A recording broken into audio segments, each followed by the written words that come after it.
This young man was a frank hunter with no skills to his name. But everything changed when he discovered the secret of the world's #1 hunter, the key to becoming the absolute strongest. Unfortunately, Gongja also stumbled upon the Flame Emperor's dirty secret.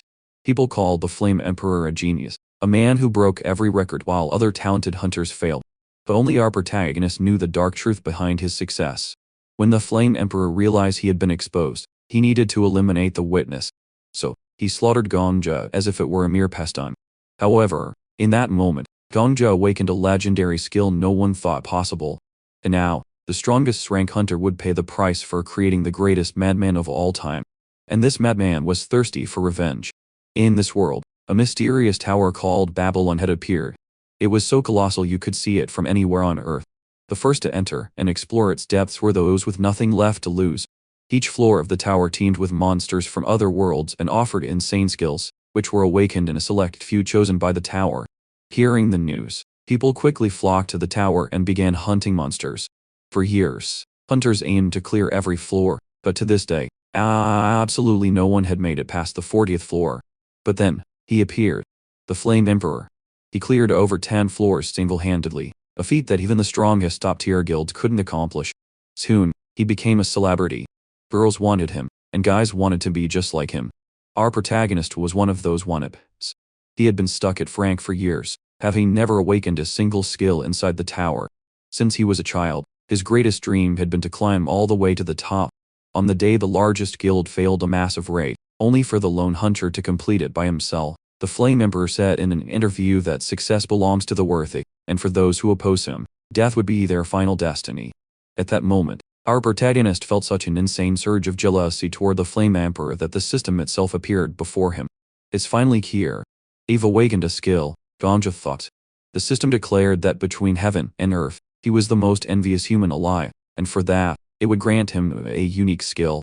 Gongja recalled how other hunters filmed the exact moment of their awakening, so he felt the system was being completely unfair to him. But it didn't matter, because a glowing gold card appeared. It had to be Srang, and he was right. The system then announced the skill's name. I want to be like you, ranks. Its insane effect would automatically activate upon being killed by an enemy, copying one of the killer's skills, and stealing it for himself. A skill could not be copied twice from the same opponent, and the stolen skill would be chosen at random. However, to actually use it, he had to die. The protagonist screamed, "What the hell is this garbage skill? I have to die to even use it."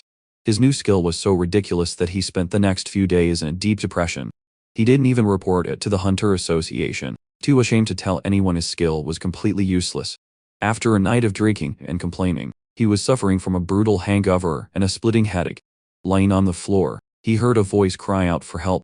He sat up and heard the Flame Emperor speaking with a silver-haired girl. The Flame Emperor told her she was a fantastic actress.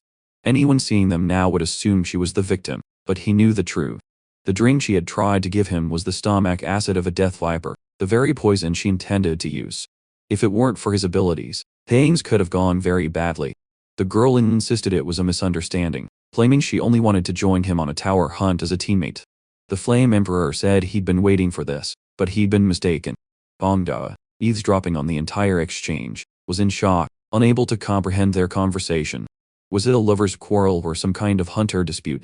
Suddenly, the Flame Emperor grabbed the girl by the neck, declaring there was nothing left to discuss. From now on, he would ask the questions, and she would simply nod in response. He warned her that if she tried to lie, his lie detection ability would expose her. His first question was, "Who ordered you to kill me? Was it the Black Dragon Witch?" Hearing those words, the girl had nothing left to say, and simply nodded. The Flame Emperor, feigning understanding, said he had suspected as much and therefore had no more use for her. He then incinerated her with his flames. Our protagonist witnessed the entire scene, wondering if this was the hero everyone praised. What he saw wasn't a hero, but a psychotic murderer. Gongja started to run, accidentally stepping on a glass bottle. Instantly, the Flame Emperor spotted him. He even joked that he'd cleared out all the rats in the vicinity, but it seemed he'd missed one. Gongja realized that look in his eyes wasn't that of a normal person, but of a killer. And from the way he spoke, the silver-haired saintess wasn't his first victim. He must have killed dozens, or perhaps even more. As this thought crossed his mind, Gongja collapsed. Looking down, he saw his boot, or rather, his severed foot lying next to it. The Flame Emperor slowly approached as our protagonist trembled in fear. He simply kicked the severed foot towards him, and Ganja began to beg for his life. However, the Flame Emperor ignored him and just asked if he saw what happened. In a state of shock, Ganja claimed he didn't see or hear anything. The Flame Emperor asked another question about what he didn't see, then suddenly grabbed Ganja by the neck. He demanded to know how that was possible, since he was in the right place at the right time, and he wasn't stupid enough to believe it. He declared that if Ganja didn't want to end up like the Saintess, he should answer calmly. Our protagonist realized he was a demon. His world, and even he himself, was being toyed with by a monster like him. Still, he told the Flame Emperor about his lie detection ability, saying that if he used it on him, he would see that he knew nothing, and was a nobody. The Flame Emperor looked at him with an uncertain expression. Seeing this, Ganja wondered if he had killed the Saintess without any certainty, just because she was slightly suspicious. The Flame Emperor said he wasn't that kind of person. Who did Ganja think he was? He claimed the Saintess was truly going to kill him, and if he didn't kill her now, he would be poisoned tomorrow. Ganja asked how he could possibly know that. The Flame Emperor simply replied that he had his sources, adding that since Ganja brought up the lie detector, he must truly be innocent. Ganja breathed a sigh of relief, thinking he was finally believed. However, the Flame Emperor declared that he had seen too much and therefore had to die. After his death, our protagonist found himself reliving his childhood, remembering his name, Manhua, given to him by the orphanage director. But he didn't want to die like this. He appeared in an empty space with a strange window before him, and began to wonder why he had to die this way. More than that, why did he have to live this way? The window before him announced that the conditions for his skill had been met. As a result of his death, he would now copy a random skill from his killer. A new skill card was being created.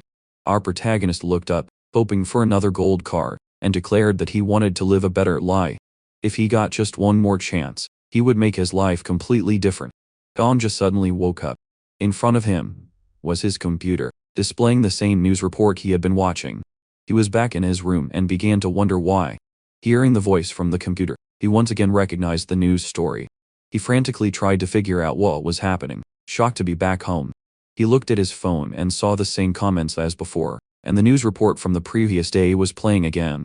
He couldn't understand what was going on, and started to piece things together. Just before he was killed, he had received a golden skill card. Remembering this, he commanded his skill window to open, and saw his envy skill was still there. However, there was an additional skill in the middle, the one he had stolen from the Flame Emperor, copied upon his death. It was called Regressor's Clockwork Watch, and its rank was X. The skill had a very simple effect at the moment of death. He would return 24 hours into the past, with his memories and experiences preserved. Seeing the description, our protagonist realized that everything clicked into place. This was the real formula for becoming a legendary hunter.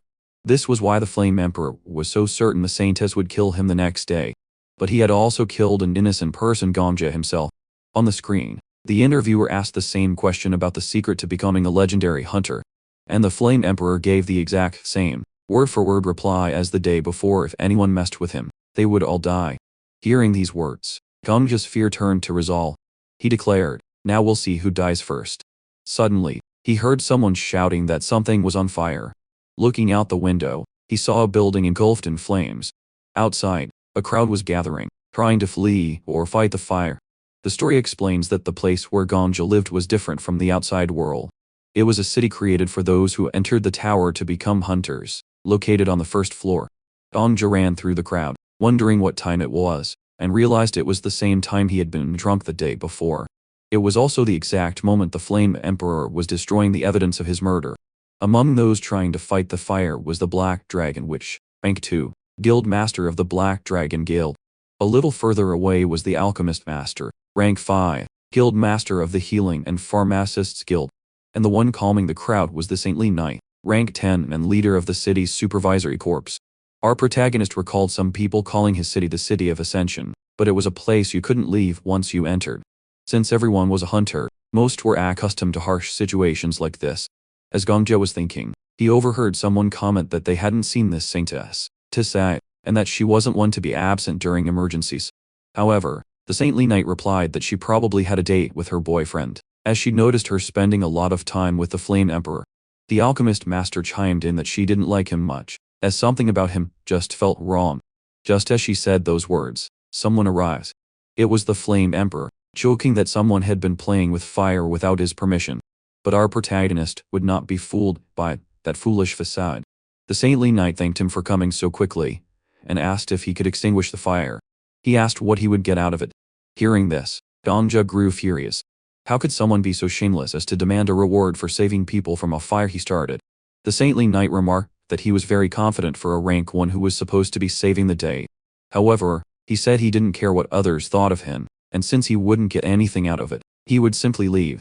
But our protagonist knew something no one else did. Everyone thought the Flame Emperor was just a slightly eccentric hero. However, he was the only one who knew his true nature was that of a bloodthirsty murderer. For that reason, he had to kill him. So, our protagonist turned and started walking toward the Flame Emperor. People tried to stop him, but he refused. In his mind, he declared that for the sake of humanity and the honor of all hunters, he had to eliminate him. No matter the method, that psychotic killer needed to be destroyed. Suddenly, Gongja ran and threw himself into the flames. He felt the eyes of everyone on him and felt nothing but pain. However, this was the only way to kill that monster. Gongja returned 24 hours into the past, once again waking up in his small, messy, and smelly apartment. The system window informed him that, as an rank hunter, he would suffer no penalty for using his skill. He remembered that killing the Flame Emperor in his current state was impossible. Even if he got lucky enough to kill him, it would only send him back 24 hours in the past, since the Flame Emperor also possessed that ability. So, there was only one way for a weak hunter like him to kill him for good. Just then, he recalled a news report where the Flame Emperor talked about the day he awakened his ability. It was exactly 11 years ago. The interviewer had joked with him, saying he had an amazing memory to recall it so vividly, but the Flame Emperor replied that it was because, by chance, he awakened on his birthday, 11 years ago on June 7th. Our protagonist calculated that would be exactly 55 days in the past. If he killed himself 55 times, he could return to the day before the Flame Emperor awakened. Gongja returned 24 hours into the past, and did the same thing again and again. Since he was a no-name rank hunter, he received no penalties for using his skill. He finally reached the last day, and once again woke up in his room. He looked at the clock and realized he had succeeded. All the newspaper clippings about the Flame Emperor that he'd plastered on his wall were gone. He had truly returned to a time before the legend of the Flame Emperor had even begun. He had died an extra 35 times than originally planned, for a total of 490 deaths, including suicides and a few accidental deaths here and there. He had turned back time just to prove that the legend of that demon was not eternal. From now on, he would show everyone that he was ushering in a new era. 11 years ago, on May 6th at 11 a.m. Inside the former Flame Emperor's building, he woke up to his alarm clock, having drunk too much the day before. Our protagonist knew this, as he had relived this day 10 times to plan the perfect, flawless strategy. Every day at 9 a.m., he would wake up in his Frank dorm and head to work. At 3 p.m., he collects slimes in the second-floor hunting zone, and as always, he'd complain about his life. Gongja had even realized that his 21-year-old self was just an ordinary Frank hunter who dreamed of getting a gold card. The Flame Emperor, or rather, Yusuha, wished he had a skill or could win the lottery. Normally, his wish would come true within a week, but that wouldn't happen, because such a future was not meant for someone like him. At 5:31 p.m., Yusuha decided he wouldn't get anywhere just by hunting slimes. So, he went to a higher, more difficult area where new hunters often went. A place where, for the next 36 minutes, he would be completely alone. This was the perfect opportunity. Gongja approached him, asking for help, claiming he was attacked by a wolf and asking if he had any potions. Yusuha became indignant, asking if he'd already dealt with the monster in the area. This was bad, as it meant he wouldn't be able to meet his daily quota. Gongja asked for a potion, but Yusuha replied that he didn't have any to spare, as he couldn't even complete his own daily quests. However, if Gongja had something to trade, he would give him the potion. Gongja asked why he was demanding something in return, and Yusuha replied that his hunt was ruined, and yet Gongja expected a free potion. Gongja said he would pay for it, but he needed it quickly before he died. However, Yusuha said he didn't understand the situation. Gongja was on the verge of death but didn't want to pay the potion's value. Did he think his life was that cheap? Gongja then offered 20 gold for the potion. But Yusuha refused. He wanted everything Gongja had. Our protagonist already knew this.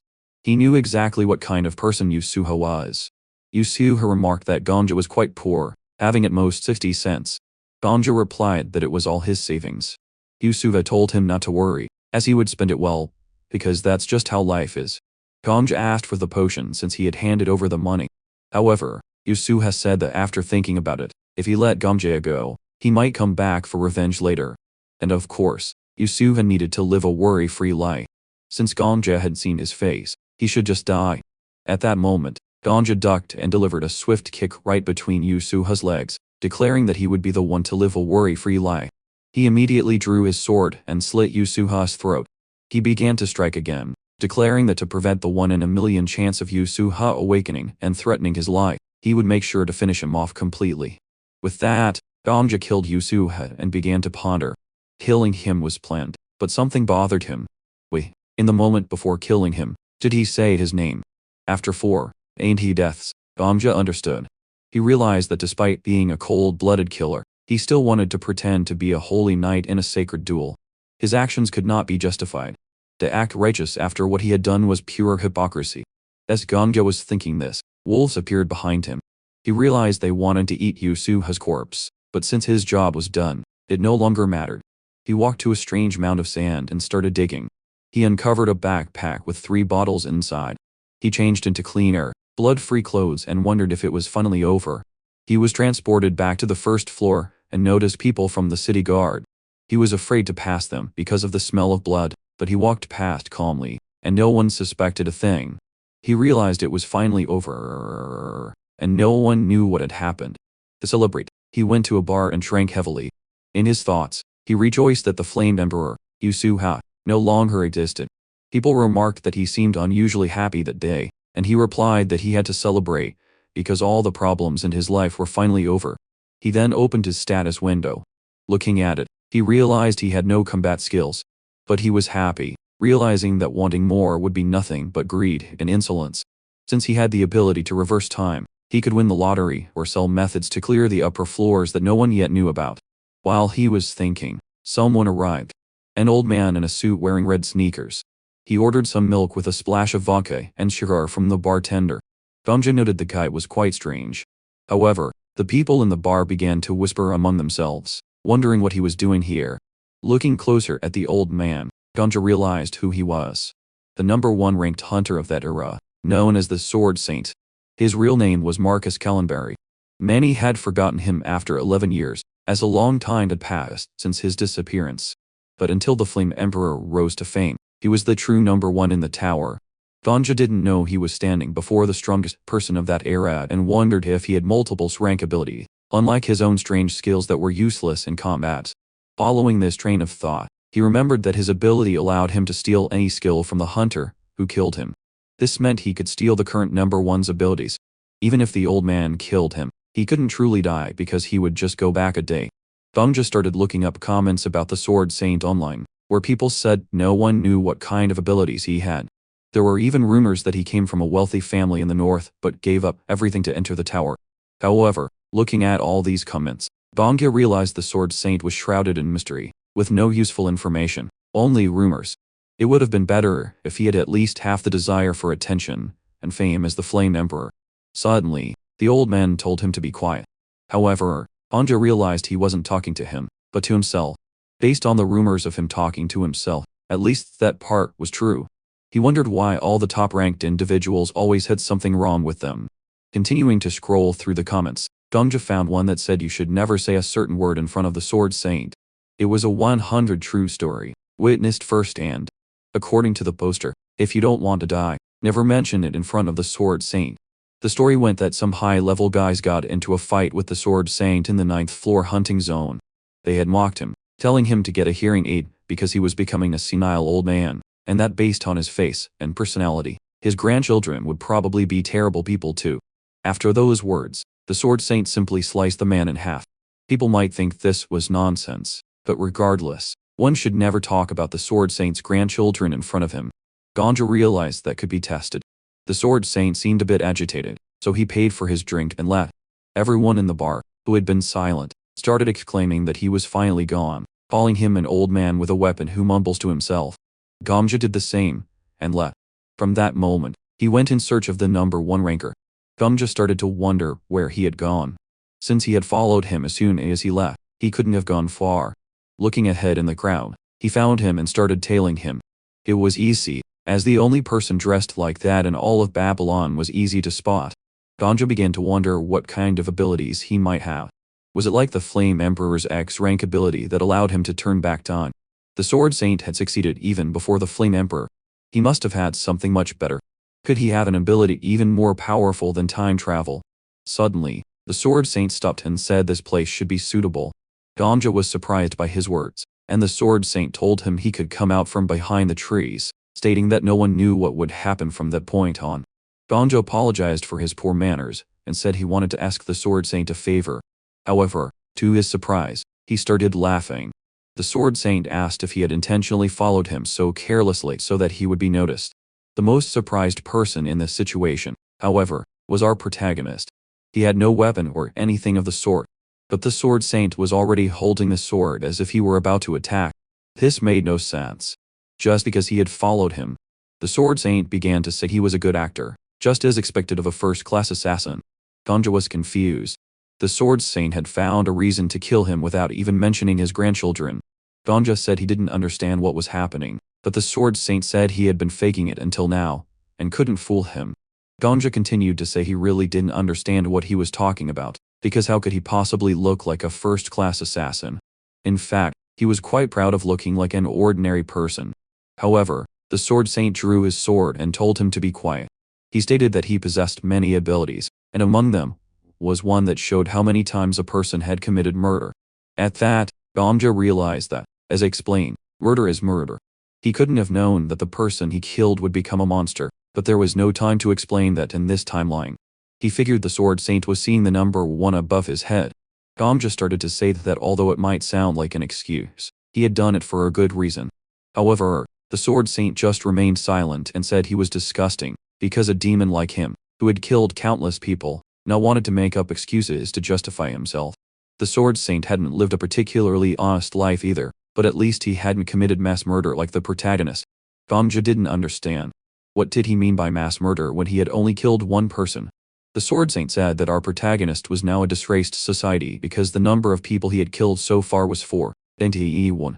Hearing this, Ganja realized that he had only killed Yusuha once, but he had killed himself 90 times to get to the past. However, now, in the eyes of that old man, he was just a mass murderer who had slaughtered 91 people. From that point on, this was no longer about copying his ability. As long as the Sword Saint possessed that skill, no matter how many times they met, he would always try to kill him. The Sword Saint tried to strike Ganja, but he managed to dodge. However, the Sword Saint still believed he was a first-class assassin, which was why he dodged. Meanwhile, Ganja was in trouble. The moment he focused on dodging, he tripped on a rock, causing him to fall. Apparently, the first time he dodged was pure luck, but this time, he wouldn't be able to.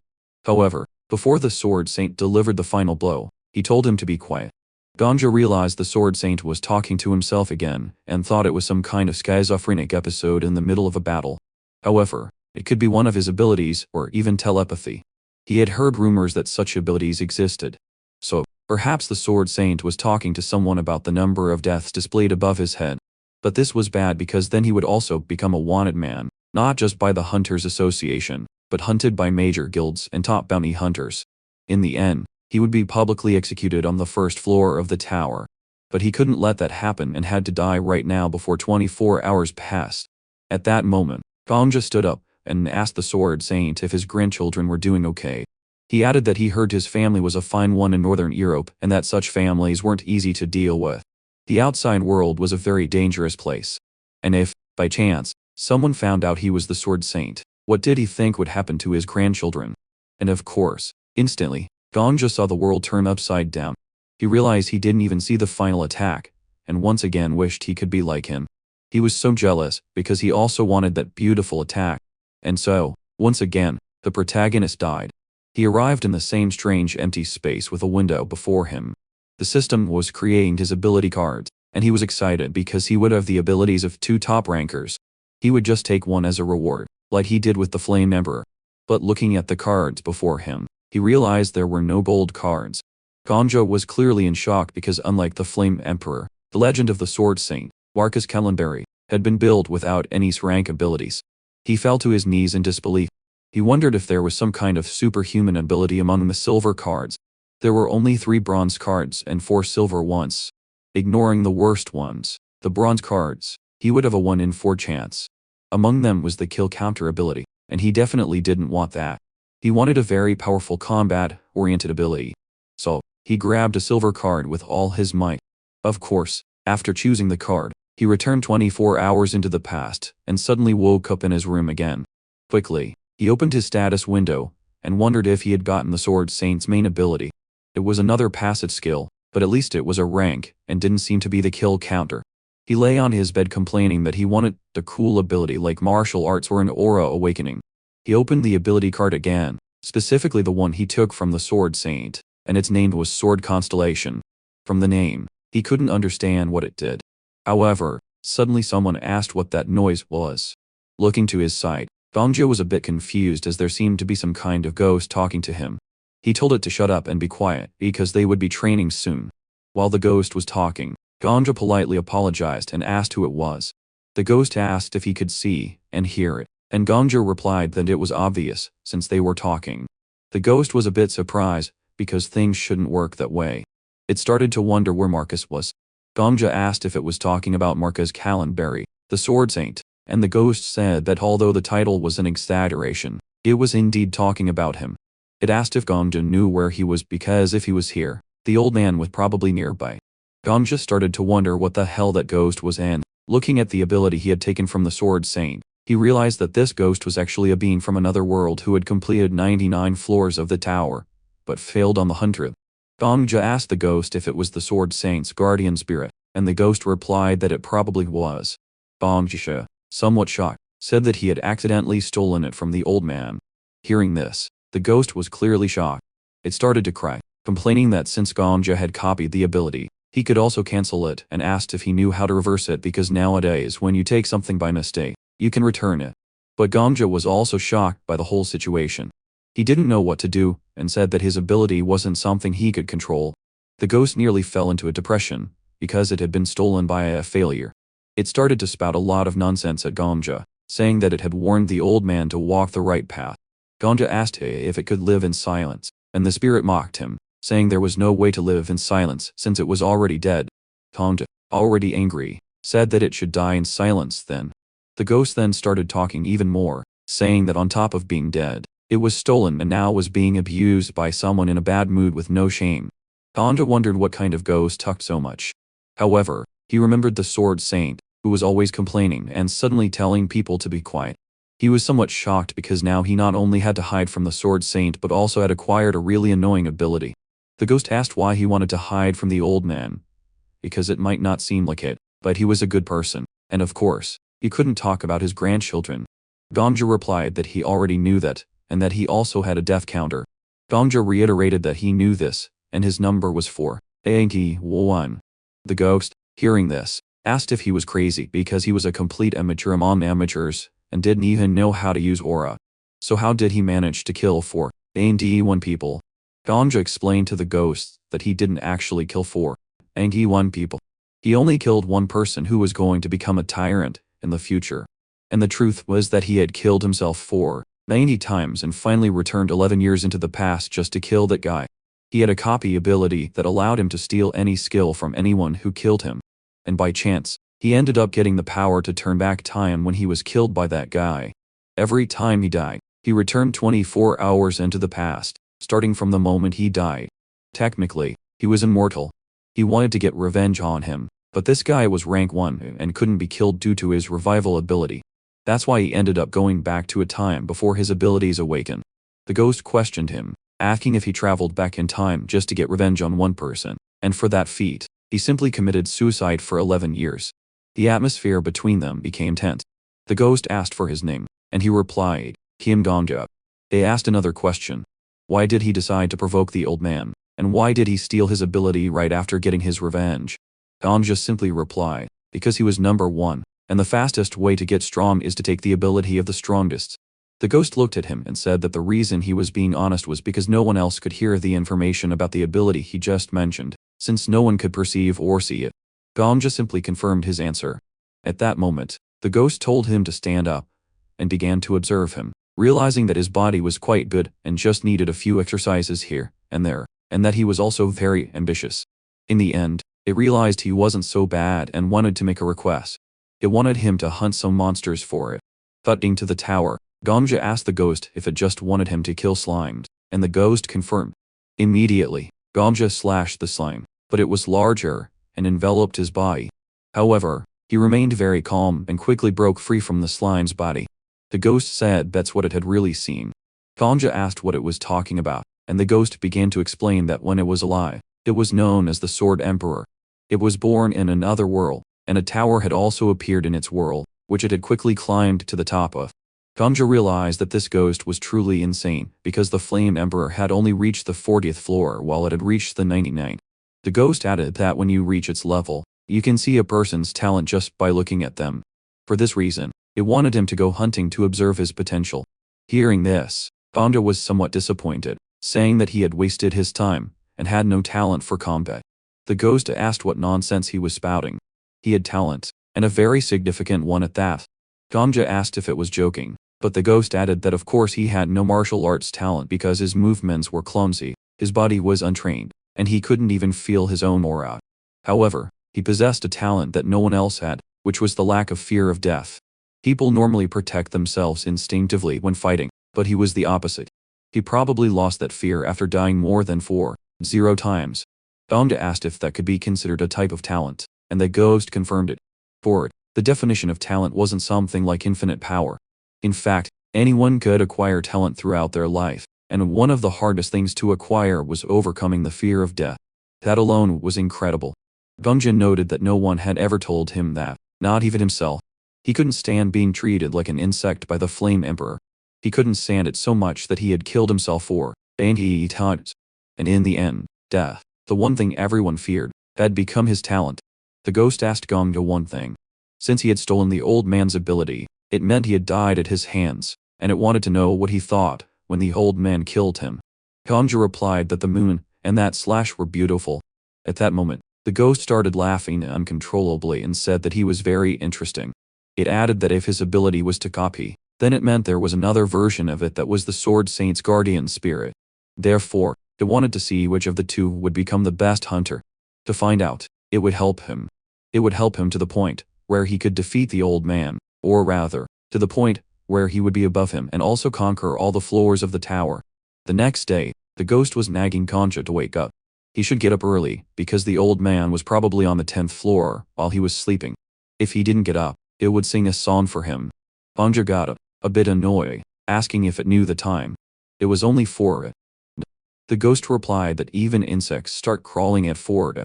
But Ganja retorted that wasn't the reason, as the ghost was only doing this because it couldn't sleep. Ganja added that now he understood why the Sword Saint trained at such insane hours. It surely wasn't by choice, but out of exhaustion. The ghost then told him he should be grateful and get on his knees. Ganja declared he would kill it, but the ghost just laughed, saying it was already dead, so he couldn't kill it. Since he was so angry, he should just kill himself, as he couldn't kill the ghost. However, he couldn't even do that because he would just go back in time. The ghost then declared that his nickname from now on would be Zombie. Outside, Ganja was on his daily job when the ghost started commenting that besides persistence, he had no other talents.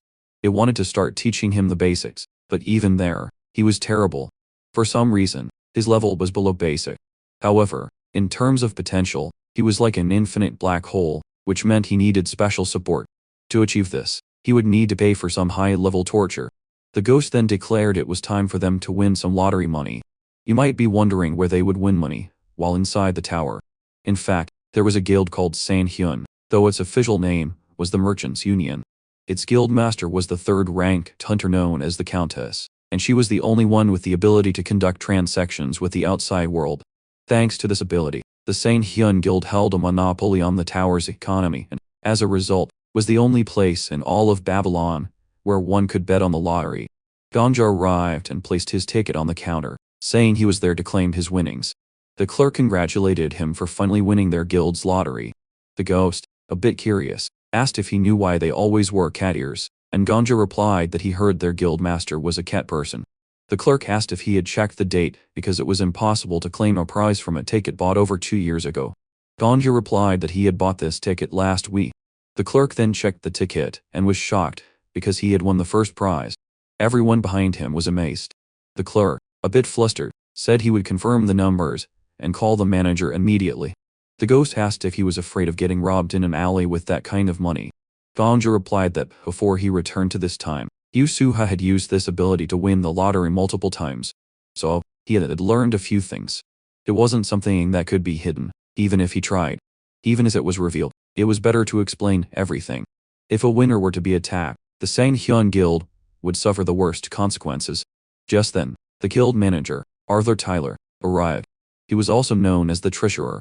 Ganja joked with him, saying his nickname suited the guild well.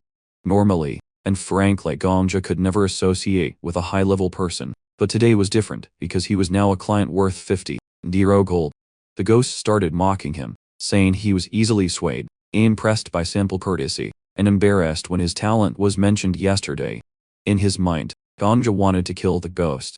The ghost declared that he shouldn't be so easily influenced. He should believe that everyone in the world exists to be stepped on. In his thoughts, Ganja mused that anyone with Emperor in their name was a psychopath and he never wanted to be like them. Arthur asked if he had a problem, and Ganja denied it, saying he was just a bit distracted. Arthur said he was relieved, as he had been wondering if someone had treated him poorly before he arrived. In his thoughts, Ganja wondered if Arthur was an angel. A while later, they arrived at the VIP room, and the prize before him was what he had won, 53 gold. Seeing such a large sum, he couldn't help but gulp. Where he came from, all that gold was equivalent to about $5 million. With all that money, he could live comfortably for the rest of his life. His goal was to succeed, and he had achieved it. However, he had decided to dominate this tower as a hunter. The way he got this money was just a small step, and he had seen much more impressive amounts of gold.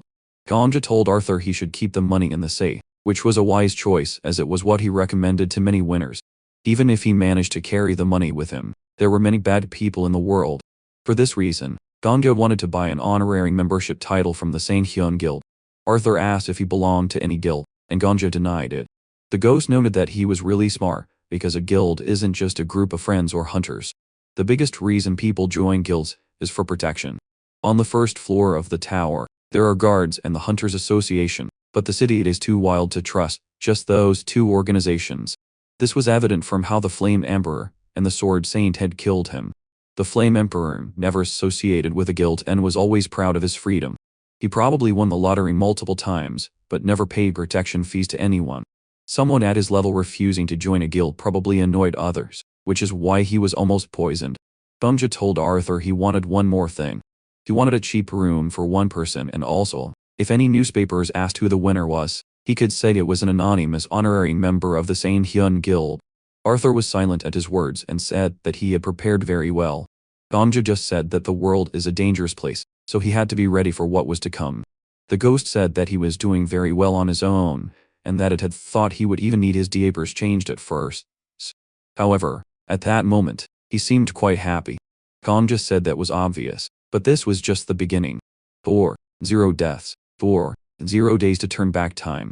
He couldn't enjoy this before because he was focused on revenge.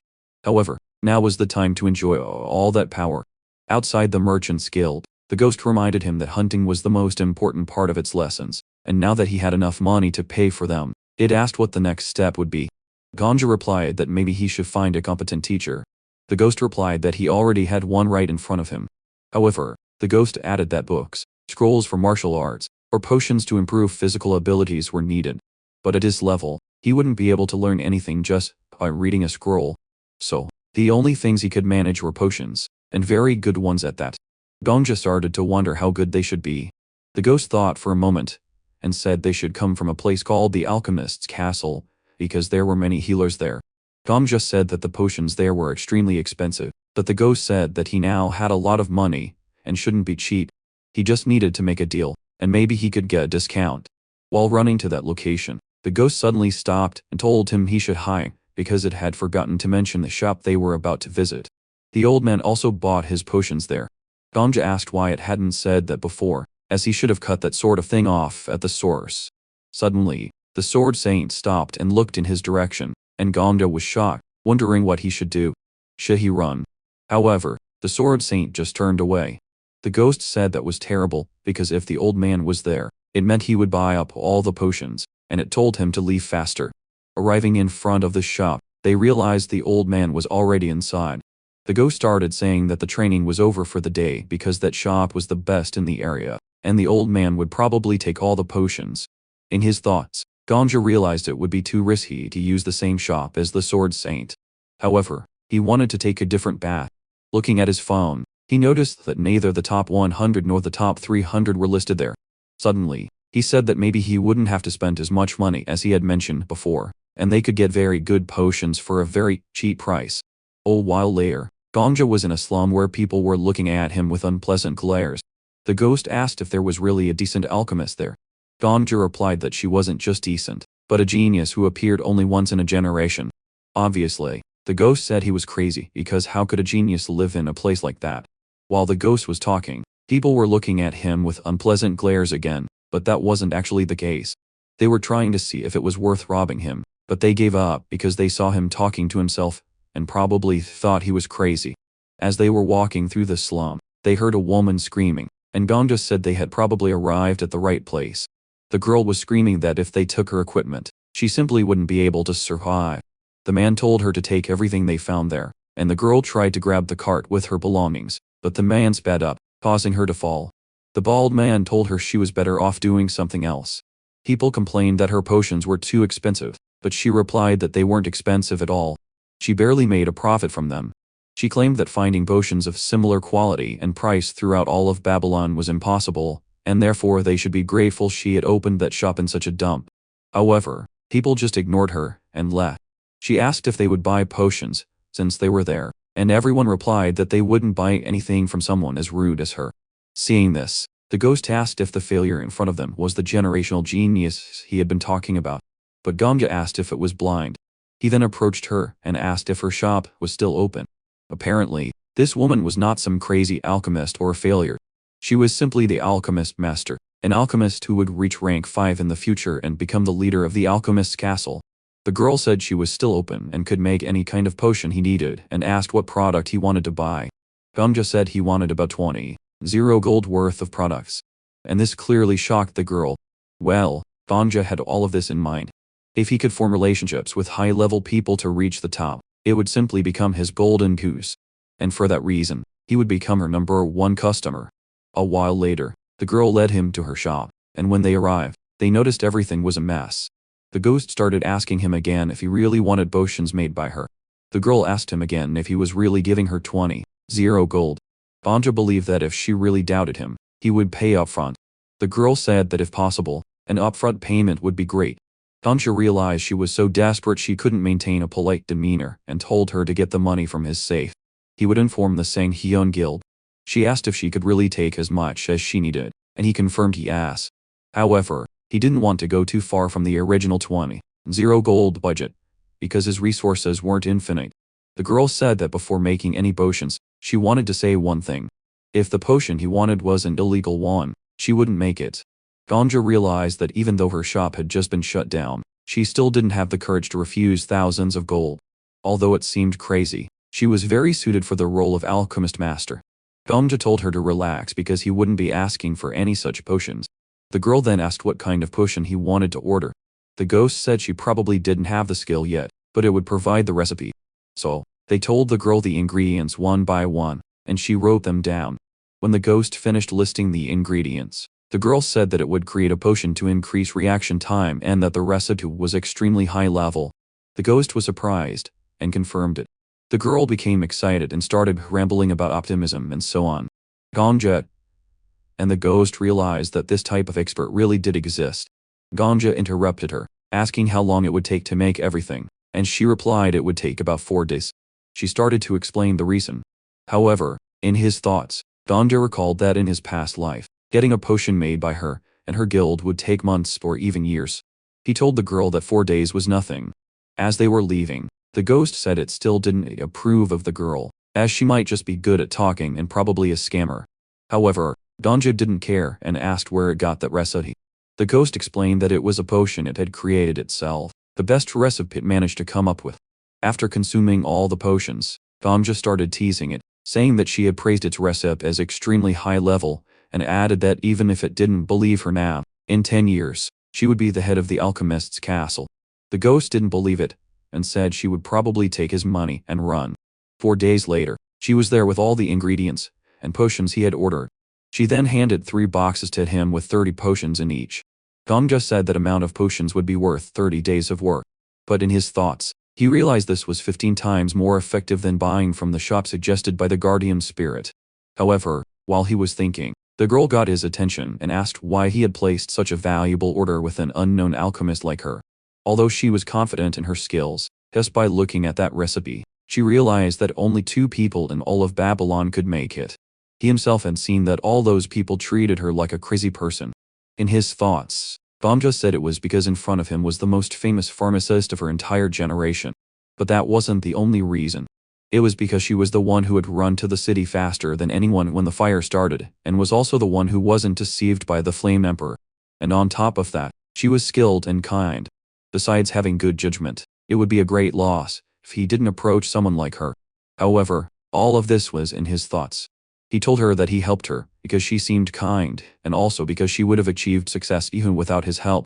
Therefore, he believed that good hunters like them needed to succeed so they could help each other more in the future, as it was frustrating to see only crazy psychos succeed. For that reason, he wished the best for both of them. Everything he had said was true, and he probably couldn't have been more honest. The girl supported his words, saying that they should become successful for the good of the world.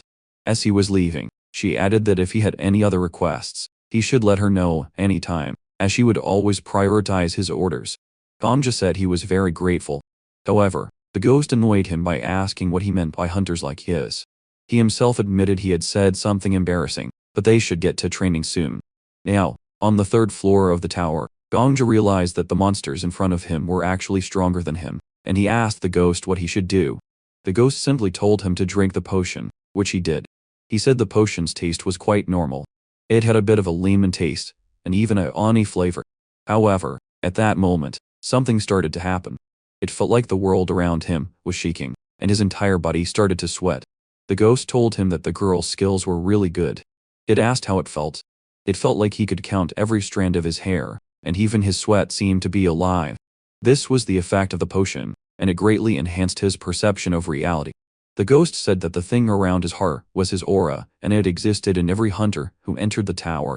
Most of them didn't even realize it was there. Learning to control this aura would be a decisive factor against the old man. Normally, one could feel the flow by meditating in that state. However, that would take too long, and since he lacked talent, he at least had to work harder than others. If he didn't want to die, he should run. The moment the monster attacked him, he realized the world seemed to slow down. However, even if he could see the attacks, his body didn't react properly. As he ran, the ghost told him he would be able to dodge, so he shouldn't give up. Orcs were low-level monsters with very simple attack patterns. So, it would be easy for him to deal with them once he recognized the patterns, and to do that, he should focus his aura on his legs. Well, it was easy to say, but if he couldn't even dodge, he wouldn't make a single step toward success. However, he had to do it. Suddenly, his heart started beating faster, and a jolt ran through his body. He had dodged the orc's attack. The ghost started saying it was harder than it looked, and it was because he didn't possess the necessary channels for the aura to flow through his body. Metaphorically, his body was like a small mountain trail, and he needed to turn the small path into a highway so the aura could flow smoothly. He could only feel the aura now thanks to the potion, as normally he would just be a failure. But as it said this, Gongja was giving it his all to dodge the attacks. As he was about to lose consciousness, he wondered what would happen if he turned this path into a grand highway. In his thoughts, this frustrated him, because the guardian spirit was right, and the metaphor it used really fit him. A deserted road covered in debris. However, if he could overcome this, what could happen? The ghost asked if he really remembered that the old man had killed him without giving him time to react, and Gongja confirmed it. However, the ghost said that anyone could perform that kind of ability, and as it had said before, the old man still had a long way to go. As for him, it didn't even need to comment. Hearing this, Gongja became even more frustrated. However, at that moment, he dodged the orc and ducked his head. He quickly got into a stance, and the ghost was somewhat surprised because what he had done was really creative. At the same time, he drew his sword and rushed the orc. attacking it instantly. The ghost told him not to let his guard down, because orcs had very tough skin. So, he should focus his aura on the tip of his sword, but that would be difficult for him. However, in a very simple explanation, he just needed to try to transfer all his aura to the tip of his sword. So, bit by bit, Kamja just transferred it into the blade. And finally, he managed to slash the orc, and attacked it again and again. After he killed the orc, the ghost asked if it hurt. It definitely did, because he hadn't even created a proper channel for it, and still used his aura that way. He must have felt a pain that was probably like dying. He had ruined his entire body just to take down one orc. However, despite that, that last move was very creative, and it praised him for it, because a hunter should always use their head in battle. While the ghost was saying this, Ganja was writhing on the ground. The ghost asked if he felt like he was going to die, because that's exactly what was going to happen. First of all, if it weren't for his revival ability, it wouldn't have suggested this training method, because even the old man meditated after drinking that potion. He didn't use his body recklessly like Ganja did.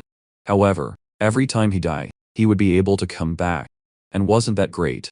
No matter how harsh the training was, every time he turned back time, his body would return to normal. Since his counter increased every time he committed suicide, he would need to use a different method to prevent that from happening. Since he had understood how to use his aura from the beginning, he would only need about 100 more deaths to understand it enough. Once again, Ganja died, and he was there again in that empty space. However, next to him was also the ghost, who wondered what kind of place it was. Ganja explained that for now, the place would be called Purgatory, and soon the system would probably send a message that he would return 24 hours into the past, just like with the Flamed Emperor and the Sword Saint. However, the system announced that the conditions for his skill had been met, so it would copy a random skill from the ore. Seeing this, both of them didn't understand anything. Ganja started shouting, asking if monsters had skills, and the ghost said that his skill was extremely powerful. It started saying that this broke all hunter standards, but in the meantime, Ganja declared he would take any skill since it wasn't worth much. The ghost asked him, asking if he would really take that skill, and Ganja replied that it didn't matter much which skill he chose. Once again, the ghost asked why he didn't choose the best option, but he replied that he couldn't choose. And considering their colors, both were pretty bad.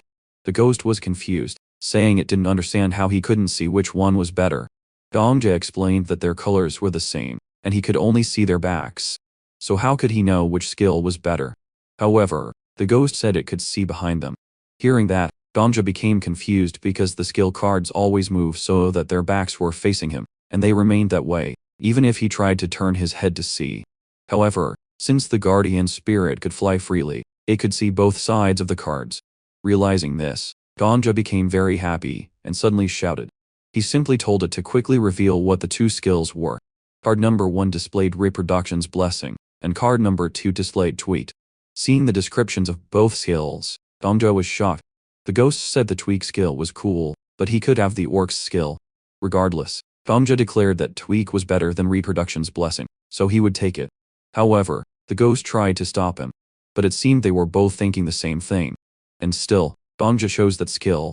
He returned 24 hours into the past once again and woke up happily in the room the Merchants Guild had arranged for him. Meanwhile, the ghost was complaining that it thought he would be fooled, but Ganja told it to stop complaining and get to training immediately. He then opened his stats window and noticed the skill was already there. The ghost tried to convince him that it might be better to train in a lotus position, as it would be less painful than fighting orcs. However, he didn't listen to what it was saying and once again went to the 3rd floor. Again, he drank the potion and set off to the orc's location. And as always, the world seemed to slow down a bit for him. Suddenly, he stopped and used his Tweak skill. Hearing this, the orc was somewhat confused, and without wasting time, he attacked it, thus defeating it. The ghost started complaining that he was really using hacks and that it didn't count as training, and asked if he had any feelings about deceiving that poor orc in such a way without considering its feelings. However, Ganja didn't care about that. A week later, Ganja was on the 5th floor facing the area's boss, the Goblin King. At that moment, he activated his skill called High Society Goblin, which startled the Goblin King. However, he quickly attacked and thus finished off the boss. He declared that it was the strongest enemy he had faced that week, and wished it to rest in peace. But the ghost told him to stop lying and stop being so sentimental about defeating a single monster. Ganja said he managed to defeat this boss after 6 coins to explain. A coin meant a lie. The ghost added that he was a liar, and that was a proven fact. Furthermore, he couldn't say that the battle was glorious because he had used the high society goblin skill, which only high-level goblins could use. However, Banja was surprised that goblins cared about useless things like hierarchy. Suddenly, he received a system message saying that his existence had been more clearly defined, and for that reason, he would level up. As a reward, he received 2 more skill slots and became a rank hunter. He was very happy about this. However, the ghost was wondering if that was a spark or a drop of blood. He asked if it was an effect of leveling up, and the ghost confirmed it was. But it wasn't just to make him look good. It was a kind of hint, because it was possible to discover the shape of your aura according to the effects that appear when you level up. For example, the Flame Emperor he had killed probably had a fire-type aura. Any hunter's aura forms after some kind of trauma, but it's not always a bad memory. However, it's always based on a life-shaping moment or event, and this is reflected in the shape of their aura. It's more like an effect of one's own subconscious. From what the effects show, his aura was likely fire or blood. Banja asked the ghost what the sword saint's aura looked like, and it replied that his aura was like moonlight. When he was a boy, he got lost in the mountains and didn't want to die. So, he climbed to the top of one of them and said that the light from the fully illuminated sky was beautiful. The moon doesn't shine with its own power, but by reflecting the sun, and he wished in his heart that he wanted to shine like the moon, or so he thought when he was 12, and he had carried that thought with him ever since. But getting to the point, the ghost said it was time to go to the 6th floor. He asked if they could go straight to the 10th floor boss. The ghost asked if he was getting ahead of himself, even as a newbie, and he replied that he wasn't.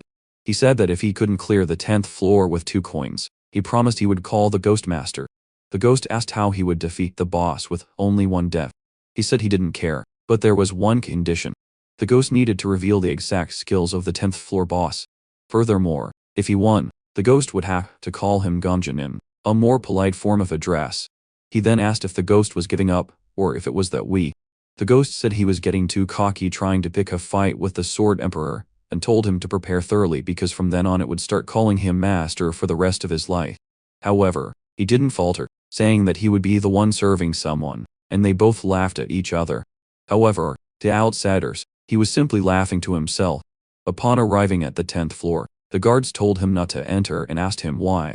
The guard simply said that he wanted to commit a suicidal act by facing the boss alone, and asked if he had seen the news about the Black Dragon Guild, which had entered with 34 of its elite members, and still failed.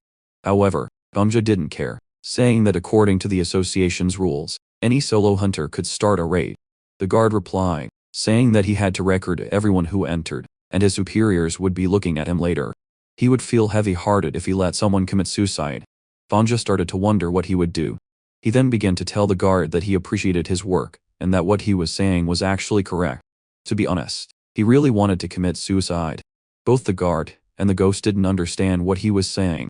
He began to tell a story. He had recently lost his lover, and the alchemist's castle had told him that he had an incurable disease with at most 6 months to live. So, he couldn't live anymore. Even without his health, he was still a hunter, and he didn't want to spend the rest of his life confined to a hospital bed in the alchemist's castle. He wanted to use the rest of his life to challenge a monster. Hearing those words, the soldier was moved. He even gave him a bag of money, saying it was the money he had saved for his treatment. He added that he had wanted to disappear from this world. He wanted to leave without leaving anything behind, and this was his last request as a hunter. The guard said he could go ahead, as he hadn't seen anything, and even the ghost was moved, asking if they were fools acting in a movie. And so, they went through the gate. Now, at the official location of the 10th floor, it was a floor that was supposed to have been cleared by the Flame Emperor. However, this time, Banja would write a greater legend than the Flame Emperors. So, he opened the mansion door, and inside were many dolls laughing at each other, asking if he would play with all of them. At that moment, he activated his skill, and declared he would play with them. Well, let's rewind a bit to where the Black Dragon Guild, which had secured the strongest position since the tower opened, had unfortunately failed its 30th raid attempt. The reporters asked them what they thought the cause of this failure was, and the guildmaster said there was nothing wrong with their skills. Instead, they were a bit unlucky. However, someone was there to bother them. It was the Flame Emperor, who had cleared the 10th floor. Of course, in the future, this interview became known as the Declaration of Failures. You might be wondering how the Flame Emperor was the only one who managed to clear the 10th floor. Firstly, clearing the 10th floor is relatively simple. The boss is hidden somewhere in the mansion, and you just need to find the right doll and destroy it. No matter how much one protects themselves with their own aura, 10 minutes is the time limit. Anyone can withstand those flames. However, this doesn't work on people who use a fire-type aura, which is why he managed to clear it safely, and even had the nerve to say that luck is also a skill. The ghost even joked with him, saying that he also survived thanks to luck. At that moment, he said his aura wouldn't last long, and the ghost approached him, saying he would last about 1 minute at most. It added that, just so he knew, the old man could withstand those flames for over 30 minutes, and was now training to extend that time to 1 hour before challenging the boss. Unlike someone who had entered without a plan, the ghost asked if he could really beat the floor with just 2 coins. He told it to be quiet, because now, after his first death, he would think of something. The ghost questioned him, saying he thought he could initially expand his aura without dying there. Even if he tried, there were only 2 ways to clear that place. The first way was to find the right doll, a 1 in a million chance, or to become so proficient with his aura that it could last long enough to find the right doll. For this reason, he would definitely lose if he only used 2 coins to clear the floor. However, he replied, saying that the ghost was forgetting the third option, and because of that, they would see who would win after he died. Since his aura was probably depleted, he randomly picked up a doll. However, when he touched the doll, it started to crumble. They really had to do that, breaking a doll right in front of him. The ghost said that no one could understand what would happen in the tower, and that the tower was probably run by a psychopath since it had given a stolen ability to a piece of trash like him. Suddenly, his aura depleted, and he was engulfed in flames. He obviously died, and his envy skill activated again, starting to copy the skills of the Hellfire dolls. The ghost quickly grabbed the golden skill card and said it was unbelievable. Its name was Hellfire Barrier, ranks. In short, it summoned a hellfire in a 2 radius, and no one could escape these flames without the user's permission. The ghost even joked with him, saying that now he would truly become the king of purgatory. However, Kanjo was thinking because he felt something was wrong. This skill was definitely very strong, but something wasn't right. Because of this, he asked the ghost to read the other skills. It read them one by one until it reached the last one. And at that moment, it was shocked. Even without hearing the skill's description, Don just said he had found the answer he was looking for. Once again, the ghost was shocked, saying that he had understood what kind of skill it was. However, he should choose the gold card. It was extremely powerful. If he used it, suddenly a lot of fire would appear and kill everyone around. In his thoughts, Donja really wanted this gold card. However, he felt something was strange, because among the tens of thousands of dolls, only one was real, and the real one wouldn't burn, because it possessed a fire aura. However, why didn't the fake skills burn either? He had only one answer for this. They probably had a skill that helped the summoner choose the targets, so they wouldn't burn themselves again. Gamja returned 24 hours into the past. But now, he was in a rank hunter, and because of this, he would suffer a penalty for using his skill. He would receive a trauma from the opponent he was killed by, and the trauma of the Hellfire doll monster was reproduced. The trauma began with a small child begging for a piece of bread, even just a crumb. However, people always refused his request. Everywhere he went, people always complained about him, and many wondered why there were so many homeless children like him. While walking, he eventually bumped into an old man. He started to apologize, thinking he was about to be beat. But the man just patted his head and asked if he was okay, and that he seemed hungry and miserable, his body seeming to itch all over. He told the child to come with him, saying he was a doctor and had many friends at home for the child to play with. However, that's what the child thought it would be. While in some kind of cage, the child asked the man when they could go out to play, feeling very hungry. The man simply told the child to be patient for a little longer, adding that only animals succumb to their own desires.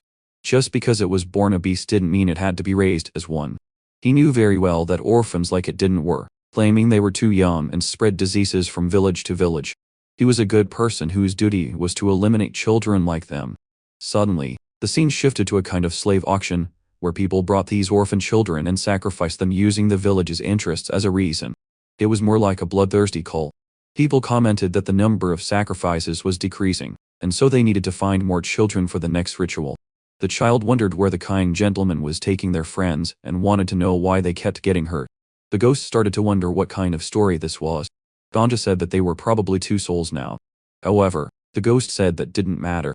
It was asking who he was telling to repent. Ganja replied that this was probably the origin of the 10th floor boss. He continued, saying he didn't know that floor bosses were once human. The ghost replied that not all of them were monsters before. These bosses were based on real events from different worlds. Some were even heroes, and life forms from other worlds. This would become more frequent starting from the 11th floor. He asked why the ghost hadn't said this before, and it replied that he hadn't asked. Besides, this was the first time it had seen the origin of a place.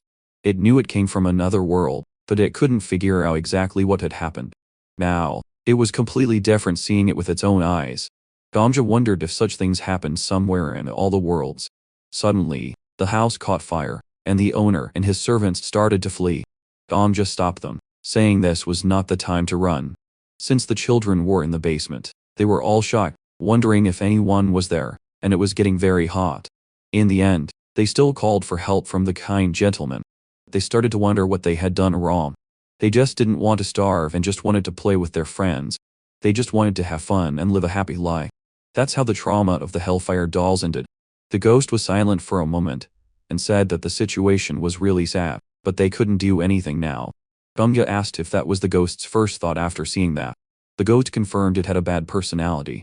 But what could he expect? That's how the real world works. That boss was now just a monster, and the children from the origin were long dead. What could he do about it? Therefore, he should find the real doll and kill it. Then move on to the 11th, 20th, 30th, 40th, 50th floors. That's what he should do now if he decided to climb the tower. That was probably how the Flame Emperor had thought too. Gamja said that Yasuo would definitely find the real doll and kill it, and he would have done the same without hesitation if he had seen their trauma. However, he would not be like him. The ghost asked him what he was going to do, act like a child, and not clear the floor just to avoid being like him. If he wanted to beat the floor, he should kill the boss. He said that wasn't the only way to clear the floor and told the ghost it was stupid, as everything was right under its nose and it didn't even realize. He asked if it remembered the rank skill it wanted him to choose.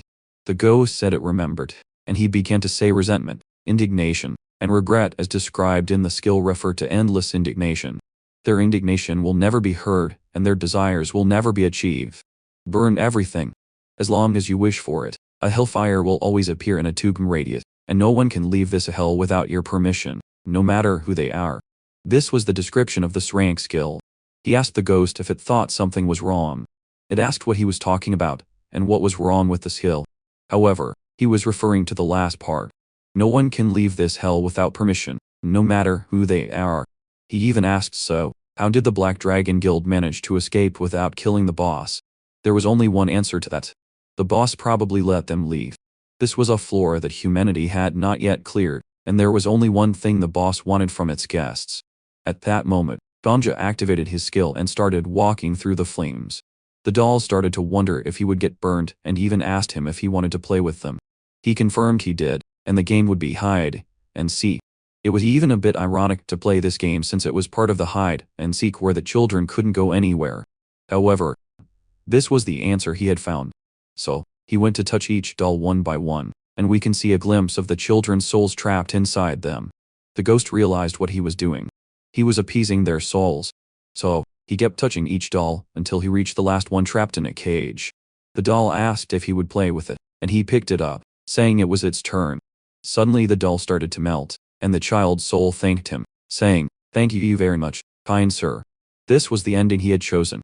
And so, he had cleared the 10th floor, and his reward would be given 24 hours after entering the 11th floor.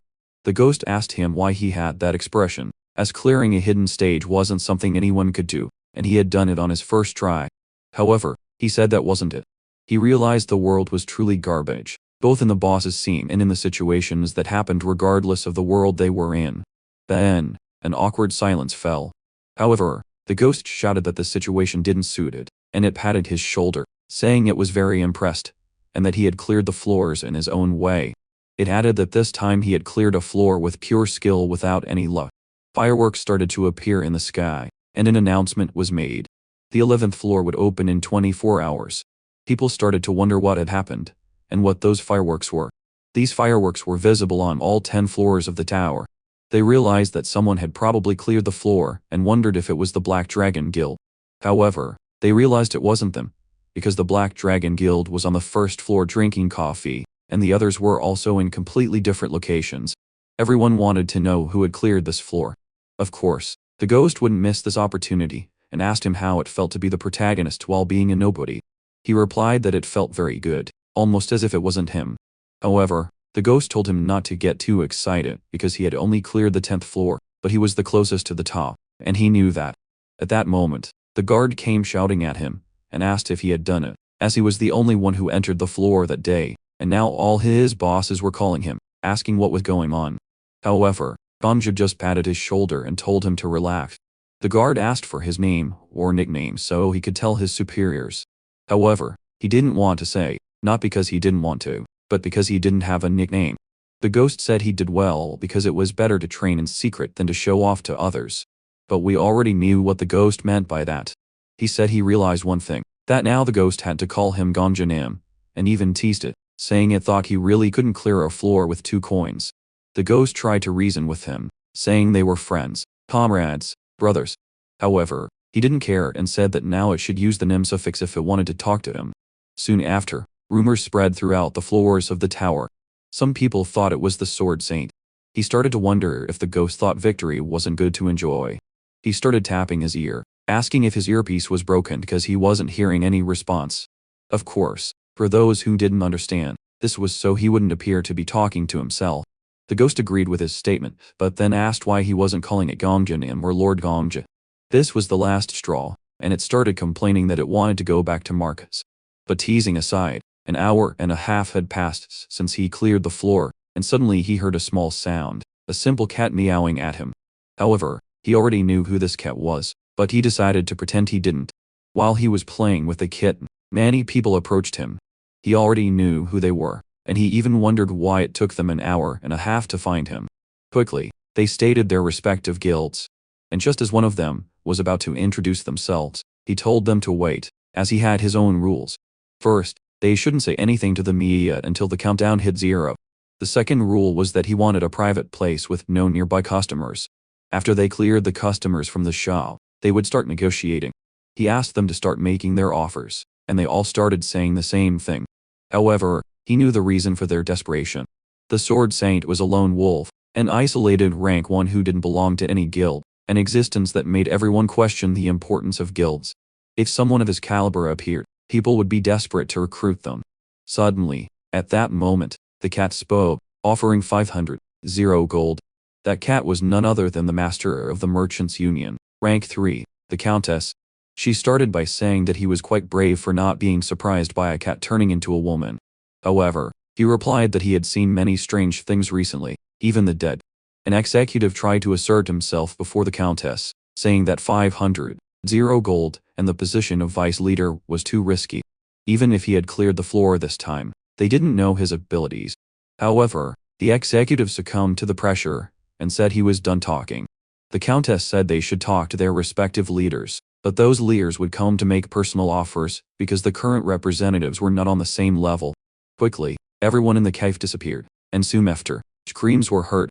They were none other than the top rankers, Viper rank 5, the Inquisitor rank 4, our familiar saintly knight, and finally, the no less important, Black Dragon Witch rank 2. At that moment, Viper started complaining, saying she was crazy for wanting to pay 500 gold and still offering the position of vice leader of the guild. However, the Inquisitor told them to sit down and have coffee first. The other leaders liked the idea and started ordering their favorite drinks. When they had decided, it was his turn. However, he realized they had planned everything because all the guild leaders arrived after their executives left. This was not a mere coincidence. They had agreed to this to confuse him. The ghost told him not to be afraid. They were just trying to intimidate him. He knew this. He even compared the situation to the time he was burned alive. However, at this moment, he just needed to show one thing with his attitude. And if there was anything that really scared him, he could just turn back time and everything would be resolved. The first to ask a question was the Inquisitor, saying that before the 10th floor, he had no achievements. However, the Countess interrupted him, saying that he had one achievement because he had won her guild's lottery. Viper didn't like this situation much and said they should stop pretending and recruit him immediately. The Black Dragon Witch agreed with him and added that if he had no plans to join any guild, he should let them know, because they needed time to prepare an announcement for the media. However, he asked a question. What if he wanted to join a guild? She replied that if he wanted to join a guild, all the guilds would start a bidding war, as they had already spent too much time on the 9th floor. But, because of him, they had a good reason to inform the rest of the world about the value of the tower. An opportunity to gather people from all over the world, and also a motivation for the hunters who were stuck on the 1st floor. He said that bringing all these people from the outside world would deplete the food inside the tower in the blink of an eye. The Countess agreed with him, saying that although she had connections with the outside world, it wouldn't be enough for them to produce new products and food. The Black Dragon Witch added that they needed to encourage hunters to aim for the new world, motivating them to explore and find new valuable things there, and to do that they needed a symbol to represent the revolutionary era. However, he hesitated because the Black Dragon Guild itself had tried to kill this symbol in his previous lie, and he didn't know why. However, he would probably get along well with the Black Dragon leader, and he said he understood because the guild he joined would represent the new generation of hunters, and the other guilds couldn't do anything against it, which would make him feel bad. They would decide the future with a simple card game, specifically a game of poker. He would join the Winners Guild. However, if he won, he would end up joining all the guilds at once, appearing as a normal guild member to outsiders, but receiving the same treatment as the leaders. Since they had nothing to lose, they all agreed. Since he wasn't being seen or anything, he asked the ghost if it wanted to stop calling him Gonjanim, and that it could call him that after the game ended. However, he wanted the ghost to reveal everyone's cards. And obviously, hearing such a great offer, the ghost was extremely happy. And so, he played with the ghost feeding him information. After a while, Viper was the first to complain, saying that he was definitely cheating because even after 30 rounds, he hadn't lost once. He replied that he was just a poker genius and therefore shouldn't be accused without proof. Viper said that he was definitely not Frank. However, he stated that he had ranked up to, so he was no longer Frank, and added that he had also run out of chips, so he lost. Soon after, the Saintly Knight was the next to lose, and he provoked her to try to guess if he was cheating or not, but she just replied that young people these days were hard to deal with. When she went to the loser's table, Viper started shouting that she had given up too easily, that she should have tried to the end and shouldn't have let the thief win. However, she simply said that he shouldn't call their hero a thief. As for whether they could cheat, they all knew from the beginning, and it would be strange if they didn't because how could a rookie challenge them in a game of chance? He was indirectly implying that he was confident enough to beat them without revealing his abilities, and they ended up accepting the challenge.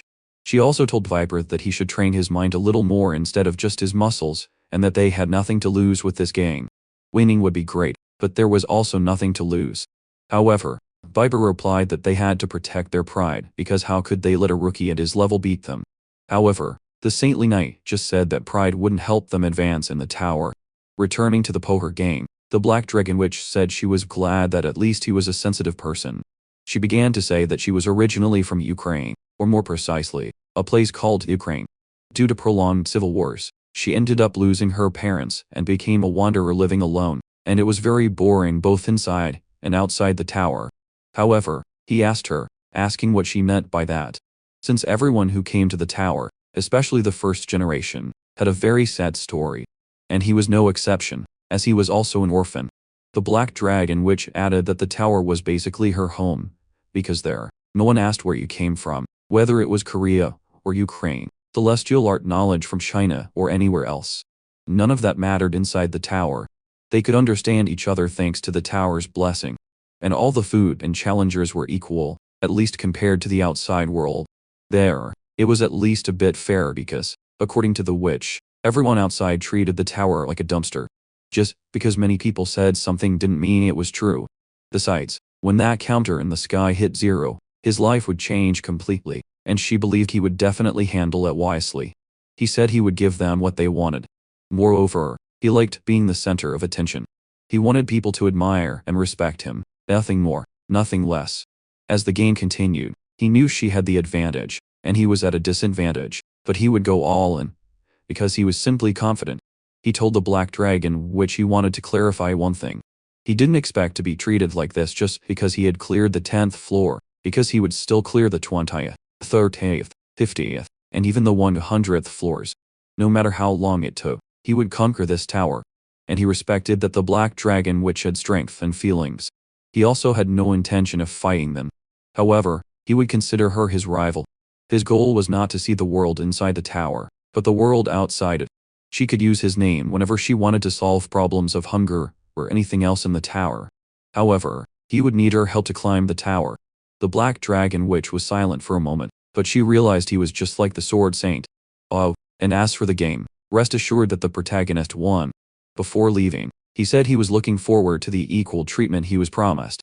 However, the Black Dragon Witch asked if he could maintain that level of responsibility. But a hunter's responsibility was simply to climb the tower. And on that, he was very calm. The Black Dragon Witch realized he was very confident. He then started saying that the 11th floor would open soon. So, he had to prepare so as not to be left behind. But she asked how he would prepare if he didn't even know what was there. He then gave them a hint that the theme of floors 11 to 20 was the performance. And of course, he wouldn't say where he got that information. He just said he received this additional hint when he cleared the 10th floor. A while later, he was in the middle of a crowd where they were commenting on who this guy was who had completed the 10th floor. However, they didn't know because there was no information online.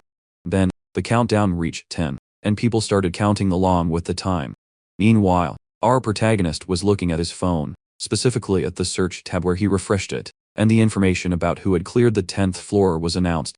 An intense light appeared in the sky, and an announcement was made that from that day on, the tutorial would end. From that light, a silhouette began to appear. It was a beautiful woman with curly blonde hair. Obviously, seeing such an image, people wondered if it was a goddess. However, our ghost comrade replied that it was not a goddess. It was just how the tower system explained the challenges. Well, and for those who are curious, he asked how it knew that. However, at that moment, someone jumped from a building and slashed the supposed goddess in half. However, it was just a hologram. And the ghost replied that this was how it had discovered it wasn't a goddess in its previous life, because it had done the same thing. Then, at that moment, the old man moved to the 10th floor. And of course, the other top rankers were not left behind. While people were moving to the 11th floor, the hologram in the sky was still talking. And of course, with such beauty, the protagonist was looking with his mouth open.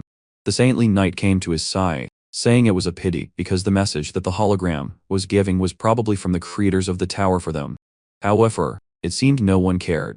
Normally, they should look at it with admiration, because the existence of the tower and the abilities were already a miracle. He said she was more sentimental than he thought. She replied that before coming to the tower, she used to study music, and because of that, maybe she was a bit more feminine than others. However, at that moment, looking to the side, many reporters started running towards him, asking how he did it and how it felt to clear the 10th floor. And of course, the saintly knight didn't want to be in his first media debut. So, she moved to the 11th floor. The reporters started pressing him more. However, he started to get nervous, and he simply told everyone that the 20th floor would also be cleared by him, so they should eagerly wait for it. Cutting the scene, specifically on the 11th floor, we can see that it was pure chaos, and the 11th floor was more like a war. And of course, seeing all of that would suddenly shock anyone. You might be wondering what's happening. Of course, something like this would happen, because the tutorial was over. Such situations would become more common on the floors ahead. Suddenly, a soldier ran towards him, saying that the heroes who would save the kingdom had finally arrived, and he begged everyone to help them immediately for the sake of humanity. He added that the location was an open trade route, and without it, the kingdom would not be able to sustain itself, which was why the heroes from other worlds had to help him bless the kingdom of Egan. At that moment, a quest was issued, and the objective was clear. They had to protect the port. What really struck fear in them wasn't even protecting the port, but the mention of a demon king. However, they had no time to think because the battle would not wait. They had absorbed the information. And obviously, in the midst of war, the strongest always leads the way. After witnessing the Sword Saint's performance, the others began to push themselves even harder. And you might ask, what about our main character Ems? Well, he was perfectly calm as he was receiving his rewards for clearing the 10th floor. His reward was access to all the maps from the 11th to the 20th floor. This was only for a normal clear. Now, since he had cleared the secret stage of the 10th floor, he received another reward. He would get an NPC map from the 11th to the 20th floor. And as an added bonus, he could choose any item that existed on those floors. Looking at all the reward windows and notifications before him, our protagonist was absolutely ecstatic. Putting the rewards aside, let's discuss the tower a bit, specifically its theme. Each floor has a theme, and the theme for floors 1 through 10 was tutorial. The city was designed for beginners to get used to the tower, with each floor having designated hunting zones. This was different from the theme of floors 11 through 20, which was heroes, kings, and demons. Currently, there were only two ways to defeat the demon army. First, you could simply be strong enough to contribute on your own and wipe out the entire army, or you could have the leadership to gather an army to fight. The ghost said that, judging by the MC's words, the first option was definitely not for him. And how would he manage the second option when he had never led anything but amateurs? The MC denied this, but he was sure he could learn to be a confident leader. Just then, he opened the NTC location window and began searching for only NTCs on the 11th floor, filtering for the top 100 with the highest skill levels. Seeing the MC's strategy, the ghost naturally told him not to do it, as he should be fighting with them, not dying to them and stealing their skills. However, the MC said he wanted to save time, so he only wanted NTCs with skill and leadership. In the end, he found only 3 people. And of course, to make things even more broken, the map also showed their locations. The MC said this game was purely skill-based, which was why he had turned his already good and amazing skills into even better rewards. It was all thanks to his abilities. But from the ghost's perspective, this was just hacking. However, this was also part of the MC's abilities. Following the blue dot on the map, the MC found the first NTC with the highest skill and leadership, and it was none other than the general who had welcomed him when he arrived on this floor. The MC quickly said he had a request for him and asked the general to kill him because he had a secret trump card. When his heart stopped beating, the goddess of war would bless the battlefield. Basically, it was like a self-destruct skill, and if they could activate this blessing, they would win the battle. However, the general didn't want to do it because he couldn't take the life of an ally. The MC insisted, though, saying he should consider what was at stake because if the general didn't kill him, he would end his own life since he knew this was the best way to help the kingdom. For this reason, he had asked the general to kill him, as he was the one responsible for the battle at the port. And rather than dying by his own hands or in the clutches of the enemy, he wanted to entrust his life to a general who was risking his life to protect the kingdom. And of course, hearing all these manipulative words from the ants, the ghost was left speechless, as the general was actually believing him. The general began to lament, regretting that he had to take the life of a hero simply because he couldn't win a war against the demon king, and he would do it quickly and painlessly. He engraved the MC's name in his heart and declared that he was truly a genuine hero. There was a saying about someone who flies higher than those who can only run, and another about a hunter crushing soldiers along with other hunters, turning them into swords. Apparently, this cryptic saying was created by none other than our MC. The skill battlefield knowledge. This was a skill the MC had created, one that allowed him to pretend to be a military expert and gain the general's trust. The MC was extremely effective thanks to his mini-map as well as the knowledge he gained from reliving the same day over and over. In the end, however, skills weren't everything. The shining sword in the MC's hand was called the Holy Sword of Protection of Leofanda. Let's learn a bit about its origin, as this will be important later. According to legend, a goddess gave it to the founder of the Egan Empire. And before he became a legend in history, he disappeared and the Holy Sword went with him, leaving only a prophecy that whoever possessed the Holy Sword would receive the complete trust and absolute support of all the people of the empire. Obviously, seeing a description like that, the MC took advantage and picked up the sword. The MC began telling the ghost that it was worth clearing the secret stage to get that scene.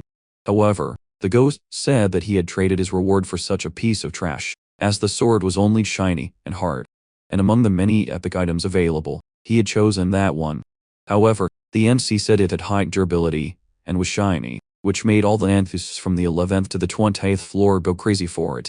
Also, NPCs weren't just tools for giving quests. They were beings that should be used to complete the very quests they themselves couldn't. While all the soldiers were running under the MC's command, most of the hunters were wondering why he was the sole general of the army. However, hearing their jealous remarks, the MC became even more ecstatic, and the ghost told him to stop being silly, as he should just be improving his swordsmanship and aura. Yet, he was just using his aura to enhance his hearing, so listen to what others were saying about him. But, getting to the point, they realized that the eastern wing of the demon army had been annihilated, and the Andi ordered them to continue advancing toward their main force. The more pressure they put on them, the more likely they were to win. They killed so many goblins on their way that they eventually encountered their leader, which was the boss of the 11th floor, the Emperor. Of course, to end things, the MC would create a grand spectacle, finishing the boss himself. After the boss fell to the ground, the entire army began to chant that they had finally defeated the evil army. And of course, Seeing their leader defeated, the goblins began to retreat. Since they were just retreating and everyone was terrified, most of the hunters became very demoralized and quickly charged at them, thus finishing off all the remaining monsters and clearing the floor. The tower began to calculate the scores of each participant. However, there were too many people, so it only managed the top 10 contributors to the raid. Looking at the scoreboard, everyone realized that the MC was in first place. Looking at the name on the screen, they realized it was the same person who had cleared the 10th floor, and began to wonder among themselves, was he some kind of secret master? However, the ghost said he was no master. He was just a con artist who abused hacks. The MC asked if he would finally admit that this was just a game of skill. However, he refused. The MC noticed that the ghost really valued technique over skill. For this reason, the MC promised to practice his swordsmanship before reaching the 90th floor. And for that reason, the ghost should stop nagging that the MC was just relying on hacks. He added that he didn't want to miss the chance to learn from the Sword Emperor. And in fact, the ghost should be begging him to teach him swordsmanship techniques. Hearing these words, the ghost became very excited. However, interrupting their conversation, the general approached the MC, thanking him because they had achieved victory thanks to him. The MC said it was nothing, and it was thanks to everyone's hard work. However, the general remarked that his worries had been for naught.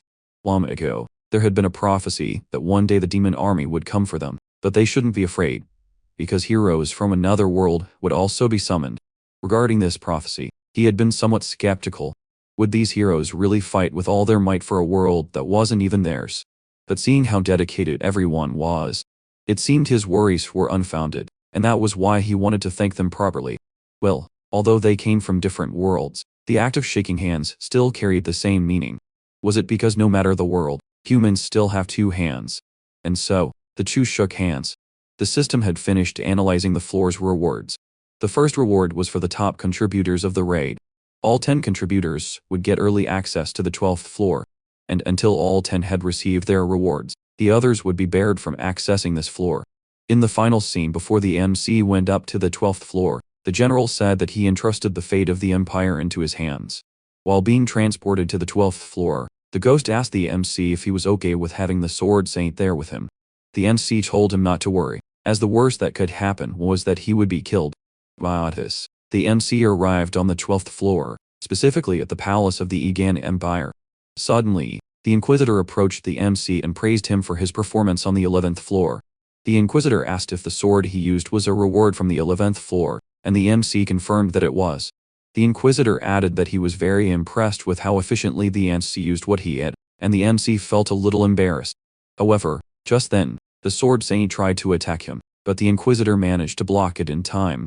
The Inquisitor asked the Sword Saint why he did that, but the Sword Saint was in no mood to talk. He just told him to get out of the way or he would be killed too, adding that he should hurry, or he would cut off both his arms in the process.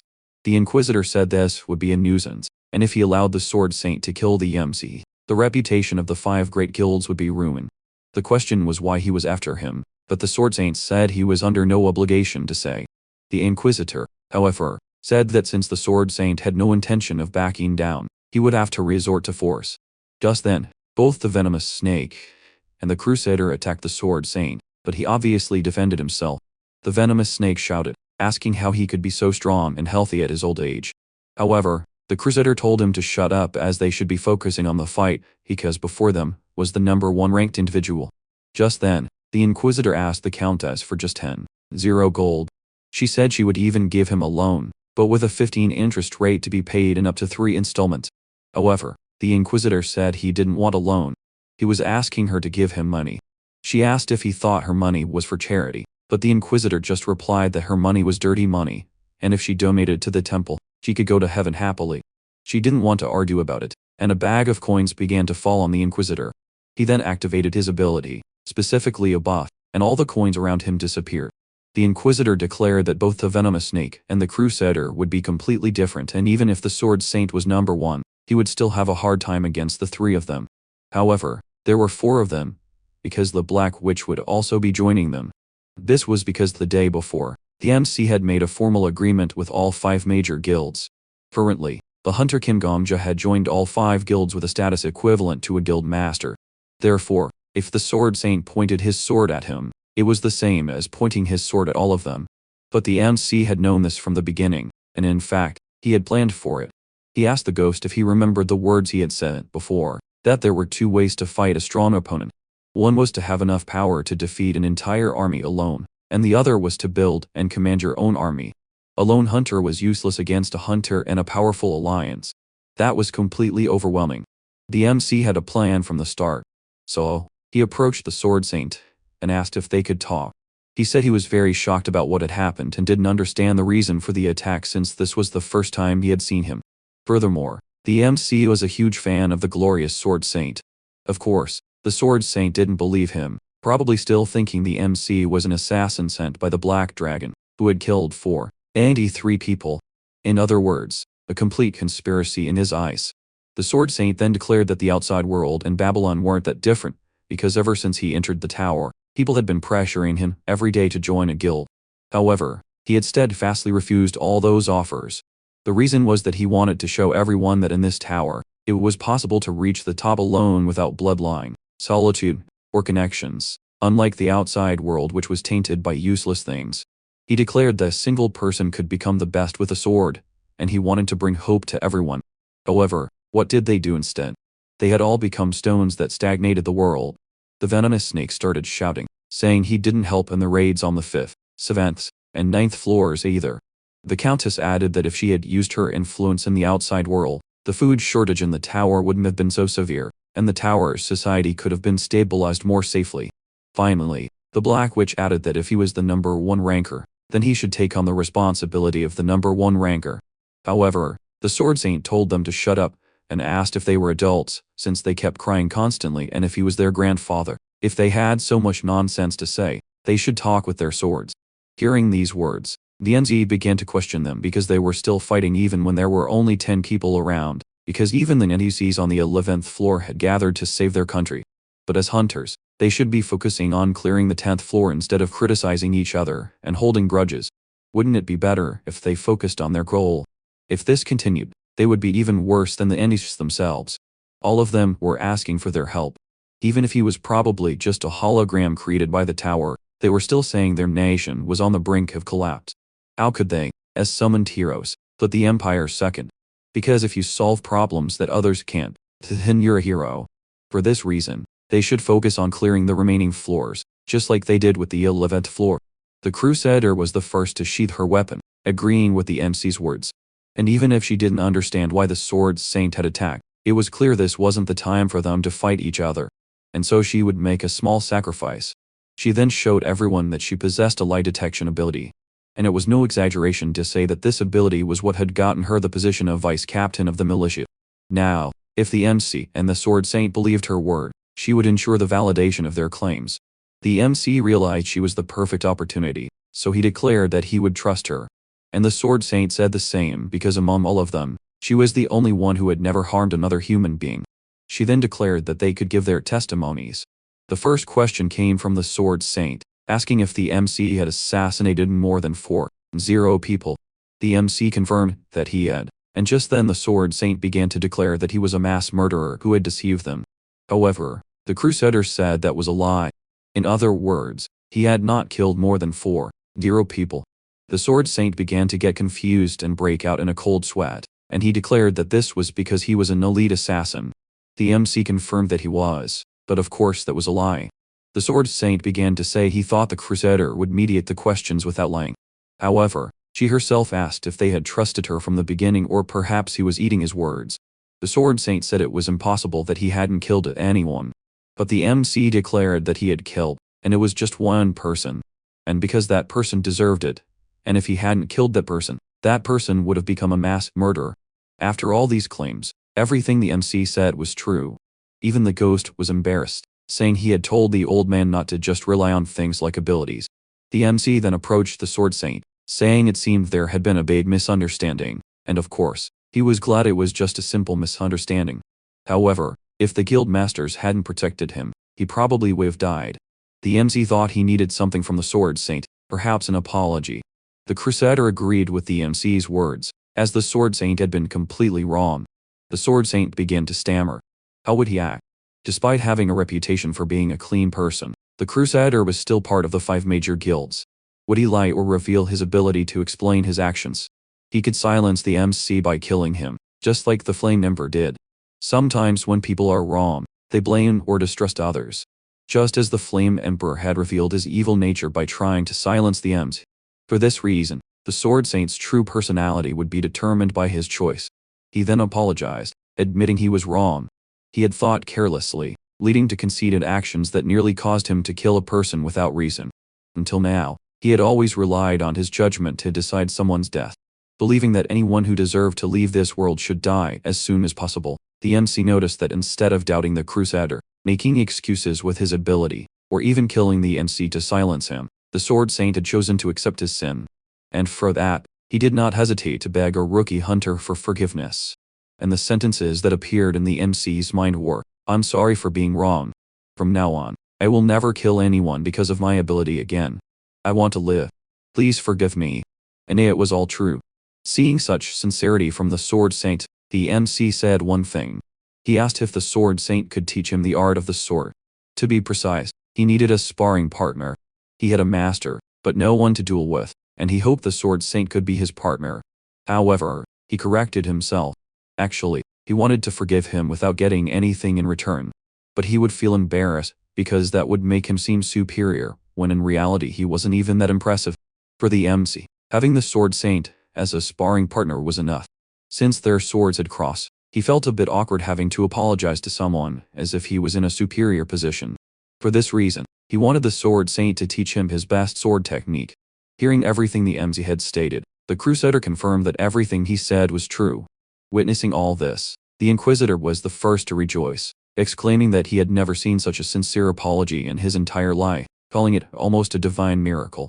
But the Countess immediately started complaining, asking them not to ruin the happy ending, even though her money didn't mean it was all for naught. However, no one paid attention to her. The Sword Saint began to declare how he could have judged such a kind person so wrongly. He said that if the MC wanted a sparring partner, it would be his honor. He would be available whenever the MC wanted. He even told the MC he could call him Grandpa Marcus, and started saying a lot of nonsense, saying he wanted the MC to meet his granddaughter, or even marry her. However, the MC remained calm. The Sword Saint's expression quickly changed, asking if the MC wasn't interested in his granddaughter. Bamja corrected himself, saying it wasn't that, he simply wasn't interested in dating anyone. A commotion of shouts erupted, and the ghost began to say that, as he had mentioned before, the old man was very annoying. So annoying that he never listened to others, and it would be no surprise if he eventually got a title called the God of Annoyance. The MC silently thought that he wished he hadn't found that out. But just then, the system announced that the MC had cleared the 11th floor in first place, and from now on, he would receive the clearing reward. Since he came in first, the reward would be given to him first. They had heard about the clearing conditions for floors 12 to 20 before returning, but he wanted to know what kind of reward this would be. A window appeared before the MC, and in summary, the MC had chosen one of the positions of the Empire, and would receive the corresponding skills and attributes. The choice he made now would determine his path until the 20th floor. As the MC had said before, from the 11th to the 20th floor, the theme was the stage of heroes and the Demon King. The hunters would take on positions in the Egan Empire, receive skills and attributes, and the top contributors from the previous floors would have the privilege of choosing these special positions before anyone else. The MC already had a position in mind, but he wanted to see the Demon King's reward. The objective was very clear and simple. He had to kill all the top 10, except himself. If he did that, the Demon King's power would immediately take the MC to the 99th floor. Seeing this option, the MC was shocked. Now, which one should he choose? Obviously, the ghost said this was a trap, and the MC knew it because there was no way the Flame Emperor wouldn't have chosen this reward. As in his previous life, instead of being on the 99th floor, he had stopped at the 40th. Therefore, this reward was nothing more than a trap. He had probably chosen this reward, realized it was a trap, and returned to the past. However, it was tempting. What would happen if he went to the 99th floor? But the ghost told the MC not to do it, as he had spoken to someone who had experienced the 99th floor and failed. This choice was one of the worst traps. The MC asked if the boss of that floor was really that strong, and the ghost said it wasn't. Or rather, there was no such thing as a boss. It was something much more sinister. Anyway, he had warned him as a friend, and he didn't want to admit it. But the MC was doing great and would eventually clear the 99th floor. Then, Ganja said he would do things properly. He would take the safest path and even skip the rewards because he wanted to see how things would play out. At that moment, he announced to the others that a reward window had appeared for him. The Black Witch said she was really bored because it was taking so long, and the MC announced he would not choose any reward. The Crusader asked the MC why he would do that. But at the same time, the Sword Saint said he understood why the MC had made that choice. However, he asked if it was really necessary to skip the rewards. However, the MC just said he had no regrets. Then, the Sword Saint chose the goddess's reward, and his position would be the commander-in-chief of the Knights of the Egan Empire. Immediately, many knights appeared. The next to receive a reward was the Inquisitor, and he said it seemed like a game of cops and robbers. But for everyone to understand what he was talking about, he would show them. Everyone was surprised. It really was a game of cops and robbers. The Inquisitor said they should call the goddess's allies the police, and those on the Demon King's side the robbers. It seemed that being on the robbers' side would definitely have its disadvantages because the Crusader would quickly find them out. He added that the MC's choice wasn't very great, but he would respond. So, he chose the position of Grand General of the Empire. The Venomous Snake finally chose the position of Commander of the Royal Guard. The Crusader chose the Minister of Foreign Affairs, and the Black Witch chose the position of Prime Minister. Finally, the Countess chose the Minister of Finance. But everyone had chosen their respective positions. At that moment, the system began to report who had received rewards. One person had not received a reward. 8 people received the goddess's reward, and 1 person received the Demon King's. Obviously, after seeing such an announcement, chaos ensued. Then, the Black Witch declared that as the guild master of the Black Dragon, whoever chose the Demon King's reward would suffer the most painful death, and asked the Crusader to start interrogating everyone present. The first person she interrogated was the least likely. She asked if the MC had chosen the Demon King's reward, but he denied it. And of course, it was true. So, she interrogated them one by one, leader by leader, until she reached the last of them, which was the Black Witch. And it wasn't her either. They began to wonder, how can this be? If it's not one of the 10, then who is it? And the Crusader told them not to panic.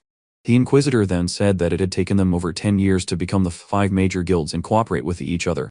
In other words, it was very difficult to trust anyone not from the 5 major guilds, and they didn't have 10 years to build trust with the others present. The Crusader tried to stop the Inquisitor, saying that efficiency was not what was important right now. However, he had activated his skill, and the Venomous Snake was advancing with them. So, they killed one by one to get to the last one, who was obviously also killed. It was the system itself that warned that none of the 3 were the Demon King's minions. The Inquisitor declared that they were in a very bad situation, because their 10-year bond was about to be destroyed. The Crusader declared that she had warned him to wait, but just as the Inquisitor was about to speak, his arm was cut off, or rather caught in the crossfire between the Sword Saint and the Venomous Snake. The Crusader then said that she would trust the MC's judgment because he was the only one who had refused the reward. He was definitely the only one who couldn't be the traitor. Seeing the madness before him, the MC wanted to ask the ghost if all the people he attracted were psychopaths. However, the ghost just said that the MC hadn't given up the reward just because he knew this would happen. However, the MC said that there was tension between the top rankers, and he assumed a fight would start if there was a traitor. For this reason, he had given up the reward, but he didn't imagine it would be this bad. So, the MC approached the Crusader and asked if she could tell him a little about the Inquisitor. She replied that he had always been like this. More specifically, when they entered the tower, religion was a big issue, and different religions were always fighting each other. It was at that moment when the Inquisitor appeared. He killed everyone. The MC remembered that in his previous lie, the religious groups had actually reached a peace agreement, but perhaps that was because the Mia covered them up. The Inquisitor said he regretted his judgment, and knew that what was happening was because of his actions. But to stop all those fights, he needed the MC to ask the Sword Saint to stop the battle. The MC tried to get the Sword Saint's attention, saying they should resolve this fight through dialogue. He was asking in the name of his granddaughter, and if she ever entered the tower, he would definitely meet her. So, he couldn't ignore the words of his future son-in-law. The Sword Saint said he still hadn't forgiven them and wouldn't stop this fight just because he listened to the MC. However, he realized that when they crossed swords, he could kill them anytime. So, once they found the traitor, he would definitely kill him immediately. The MC continued, saying he could kill him later. He then began to say that they should calm down because as long as they didn't know who the traitor could be, they might never find him. However, This wasn't the most important thing, because they could resolve this crisis without finding the traitor. The Crusader asked the MC how this would happen since whoever chose the Demon King's reward aimed to kill all of them. However, the MC told them to look more closely at what was written in the quest. According to him, the Demon King's core was on the 20th floor, and that was why they shouldn't focus on the traitor. He would probably be covered in fear, or perhaps the system itself had forced the creation of a traitor to achieve its goals. If they eliminated him, the reward would also disappear. So, it was a very simple and easy to solve problem. They should climb the tower and break the Demon King's core. When the MC opened the door, a sound of rain was heard. But it wasn't normal rain. It seemed to be similar to blood. The soldiers, seeing that rain, began to fall into despair, and no one understood what was happening. However, the MC calmly walked among them and broke the glass. That rain was the result of the Demon King having taken form. Just then, he began to speak, asking if the Empire really thought they could defeat him by sending people from another world against him. They could even send more if they wanted, but they were still human, thus flawed creatures. And those who do not see humans as human will be devoured by their own weakness. The system had given them the quest, and in summary, they had to stop the Demon King or make him retreat, taking advantage of his weakened form. Now, I ask you, how is that weakened? Obviously, seeing the quest objective and such a monster before them, they began to wonder if it was really possible to complete that quest. The MC said they should calm down because the tower doesn't give quests they can't complete, and they weren't just mere hunters either. For example, the venomous snake was the commander of the royal guard, so he should trust them because the stage couldn't be cleared by the hunter's strength alone. That was why he had to treat the entities as if they were real people and lead them into battle. As commanders, they had to act like commanders. Since the Crusader was the Minister of Foreign Affairs, they needed to find the Emperor, because an army without a leader nearby would have its morale crushed. As for the Inquisitor, the MC didn't like him very much, but this wasn't the time for conflict. Unlike the MC, the Inquisitor said he liked him much more now.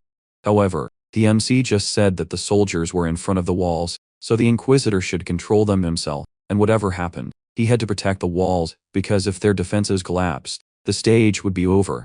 The Inquisitor declared that he would protect them with his life. Thus, everyone went to their respective positions, and since the top 10 had received their rewards, the other hunters were able to enter the floor. Switching to another scene, the Black Witch approached the MC, and he asked how she got to him so quickly. She replied that it was her unique skill called teleportation, which allowed her to teleport anywhere within her line of sight. Obviously, such an overpowered skill had to be copied, and even the ghost agreed that the MC could use his hacks to steal this ability. However, continuing the conversation, the MC asked what she was doing here instead of going to the walls.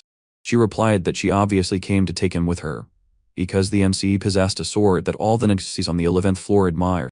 Whether they wanted to or not, they needed to raise the morale of this army. That was why the person the soldiers needed now was not her, but the MC. Suddenly, she held out her hand to the MC, and said that he needed to verbally agree to teleport with her because this was a limitation of her skill. The MC asked if it was okay for her to reveal her skill's limitation since it could be a trump card, but she just replied that she was currently the Prime Minister of the Empire, and it was not strange for a Prime Minister to use her trump card to protect the nation. So, the MC agreed, and they were teleported to the walls. Seeing the state of the soldiers, the MC realized one thing. NPCs were different creatures from real people, and even if they were illusions, their fear was real. The Black Witch told the MC to pay attention to what she was about to do, as she couldn't simply back down after only showing her bad side. She didn't become the guild master of the Black Dragon Guild for nothing. Just then, she called for the soldiers' attention and began to declare that they should gather their strength, as they were the only true wall of the empire. Looking at her, the soldiers began to feel a spark of hope. She continued, saying that as long as they stood firm, the empire would not fall. Suddenly, she grabbed the MC's arm and raised it. At that moment, the holy sword began to shine, and the rain for a brief moment stopped falling. Wait. Do you remember that the MC was killed by the general on the 11th floor, and since he was now a rank, he would receive a penalty for using a skill. No one knows why, when, or how it happened. However, when he appeared, the red rain began to fall. As the rain fell, blood covered the ground. And every time a nation fell, the territory of humans began to shrink, and the history of humanity became shorter and shorter. Every time the Empire's territory disappeared, only the rain fell and continued to fall. A relentless rain like blood, and this was the cause of everyone's despair. The royal historians solemnly used their ornate quills. They accepted their fate to write, and thus humanity was extinguished by its own hands.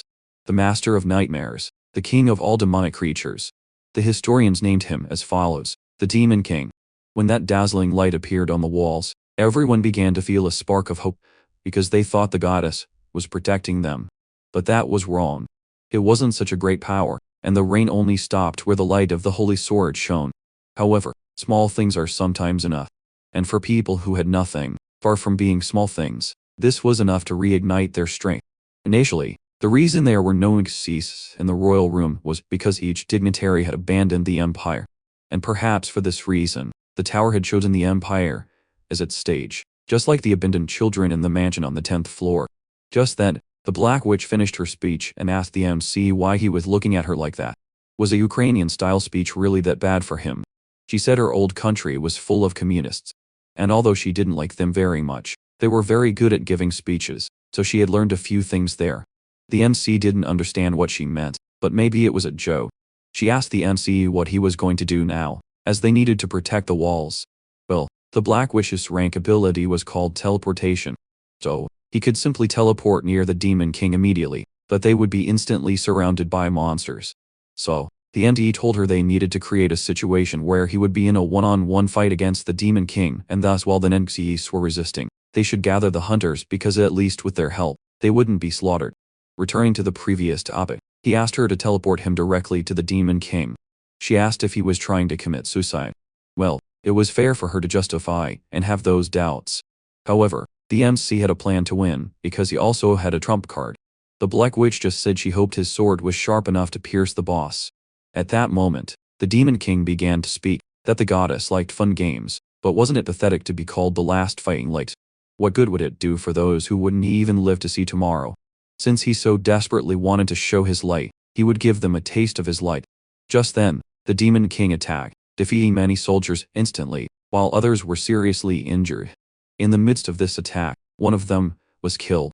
The Black Witch remembered that both the Sword Saint, the Inquisitor, and the Venomous Snake were on their way with their armies, and the Crusader was probably looking for the Emperor at the MC's request.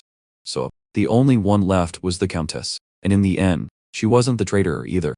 However, this was worrying, as the Countess was the only one with a connection from the tower to the outside world. But the Black Witch said they had no time to mourn, because they should focus on what was in front of them. Looking at the map, the MC realized that the demon army had changed its formation, and was probably trying to attack. Just then, they teleported to the front lines of the battle. Arriving there, the ghost wanted to tell the MC one thing, that from that moment on, a new training session would begin, and he had to last at least 30 seconds. Because to win that war, he needed to become everyone's hope. And no matter how long, he just had to show the spectacle that he was single-handedly holding back the monsters. No one becomes a hero by living for 30 years. But when people desperately need 30 seconds, giving them those 30 seconds is what makes a hero, which is why he should become one. The ghost wanted to teach the MC a few things when he reached the 20th floor. But it was time for a little practice.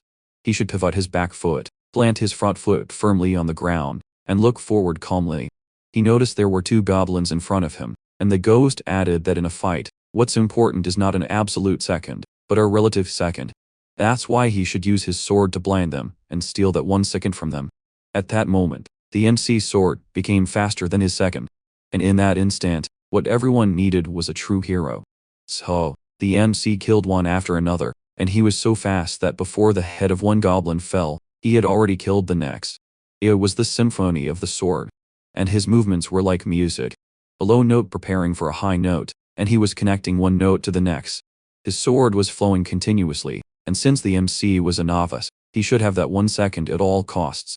That's why he shouldn't lose control of time. After killing one, he had to find the next. He should live every second to the fullest. And he wouldn't truly be living if he just let time pass, because one only truly lives when they contribute something to time. All the slaughter he had committed had only lasted 10 seconds. Just then, the MC began to wonder one thing. Why would the tower grant an X rank ability to someone like him? It wouldn't have been a problem if it were given to a great saint, or perhaps a normal person, but of all people, why was it given to a psychopath? Or maybe the tower thought it couldn't be challenged by anyone other than the Flame Emperor. Does one need to become like him to reach the top? But the MC would not accept that. He would clear the 20th floor in place of the Flame Emperor, the 30th, 50th, and even the 100th floor. He would show everyone that he was not wrong to kill him. At that moment, the MC had ranked up to D. As he advanced towards the monsters, the Sword Saint moved with him and cut down all the goblins in front of them. He said something to the MC, but it was inaudible. However, he stopped and repeated, declaring that the attack was magnificent. He introduced himself as Marcus Cowanberry. This was the second time a rank 1 hunter had told the MC their name.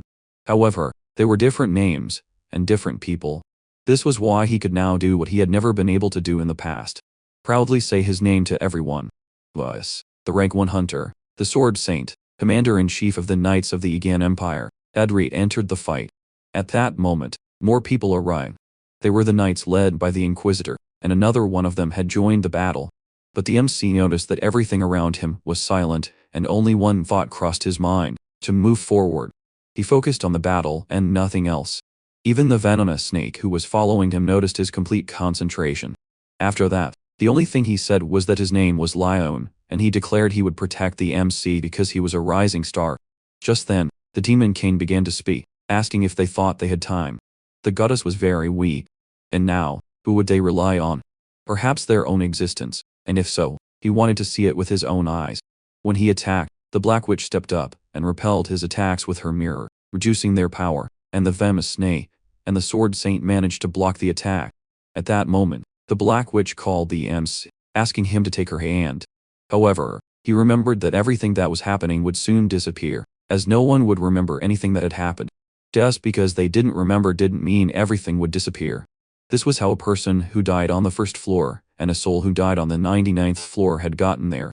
When he returned, nothing would be resolved. However, he would be a little stronger, and would also do things a little better. At that moment, they stood before the Demon King, who declared that he had made it clear that there was a traitor in their group. However, they still clung to the trust they had for each other as if they were patching up scraps. However, scraps could not become a real dress. Just then, the MC let go of the Black Witch's hand and silently apologized. Perhaps they wouldn't remember the events of today, but it was for a greater good. Well, now it was time for round 2. At this point, the MC had another thought. Why did the tower, after granting such power to someone like Yushua, grant such an opportunity to a useless person like him? Perhaps the tower was disappointed with the attitude of the hunters. Perhaps the Flame Emperor had used his power to clear the 10th floor. And perhaps the tower didn't see that as a disgrace. Every floor had a secret quest, and the 12th floor was certainly no exception. The Demon King had 3 abilities that caught the MC's attention, but he already knew which one he would take. The ghost asked if he was really going to take that one, and the MC replied that it would at least be useful until the 20th floor. The ghost didn't understand, but the MC probably had a plan. The MC then asked the ghost if he could answer one thing, if he knew what the old man did every day. The ghost replied, yes, he plans his entire day from the moment he wakes up until he goes to sleep. The MC told him to explain his routine as he would need it for something. After choosing the skill card, and now that he was deranged, he finally saw the Demon King's trauma. However, let's talk about that nightmare another time. The MC had turned back time 24 hours, reliving everything once again. Well, the 11th floor wouldn't be a problem, but on the 12th floor, where the Demon King appeared, they would all have a fight. The Black Witch asked if the MC was okay because he seemed strange. However, he just replied that he was a little emotional after thinking about being with such great people like them.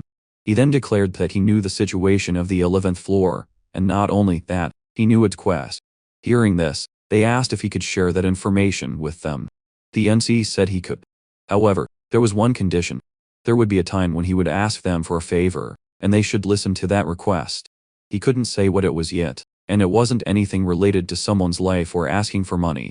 And if they thought it was an impossible request, then they could refuse. The Inquisitor was the first to agree to the condition, and the Countess said that from the moment he declared they could refuse the request, she had accepted his terms. The MC, hearing their response, saw that the first step was complete, and with that, the 11th floor had just become a little easier to clear. At that moment, the MC caught the Crusader's attention and asked if she could take a walk with him as he had something to ask her. It would be quick, 30 minutes at most. As they walked, people were talking about who had cleared the 10th floor. But this no longer mattered to the MC because the old man was following him.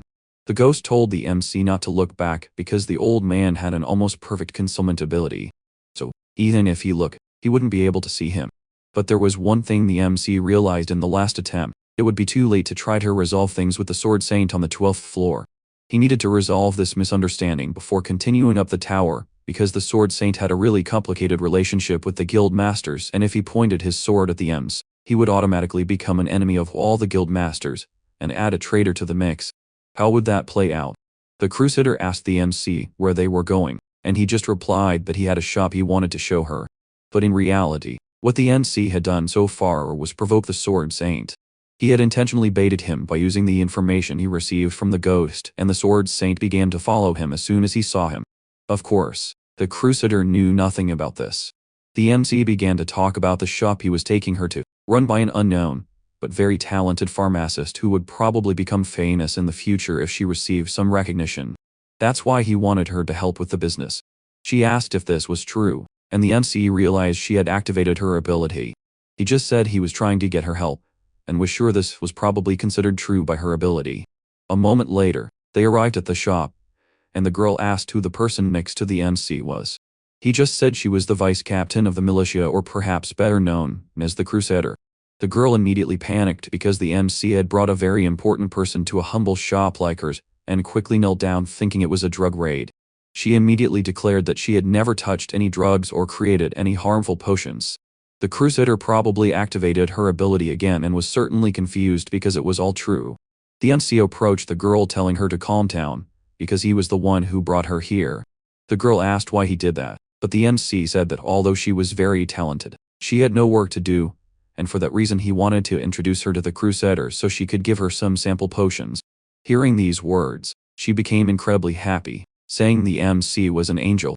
However, just then, another customer arrived, and the first thing the old man declared was that except for the MC, he wanted both girls to leave, because he wanted to have a private conversation with him. The Crusader asked if the Sword Saint was being too aggressive. However, the Sword Saint told her to leave immediately. However, the Crusader added that if he had lost his memory due to old age, his reputation was not what it used to be. She also declared that the MC had just joined all 5 major guilds, and if she were attacked, it would be a declaration of war against them. She continued by saying she had received many complaints about some of the manhunts the Sword Saint had conducted, and the militia had not had time to intervene in his personal enforcement of justice. However, the story would change if it happened right in front of her. The old man asked if she really thought she could stop him, and she replied that she couldn't, but she would fight, and even die if it came to that. If she died at his hands, he would become a murderer who had killed an innocent person. Well, this was a weakness that Kim Gong-ga had discovered in his previous life. The Sword Saint was vulnerable to innocent people. That was why the MC had brought the only guild leader who had never killed anyone. And by the Sword Saint's moral standards, the number of people the Crusader had killed almost made her a saint. There was also another person there, and with the presence of both, it was like a cheat code, because although they lacked the strength to face the Sword Saint, good people like them were the only ones who could stop him. Just then, the Sword Saint sheathed his sword, and thus the second step was complete. The MC then called the Sword Saint, saying he wanted to meet him in the northern fields. He would go alone, and if the old man wanted to know what kind of person he was, he should go there tomorrow. The girl asked the Crusader if the Sword Saint was known as a demonic assassin, and she explained that it wasn't common knowledge. However, at least among the leaders of the 5 guilds, they knew something. Apparently, the Sword Saint had lost his daughter and son-in-law to a despicable assassin. But the details were unclear, because the old man didn't talk much about it, and for that reason, he harbored a hatred for assassins. Well, the Crusader realized she had gotten sidetracked and asked how much the potions there cost, as if they were too expensive. The militia wouldn't be able to afford them as they were on a tight budget. The next day, everyone was eagerly awaiting the opening of the 11th floor, and the atmosphere was similar to what had happened in his previous life, except for a few changes. The Sword Saint remarked that the MC had indeed gone alone and asked if he was confident enough to face him alone, or perhaps he was proud of his skills after committing so many murders. The ghost asked if Gongda was okay, and he replied that his heart was beating a little fast.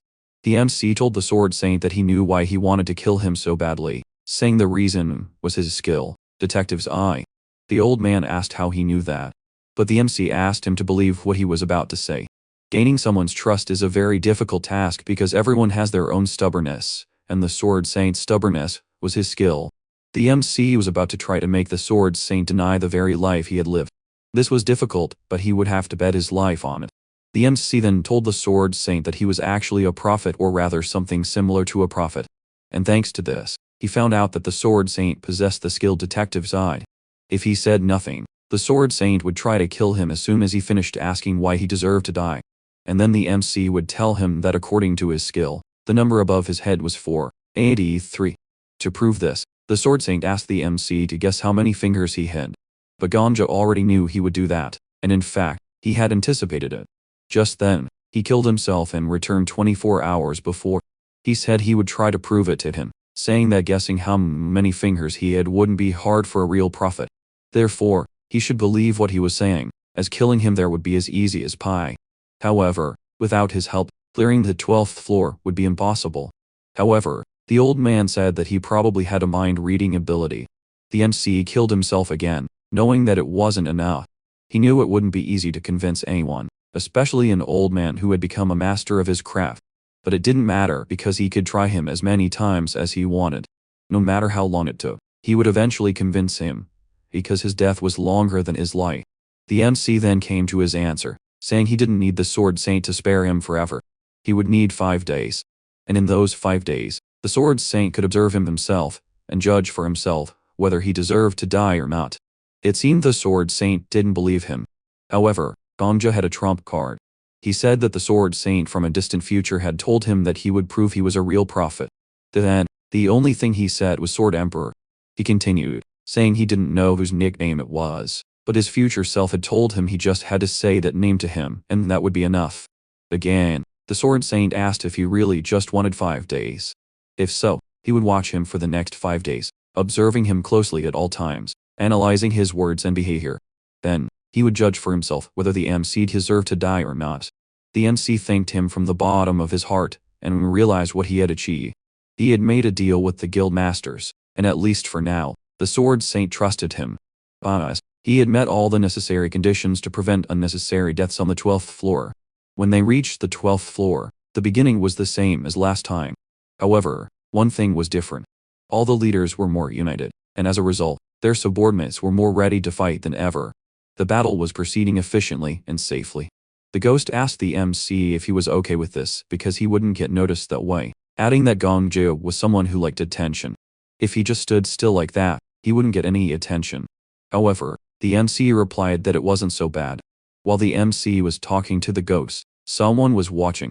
Gongju quickly turned around to ask what he was doing there, and the Sword Saint replied that he was observing, because, as he had said before, he would be watching him for the next 5 days.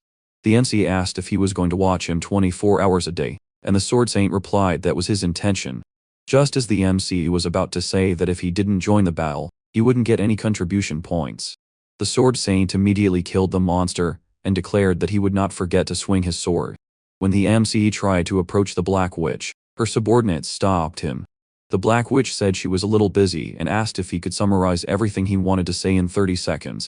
The MC said that the reward he earned on the 10th floor was a mini-map that could show both allies and enemies across the battlefield. She quickly approached him saying he should have mentioned that sooner and asked where the boss was because they were running out of time. She asked him to verbally agree to use her teleportation ability directly to the boss, and thus they arrived at the front lines. With the second teleport, he was on top of the boss. The MC jumped towards it and split it in two.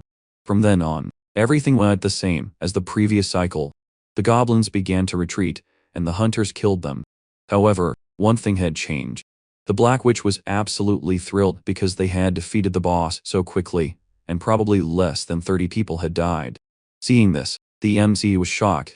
Perhaps the reason she seemed so sensitive in the previous cycle was because many hunters had died from the start, and now she was celebrating, because the death toll was so low. Ganja noticed that she was a very straightforward person, because she became happy or sad depending on the number of deaths. The MCE told her to relax because she was too excited, but she replied that no previous floor had been cleared with so few deaths. That's why she was proud of it. She added that he could have monopolized the reward from the previous floor, and if he hadn't shared the information, many deaths could have occurred. That's why she was so happy that someone like him would be a new hero. The MC noticed that being idolized or envied by ordinary people was great, but it was nothing compared to getting recognition from those people. In his mind, maybe they couldn't call themselves the best, but they were the ones who had the right to say they had tried their best. The Sword Saint and the Black Dragon Guild Master were people who were undeniably dedicating their lives. He wanted to live a life where he was recognized by these people and wanted to protect them. The MC didn't want them to fall into the clutches of the Demon King. And for that reason, he would not disrespect people who had worked hard like the Flamed Emperor had. He would not stand by or use deceitful schemes. He wanted to recognize them and be recognized by them sincerely. Even if it was an impossible dream, that's how he wanted to live. At the same time, the Black Witch concluded that if they continued like this, clearing the 20th floor would be very easy, as she had predicted they would lose at least 5-0 people on that floor. However, these thoughts were wrong, because if the MC left them to their own devices, they would suffer a great loss on the 12th floor. More specifically, they would lose the only person with the ability to communicate with the outside world. And if that happened, they would lose 50-0 or even 500-0 people. That's why the MC would carry them. As the Inquisitor started to approach, Gamja asked them to wait a moment and declared that he had something to say to everyone. As he said this, the Sword Saint was just observing, and obviously the MC was very happy about that. He reminded them of the promise he had made with them and was now asking them to listen to his request. He asked for 5 days. They should do nothing for exactly 5 days. And if they did, he promised to clear all the floors from 11 to 20 within 5 days. The Black Witch asked the MC, "What do you mean wait 5 days?" The MC said it was exactly what she had heard, but she said that was impossible, and added that they didn't really take much time to clear the 11th floor. He had also cleared the 10th floor alone, but wasn't he being too confident? But the MC pleaded, and said that he had indeed cleared the 10th floor alone. However, he had shared the reward, and the benefits he received from the information about the 11th floor up to the boss's location. This was a benefit not just for him, but for everyone. For this, he had earned the right to ask for a favor. The favor he was asking for was for them to wait 5 days regardless of whether he cleared the 20th floor or not. That was the only thing he asked of them. Meanwhile, the MC was in an internal struggle between himself and the Demon King, because he realized the boss was somewhat desperate because the hunters were not fighting each other. The Demon King kept insisting that he wanted to give the MC a reward, and if he didn't want it, he could refuse. However, the Inquisitor said that it was a very simple matter, because the MC had shared the information on how to clear the 11th floor, and the only thing he asked for in return was for them to listen to his request and agree to them, as long as it wasn't impossible. Being there for 5 days doing nothing was not that simple, considering the media would cause a riot, but it was certainly not an impossible request. For that reason, he approved. The Black Witch said it wasn't really impossible, and the Inquisitor added that a promise is a promise, so they should keep their word. The Black Witch relented, and then the other leaders also agreed. Now for the Sword Saint, he said he had never agreed to that promise, and the only promise he had with the MC was to watch him for the next 5 days. Therefore, he had no reason to listen to his request. So, if he was heading to the 20th floor, he would follow him, as promised. The MC intended to kill the Demon King, but it wouldn't be a problem if the old man was by his side. The MC then said goodbye to everyone and said he would see them again in 5 days. However, when he opened the gate, he realized that everyone around him was frozen. The MC thought the reason was because he hadn't accepted the quest, or rather, he hadn't chosen a position. For example, on the 11th floor, they received the quest as soon as they entered, so that should be the normal quest progression. But they had been in a state of limbo for a moment at the beginning of the 12th floor. And why did it take a whole long time until they received the rewards and the quest? Well, the quest only started when everyone chose their positions, which meant if they didn't choose them, the quest wouldn't start. Therefore, the demon army's invasion wouldn't happen, and the Empire's army wouldn't fight them either. Now, suppose, what would happen if the Demon King died in that state? More precisely, what would happen if the MC killed the boss even before the quest started? Simple. No one could choose the Demon King's reward. Therefore, there would be no traitor, and the Demon King would be destroyed before he could do anything. Right after, the Demon King appeared and asked the MC how he could be so audacious, because he should follow the steps correctly and choose a side he wanted to protect. However, the MC had already decided. He wanted to kill him even before the quest started. Therefore, no hunters or imperial citizens would die. In other words, it was a happy ending without any sacrifices. At that point, the Demon King became even more angry, asking if the MC really believed he could stop him alone without the help of the goddess or the Empire. However, the MC didn't need help because in a frozen world, swinging his sword like the hand of a clock, the 5 days he had mentioned would last an eternity. Now, For the curious among you, let's learn a little about the Demon King's trauma. It was a rainy day when it first opened its eyes, and the first thing it did was attack a simple frog and take over its body. It rained that day, but the entity simply wanted to live a little longer. But let's get back to the battle, my little grasshoppers. Gamja was finally killed, so he marked his hand with each death that occurred. The ghost declared that the Demon King's sword skill was nothing special. He simply swung his sword powerfully back and forth. This meant the MC could dodge the attack as long as he knew its trajectory, but he was still too weak. The MC was trapped in a time prison. Even if he dodged the first attack in the next cycle, he would surely die from the next one. The MC began to wonder if he had proceeded with the quest normally, how many soldiers would have died on the chaotic battlefield. For every soldier who died, at least 20 years of life would not be lived and would be lost. When 10 of them die, that was 200 years. When 100 died, 0 years. To reclaim all that lost time, the MC had decided not to choose any position. To complete this quest, he had to be prepared to be trapped in eternity. For some, that might be extremely tiring and could even be considered hell. But as the MC said, a hero must kill a demon king. And now that he had become a hero, that was his job.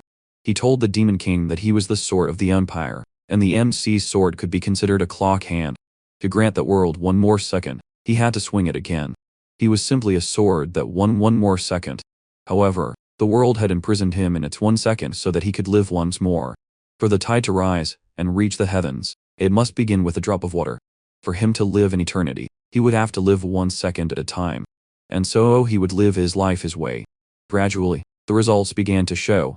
In one cycle, 40 people died. In another, less than 30, and even as few as 20. The MC was happy that his struggle against eternity was yielding results. So much so that the Demon King himself asked why he was smiling. To the Demon King, the MC was simply a madman about to die. However, he said that no one would understand him. But despite that, Gamja never gave up, and there was really no reason to. Because his sword today was faster than yesterday and would become even faster tomorrow. And why? Because he was living. Then the day came when no one died, and with it, his desire to live a little longer grew. However, this battle against the Demon King was not over yet. He could dodge most of the attacks, but there was always the strongest one. This time, however, he would do his best to defend against it. Just then, the sound of breaking glass echoed, and the Demon King's attack stopped. The Black Witch approached the MC and said she was too impatient to wait for him for 5 days, which was why she had followed him to see what he would do. The MC replied that he was playing the hero, and was having a very good feeling. The Black Witch remarked that it was indeed a good feeling, because the best prey is always the stolen prey. The Demon King said they were really confident, and the MC apologized, because he had said he would face him alone. But reflecting on tradition, heroes always team up to defeat the villain. So, he was simply following tradition. Just then, the Demon King activated his sub-units, and countless monsters began to appear again. The Black Witch asked the Sword Saint to help them, because he had been standing there watching them fight.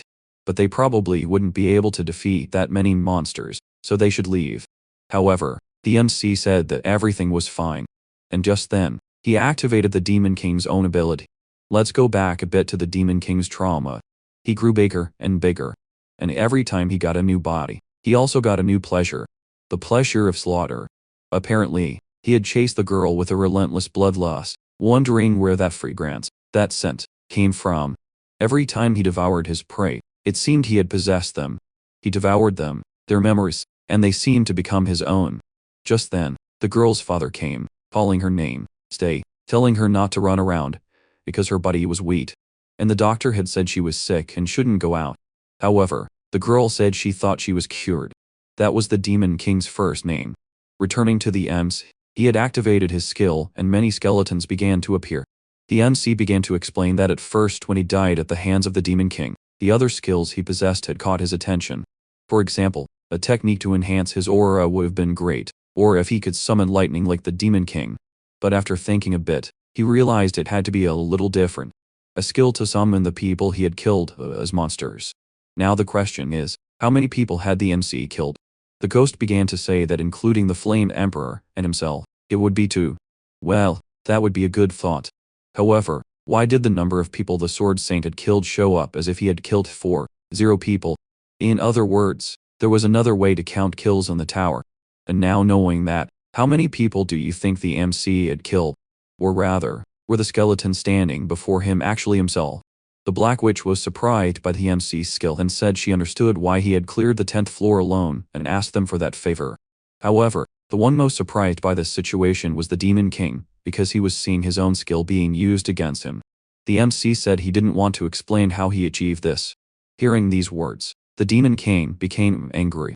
Just then, the MC called the Sword Saint's attention and told him he should fight alongside the skeletons because then they wouldn't lose. With the help of the Black Witch, she could block his attacks, even if only for a moment. The MC then ordered his skeletons to advance, and he engaged in a fierce battle. It could be considered a battle of the dead because besides the Demon King, the Sword Saint, the MC, and the Black Witch, everyone there was already dead, even if they lost their heads in the battle. Seeing such a scene, the Demon King began to wonder how this could be possible. A person from another world was using the same skill as him. And as someone else who didn't live there, and had no malicious intent towards that world, why did he intend to block his path? However, the MC said it didn't matter where he came from. But the most important thing now was that he was there. Even if he didn't think it was qualification enough, the boss shouldn't mess with him, because the tower had recognized his qualification. From now on, his nickname would be the King of Death. And here we are again to understand a little more about this Demon King. She did not age and her beauty was maintained day by day. An intoxicating fragrance emanated from her body, captivating everyone. They began to call her the Saintess of the Borderlands and said she had the ability to cure any disease. People completely trusted her and were desperate to receive her blessing. Of course, everyone believed her words. But even after living for a long time in a human body, she was still attracted to the pleasant scent of humans. Even if it was just a baby wrapped in rags, it still smelled very fragrant to her. Happiness was a joy in that world. When she devoured the baby's flesh and bones, she received the child's memories. Of course, to her, she was saving the children. And the worst part was that even the parents themselves didn't understand what was happening, and thanked her from the bottom of their hearts. Or rather, they thanked the Saintess of the Borderlands. Many said she had performed miracles and was the savior of the sick, and their true liberator. However, this began to lead to something. Farmers and farm workers from other lands, who were frequently abused, eventually fled to the Borderlands to seek the Saintess's salvation. These nobles sent all their soldiers, declaring her a witch who was stealing their people and thus they would burn her village. Seeing everything before her, she was shocked. The soldiers were killing all the people she had saved. Just then, she declared that humans who do not see each other as human deserve to be devoured by their own wickedness. Returning to the battle, the MC still couldn't dodge the final attack. He always died from it. The MC's ability Reverse Clockwork stipulated that the user retains their memories and skills when turning back time, and these skills are also part of what is preserved. This is why the Sword Emperor, or the Ghost, could share his memories with the MC even after turning back time. This is because the abilities are maintained exactly as they were at the time of death. So, even the cooldown time is preserved. He had gone through day after day of resurrecting and dying, constantly fighting the same monsters. Every time he reached the Demon King's final attack, the MC almost died. But this time, after having died more than 7 times, he had reactivated his ability 100 Ghosts Reincarnation, which gave him a small advantage in the battle. However, even when the MC attacked directly, the Demon King was extremely resilient. The Ghost said the MC was really impressive because he could repeat the summoning as many times as he wanted. So, he told the MC to hide somewhere for a week and then kill himself to turn back time again. He added that since the MC had many skeleton monsters considered zombies, instead of being called the King of Death, he was more like the Zombie King. After all that talk, the MC finally died, and there he was again, facing the Demon King. But in this cycle, the Black Witch had activated her strongest ability, and attacked the Demon King with all her might. Of course, it caused significant damage. However, the battle was not over yet, and since the MC knew the Demon King's movements, he was commanding both the Sword Saint and the Black Witch. The battle was proceeding perfectly, and safely, almost like a premonition. Once again, the Demon King took a full power attack at close range. However, this attack had exposed a bit of human skin, and the boss felt the danger. So, the Demon King decided to retreat. And of course, seeing that was disappointing. The MC was shocked because after so many deaths, the only thing he managed to do was make him retreat. However, the system had created a secret quest, and it wasn't just one. It had recreated all the quests from the 11th to the 20th floor. The secret quest the MC had received was called Warrior of the Silent World, and its objective was simple. He would have to create a world with no victims. These people would not know what he had done, so he would not receive recognition from the people he had saved. The system asked if he wanted to accept that quest. Since everything suited him, he obviously accepted. The system began to search for the existence of the Demon King on the 12th floor, but he was no longer there. This caused a change in the timeline. It was the first time the NDE had seen such a thing, and even the ghost replied that he had never witnessed it. However, looking back, they noticed the city walls had changed because the Empire's flags had disappeared. To get a better look, they went to the city walls. The city, which had been in chaos and disease, suddenly seemed to burst with light. Then, the MC understood what that timeline change meant. It meant that history had changed. The Empire was originally attacked by the Demon King, and whether they won or lost, the fact that they had been attacked didn't matter in this world. The very attack of the Demon King had ceased to exist. Unbeknownst to anyone, while no one was paying attention, history had changed because of the MC. The city that once had rained like blood was now illuminated by a cheerful dawn. Of course, this was incredibly satisfying. Just then, someone shouted, asking the MC and the Black Witch what they were doing up there, asking if they were enemies. The person shouting was the same general who had welcomed the MC on the 11th floor. The MC said that he knew him and his name, but the general didn't recognize the MC. So, the fact that he was shouting at him as if speaking to a stranger meant he didn't remember anything about what had happened. Just then, the MC began to laugh. He laughed loudly like a psychopath. Then, he infused his aura into his voice and declared that he had protected the Empire, and kept his promise without any shame. For hundreds of days, the MC held on to the belief that he didn't want to see any victims. And after hundreds of days, he had finally defeated the Demon King and was proud of it. In the past, he lived like trash, envying others, laughing at all of them, and spending his days drinking to seem cool. However, he had frozen those emotions and given up on his lie. But today, he could confidently stand before the Black Witch, the Sword Saint, and even the world. Above all, he was proud of himself for fulfilling the promise he had made. At that moment, the MC shouted at the general, telling him to take good care of the Empire, and from now on he should protect it himself. The ghost, seeing the MC shouting as if he were crazy, couldn't help but laugh. The MC told him to shut up because today was his day. He then told the Black Witch that it was time to go to the 13th floor. But she looked at him with disdain, and said that there really was no top hunter who was normal as they were about to teleport. The Sword Saint declared that the first entry was always guaranteed for the number 1 ranker. So, the MC could order the transfer for all of them. Of course, it was an honor for the MC. When they reached the 13th floor, the Demon King was already waiting for them, and the MC prepared to fight. However, the ghost noticed something was wrong. It seemed the Demon King was weaker than before. Because he had taken that blow from the Black Witch, he was obviously injured, but it wasn't a physical wound. It was almost as if his level had dropped. Compared to when he was on the 12th floor, he was like an cis rank Goblin King, but now he seemed to be a regular Goblin King who had lost his cis rank. His strength was similar to that of the Goblin King the MC had faced on the 5th floor. This was strange because usually the bosses get stronger as you climb the tower. Did the Black Witch's attack have some kind of level down effect? At that moment, the tower tried to calculate the reward for clearing the 12th floor, but the system reported an error. The reward would be delivered when the MC reached the 19th floor. Now, he would receive the smallest reward.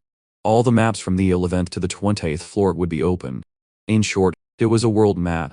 Seeing this, the MC understood why the Demon King was acting so strangely.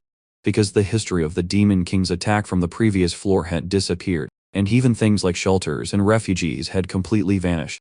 Following this line of thought, where would the refugees come from? Had they come from the Empire or perhaps from the entire continent? The shelters and refugee camps where these people had been had completely disappeared. Therefore, not only had the history of the Empire changed, but that of the entire continent. For those who didn't understand what the MC said, basically, he had gone back to a time before the Demon King's attacks. The MC explained to the ghost that his level had indeed dropped. He explained that there were voices that hunters heard when they leveled up, which meant the hunter was growing, but for the phrase existence is more clearly defined. It wasn't just to make things sound better. Perhaps the Demon King was a monster that had evolved by killing many people, but his murders and hunts had become nothing. Therefore, his evolution had been erased. That's why that moment was the best for a counterattack. Suddenly, the Demon King was summoning his soldiers. The Sword Saint and the Black Witch along with the MC were fighting against them. Just then, the MC said he wanted to make a bet with the ghost. asking him how many times he thought the MC would die before reaching the 19th floor. The ghost said it would take at least 100 deaths, and the MC said he would choose 99. The ghost said that wasn't fair. So, if he wanted to win the bet, he wouldn't help him anymore. After he determined that, let the game begin.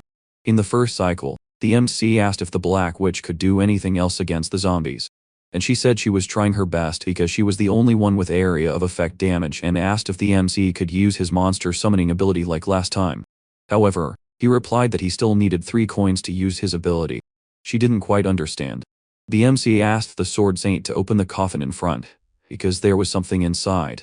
The Sword Saint asked why he should do that, but the MC just said he was a prophet so he should trust him. However, when the Sword Saint opened it, the MC finally died. In the next cycle, he asked him to take the axe from inside the coffin, but the Sword Saint replied, saying he had used a sword his whole life, and shouldn't use a different weapon. But the MC explained that the axe had a special area of effectability that could quickly eliminate the zombies. Just as the MC was about to say that he needed to believe what he said, he died again. In another cycle, the zombies were no longer a problem. However, a new monster appeared. A giant one-eyed zombie. The Sword Saint declared he would quickly finish it, but he ended up dying. In the next cycle, the Sword Saint said the same thing. However, the MC stopped him, and asked the Black Witch to aim for the giant eye right in the middle of its face. She immediately got excited, eager to make it explode, but just then, they died. In the next cycle, the MC could reactivate his ability and declared he would deal with the giant monster with his army of the dead. However, he asked the Black Witch for one thing. She couldn't aim for its eye.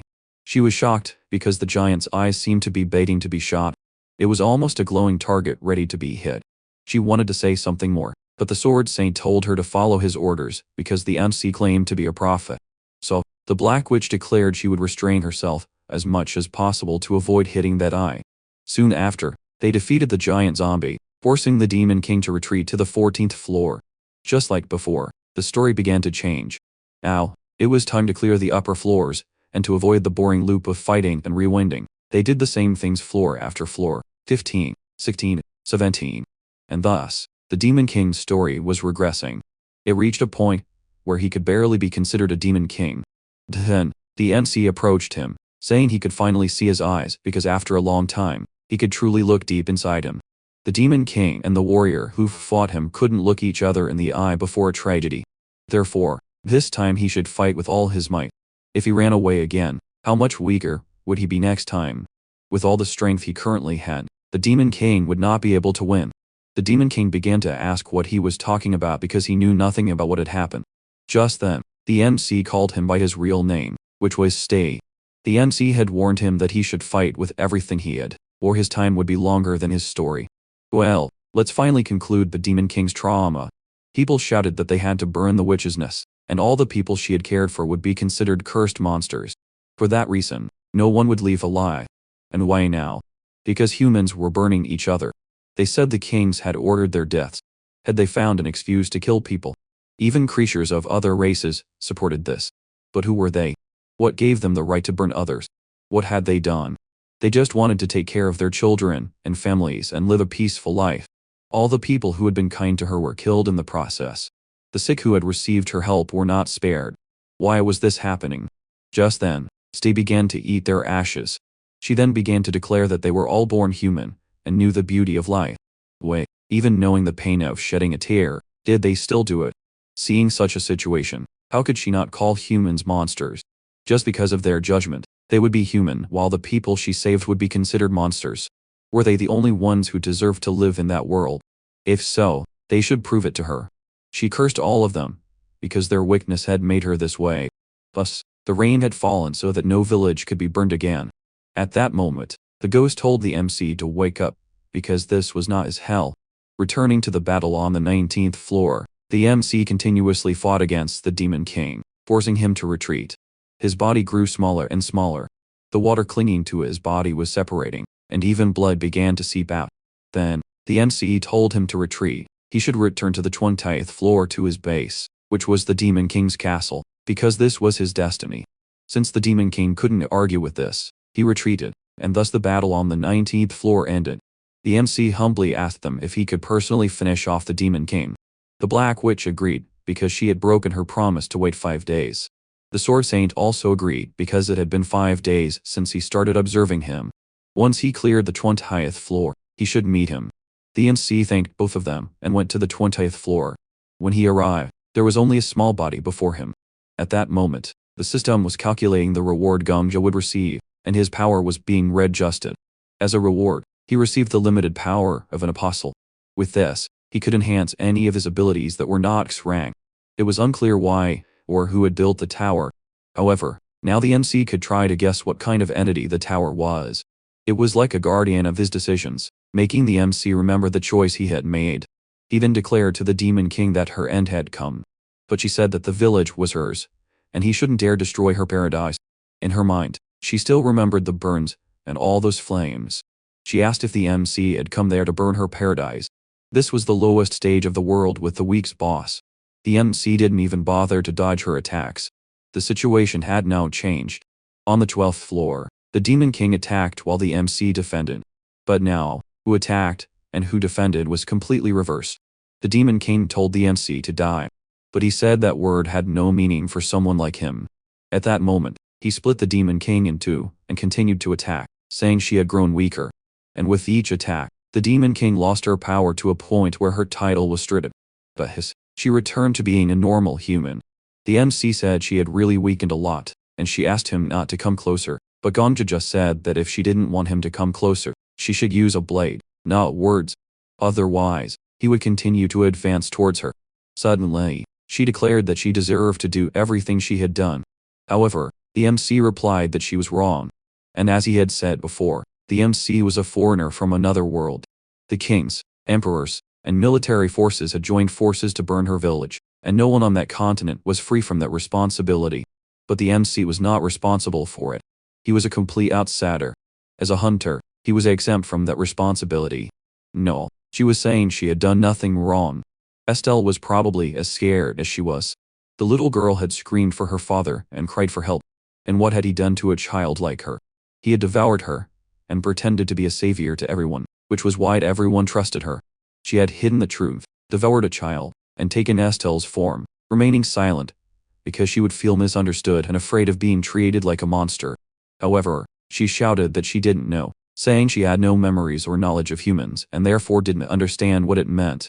The MC asked if she was saying she did it because she didn't know, and she confirmed because if she had known, she would never have done it. But the MC said that this is how humans act.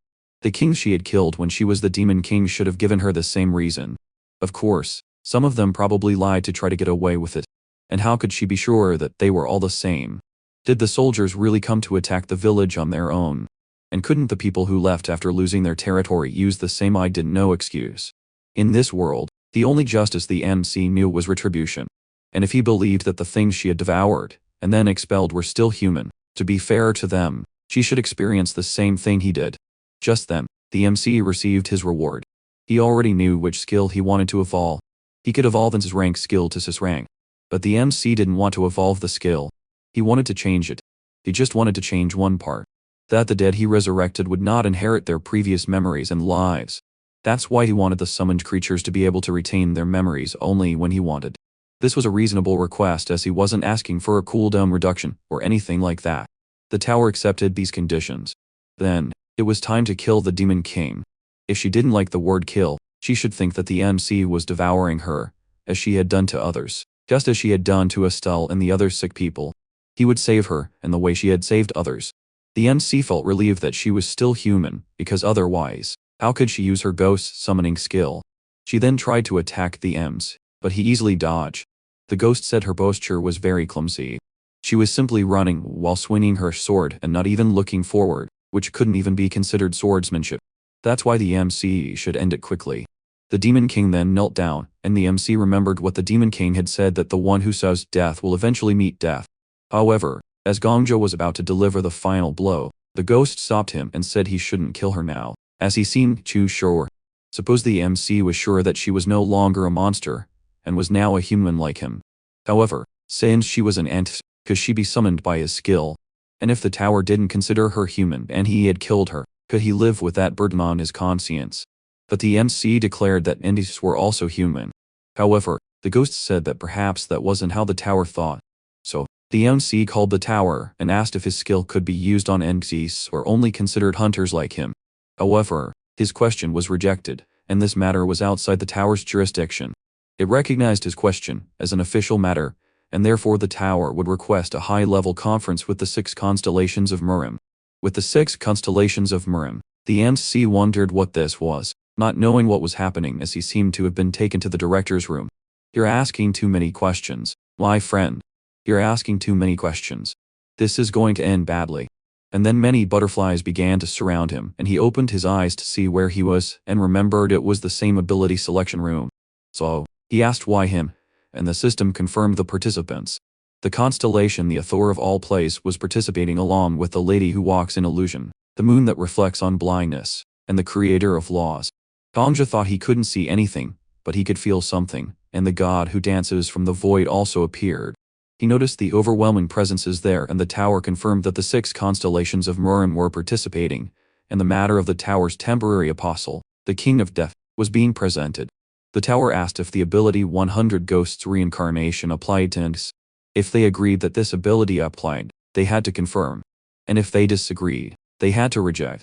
And then all those constellations began to talk to each other in their own language. And the MC seeing that began to panic. And with that, they had come to a consensus, and Gongja remembered that the language of all the beings in the tower was translated, so he could understand, but they were different. They were not creatures of the tower. They were creatures that couldn't even be compared to the Demon King.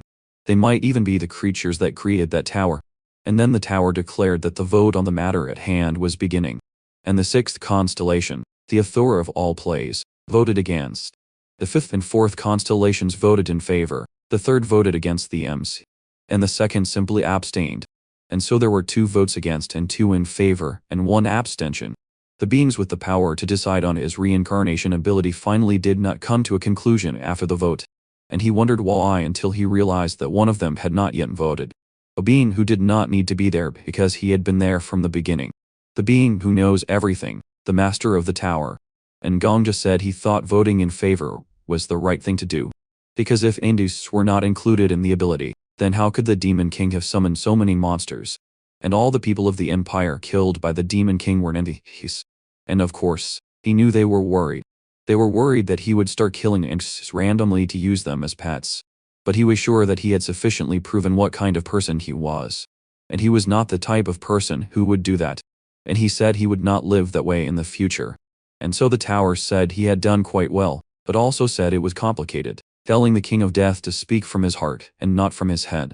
And with that, he said that the Demon King was the prey he had caught, and she was his. So, they shouldn't dare lay a finger on her. And with that, the 1st constellation, the Master of Murim, voted in favor, and the vote ended with 3 in favor and 2 against, along with 1 abstention. MCs were included in the King of Death's reincarnation ability, and the King of Death's temporary apostle authority was removed. The conference ended with the tower once again wishing him good luck. Then, when he returned, the Sword Emperor was calling him incessantly, asking if he was hurt, asking why he didn't ask the tower that. Then, he called him again, asking if he was listening. And the MC said it seemed like he had just blinked. But at the same time, it felt like a long time had passed. And so he told the Sword Emperor, asking if he had seen or heard anything, and said that the tower had summoned him to the world of void. So, there was something about Murim, or constellation, that he didn't know well. That said, a being like the master of the tower had appeared and laughed, asking if he knew anything. The Emperor, seemingly unaware of what was truly happening, apologized to Gongja. He said he thought he'd provoked him too much and turned him into a mindless zombie. He promised to tease him more moderately from now on, and told him to go back to his usual self. Gongja was surprised that the Emperor was oblivious. Even a legend who had climbed to the 99th floor in another world couldn't perceive this. He wondered who he had just encountered, but quickly decided to remain calm. While much was still unknown, he was now certain of a few things. Meanwhile, Sti continued to beg him to wait. Gongja announced that he was now going to deliver the final blow to his prey. Once he reached the 100th floor, he would know everything else. The Emperor then asked if he was really going to kill her, wondering if it wouldn't be better to act the tower first. But Gongja said it was fine, he had already found his answer. And with that, he used the 100 Ghosts Night Parade, ordering her to awaken. She rose from the ground, now under his command. He ordered that thing to stand, stating that while its appearance was the same, It was nothing more than a newborn creature. He declared that those who give birth to life in that world must always bear the responsibility for it. He proclaimed that stay was just a name she had stolen, not one she was entitled to. Her first responsibility, he said, was to be given a name. So, he named her Kuro, declaring that this would be her name from now on, and ordered her to serve him as her new master. And so, the being that was once Stay, the saintess of the borderlands, and the demon king of Autumn Ring, the one who was unworthy of a name, finally received her own. Kuro accepted his command, vowing to obey his every word. At last, the final day of the 5-day promise came to an end, and one of the kings had fallen. The emperor, still confused, said he didn't understand. He told Gamja to think about what he had done to her, wondering aloud if he should be angry. He also couldn't comprehend why she had bowed her head without a single word of protest. As for why Kuro obeyed him without hesitation, Gamja simply said it was because she knew. He added that the emperor would soon know, too. And so, the tower began to search for the Demon King's presence on the 20th floor, but it could not be found. The Demon King's confirmed absence and the change in the timeline were registered. At that moment, the former Demon King began to weep when he saw that his people had been brought back to life. But then, a human commander appeared with his entire army, ordering them to halt just before the village. The Demon King fell to his knees, calling out Gamja's name. He swore he would hold no grudge and seek no revenge. He would do anything Gamja asked, he said, proclaiming he didn't care about anything else, but he begged him to save his village. The emperor finally understood.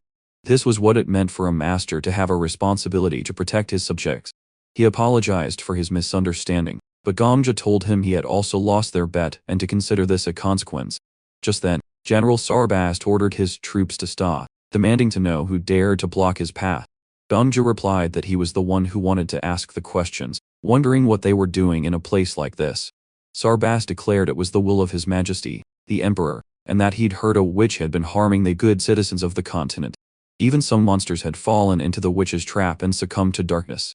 How could they possibly stand by and do nothing? But Gamja asked, so what? Sarbast announced that everything would be purified by the sacred flame. Gamja declared that he knew who these people were. Another man spoke up, stating that the Holy Father had ordered them to punish the heretics who dared use a saint's name in vain. The Lord of the Forest had requested their presence, and a jewel had been given to them by the Sage of the Merman. Gamja realized who they were: the holy knights of the temple he saved on the 13th floor, the forest elves from the 14th, the waterfall mages from the 15th, the volcano warriors from the 16th, the armed merchant troop from the 17th, the nomads from the 18th, and soldiers from the small nations of the 19th floor. Everyone he had saved was here. Sarbast demanded again to know who dared to interfere with his mission. Gamja recalled the secret mission of the hero from his ice world. He thought of those heroes, how it was said that the people of the continent would never notice their justice and dedication, but justice was still justice, and dedication was still dedication. The mission had asked if he would choose to remain a hero even in a frozen world. Gamja addressed General Sarbast, asking if he had just said he came by royal decree. Sarbast did not like Gamja's tone at all. After all, he was acting under the Emperor's direct command. But Gamja then declared Sarbast a fool for clinging to a royal order, assuming no one else could understand the situation as clearly as he. Sarbast, confused, demanded to know what the boy was talking about, asking how he dared to speak with such insolence and if he was sent by the witch.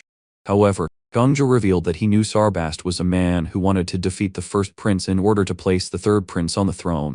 As for the insolence, Sarbast could indeed call him insolent, but Gamja said that was what he discovered when he saw the general's psychological trauma. Sarbast didn't know it, but Gamja had a wealth of information.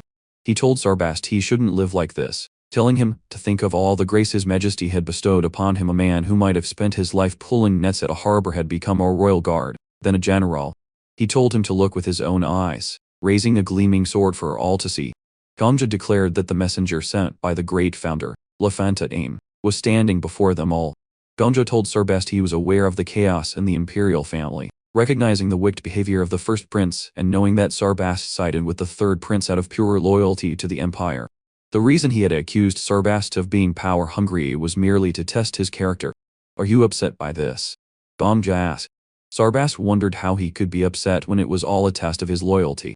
He called himself a fool for failing to see past it, asking how he could have committed such a sin. Gamja continued the deception, saying there was nothing to be ashamed of and asking why he was still looking down when Gamja was looking down upon him from horseback. Sarbast immediately dismounted and knelt before Ganja, declaring it was a great honor. Everyone present began to bow before the Ems, hailing the founder's messenger. They all idolized Ganja. Later, the emperor remarked that he thought Ganja was only good at talking nonsense, but it seemed he had a talent for lying as well. Ganja asked if he was only just now realizing that. He then offered the emperor a piece of advice when using a sword. It's not just skill that matters. Belief, trust, and confidence are especially important. It's the same with lying. If you want to deceive your opponent, you must first deceive yourself, he said. Remember that, because a good liar is a very confident person. As Ganja held the sword aloft, the people of the empire were mesmerized, but the others were somewhat skeptical. As expected, Ganja thought, the holy sword's effect was limited to the Egan Empire. Sarbast, now speaking with polite reverence, asked if he could pose a question. Ganja told him to go ahead. Sarbast said they had come to subjugate the witch, but wondered why the messenger was here. Ganja reminded himself that a good liar is a confident person. He then told the men that he had already defeated the witch. He told them to look, and they saw Kuro. They recognized her as the witch of the borderlands, exclaiming that they had seen her before, and that she was definitely the witch, ordering her to be burned alive. Ganja called Kuro to his side and instructed her to kneel before the men. She stepped forward, and did as he commanded. He told her to bow her head, place her hands on the ground, and press her forehead to them. She prostrated herself, completely against her will. Ganja then told her to push with her feet, and do a forward roll. She was utterly confused, but he asked if she hadn't heard him. She said she had and did exactly as he said. Next, he ordered her to do jumping jacks. She clearly hated it, but she did what he asked. He continued to give Kuro a series of ridiculous demands: spread her arms and jump 20 times, then do 10 squats. When she was done, he demanded 10 push-ups, followed by a 20-second plank. Finally, she collapsed, saying she couldn't do any more. Ganja then asked the crowd if they understood. As they could see, the witch had been subjugated by him. Now, no matter what, she could not disobey his orders. She could no longer threaten the empire, so they could rest assured. The imperial soldiers thought that if the messenger said so, it must be fine. But one of the other soldiers told them to wait, asking what on earth he was doing, as they came to subjugate the witch. Sarbast countered that according to the messenger, she was already subjugated. The other man, however, questioned how he could believe that, since the only proof the boy had of being the founder's messenger was a single sword. Sarbast took offense, asking if he was questioning the empire's authority, questioning if the sword was the goddess's will. But the Pope's man stated that the Holy Father, the Pope, had given him his orders. An argument broke out as they tried to place the Pope's will above the founder's. Ganja remembered this kind of scene clearly, with people arguing right in front of him, and thought that he could now understand why Kuro had been able to defy the hunters. As the fight continued with no end in sight, one of the lizardmen told them to step aside. As he saw it, the problem was quite simple. He wanted to confirm that the young man was indeed the founder's messenger, that the woman was indeed a witch, and that the messenger had indeed subjugated the witch. As long as they could confirm these three uncertainties, the matter could be resolved. They asked Ganja how he intended to confirm these things. The lizard man revealed that the object in his hand was a soul orb given to him by the emperor of the mermen. If a drop of blood was placed on the orb, it could determine whether the owner of the blood had a good or evil soul. They told Ganja to step forward if the woman was truly a witch, and he was truly the founder's messenger. He had to accept the orb's test. Considering Ganja had roughly 50 murders on his hands, it might just indicate that he wasn't a very good person. Just a guess. The lizard men explained more about the soul orb. When the blood of a good soul touched it, it would glow. But if the blood of an evil soul touched it, it would turn black. He said that if the woman was the witch and Ganja the messenger, they must accept the test. The good and evil they had done, the orb would prove it all. Ganja realized it was like the Crusaders' lie detector and the Sword Saint's detective vision. The lizard man then boasted that yes, his people were skilled at crafting such items. He told Ganja he could try as he pleased, but warned him not to regret it later, as lying before the orb was useless. They started by verifying the woman's soul. He made a cut, drew her blood, and cast it upon the orb. It turned an extremely dark, sinister black. They were aghast, asking how many sins she had committed and how many people she had killed, declaring that she was truly a cursed being. They were convinced she was the Demon King. Next, he said, it was the self-proclaimed messenger's turn. He asked if Ganja was ready, and Ganja replied that he was always ready. The lizard man declared that lying was futile and ordered him to hold out his hand. When Ganja's blood touched the orb, It shone with a pure, brilliant light, nearly blinding everyone with its intensity. They were stunned, wondering what on earth was happening. One of them mentioned the drop of water gifted by the current queen, asking why such a beam of light was erupting from the orb. The lizard man demanded to know what kind of soul he possessed, and how this was possible, wondering how many lives he had saved. This man, he remarked, is light itself. Everyone began to agree that he was light, asking if they couldn't see how his soul shined. The Pope's subordinate said he didn't know about that, but the lizardman questioned why, asking if perhaps it was invisible to the leader of the Holy Knights. The man replied that wasn't it, he just didn't understand what they meant by light. The lizardman declared that this was why he didn't bother with mere lesser humans. No one with a soul like that could lie to them. This man was the founder's messenger. No, he thought, he must be an apostle of the goddess. And Ganja proudly affirmed that he was indeed the apostle of the goddess. They said that by all appearances, he was a shimmering light. The sword also shone, the one that Emperor Ajum or someone similar had used long ago. They asked where he had come from. Everyone continued to believe Ganja's lie except for the Pope's subordinate. Even if he was the founder's messenger, and light itself, why was he standing in their way? He asked if they had forgotten that they were there to burn the place down. The Holy Father, the Pope, was concerned not only with the witch, but also with the heretics who followed her. They couldn't let them escape divine punishment. The Demon King began calling for Ganja's attention, begging him to do something. The Pope's men said that if he was truly an apostle of the goddess, he must lead them in executing divine punishment. Ganja mulled over these words, remembering that the best lies are constructed from 90 truth and 10 falsehood.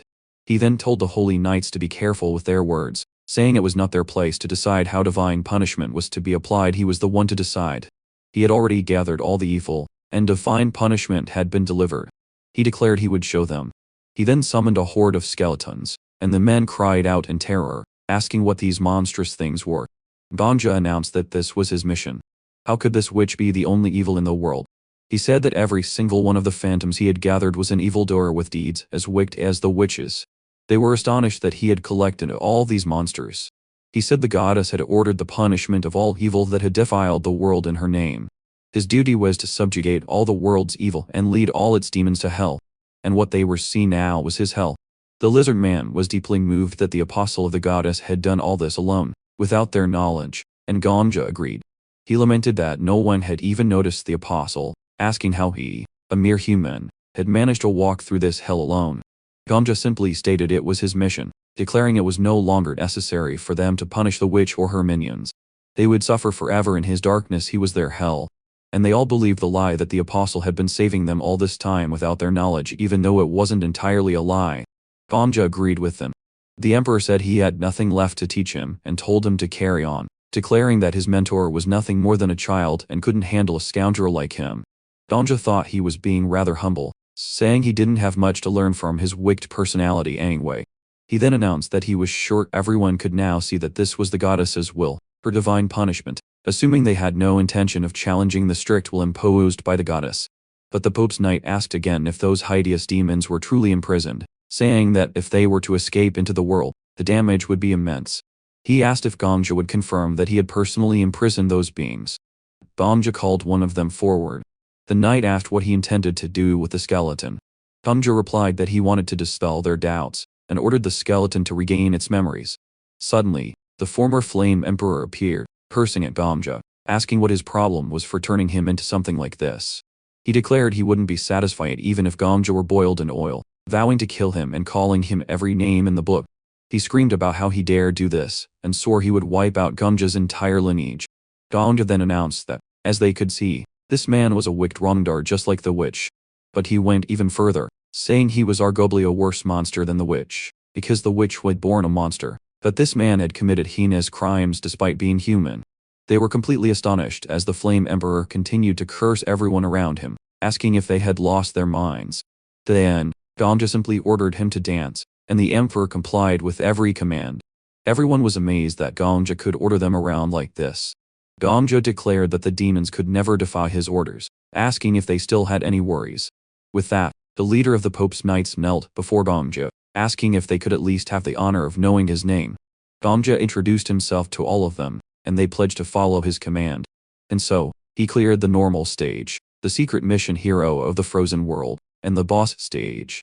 Ganja had simply acquired a more overpowered ability, gained a servant, and earned the ability to endlessly tease the foolish Flame Emperor, all through manipulation.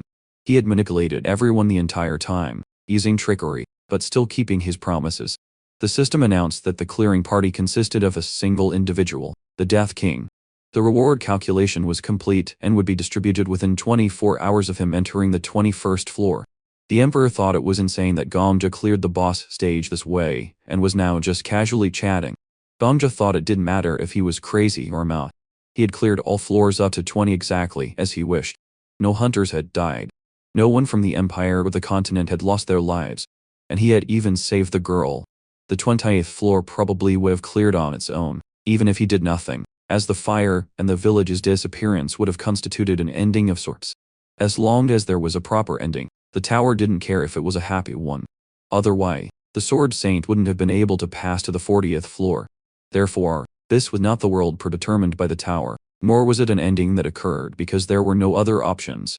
He thought that on that day, rain had not fallen from the sky, and fire had not licked the earth. He believed this was the ending he had chosen. The Emperor wondered if the thing dancing behind him was really part of the ending Gomja had chosen. The Flame Emperor then wondered why Gomja wouldn't just stop it. Gomja found it quite beautiful, while the Emperor just told the boy to go die. Meanwhile, a public announcement was made: the 20th floor has been cleared. The announcement repeated, and Gomja found it annoying since there was no internet around. The Emperor asked if he had decided not to care about others' reactions. However, Gomja, with a damnably sarcastic face, asked when he had ever said such a thing. The Emperor asked if he hadn't said that being recognized by individuals like the Black Witch or the Sword Saint was more important than the general public. Gomja then asked if the Emperor didn't know that the more, the merrier, declaring that he would receive recognition from all of them. The Emperor thought Gomja was too greedy, wondering how anyone could be like that. Just then, the Black Witch arrived, grabbed Gomja, and pulled him into a hug, calling him a lunatic. A complete psycho. A mentally deranged individual not even 20 years old. She said he was absolutely insane. Gomja told the Black Witch it hurt, while the Sword Saint, Manhua, observed their interaction. She was even more amazed, realizing he had actually cleared the 20th floor in just 5 days. She called him crazy, and said he probably had no idea how many people were going wild in the tower. Just look, she said. She mentioned she had quickly gone to the first floor and taken pictures of things, and now had several articles about everything he had done on her phone. She said there were so many articles she couldn't even screenshot them all, but stressed that he needed to understand. It wasn't just the tower, the outside world was like this too. The headlines might differ, but they were all about him, where he came from, what kind of life he had lived, and how he had instantly become a ranker. But then Gomja asked her to wait a minute. Did you take all those pictures yourself? He asked. Of course, she replied. So, does that mean? Just to show me the articles, he teleported to the first floor, searched through all those articles one by one, and took a screenshot of each one. She confirms that, when put that way, yes, she had. This was the second-ranked hunter, and one of the highest authorities in the tower who had done all that, making Gomja wonder if she was an angel. She then told him that, just to be safe, he shouldn't read the comments because jealous people were flooding the comment sections. Even though what he did was incredible and achieved with 0 casualties, he shouldn't pay them any mind. But the Emperor, seeing how naive the boy was, asked if he really considered people angels just because they were a little nice to him. Gomja thought that if she wasn't an angel, she must be a goddess. The Emperor thought the guy was completely insane. She then told him to look at something else, showing him he had made the front page.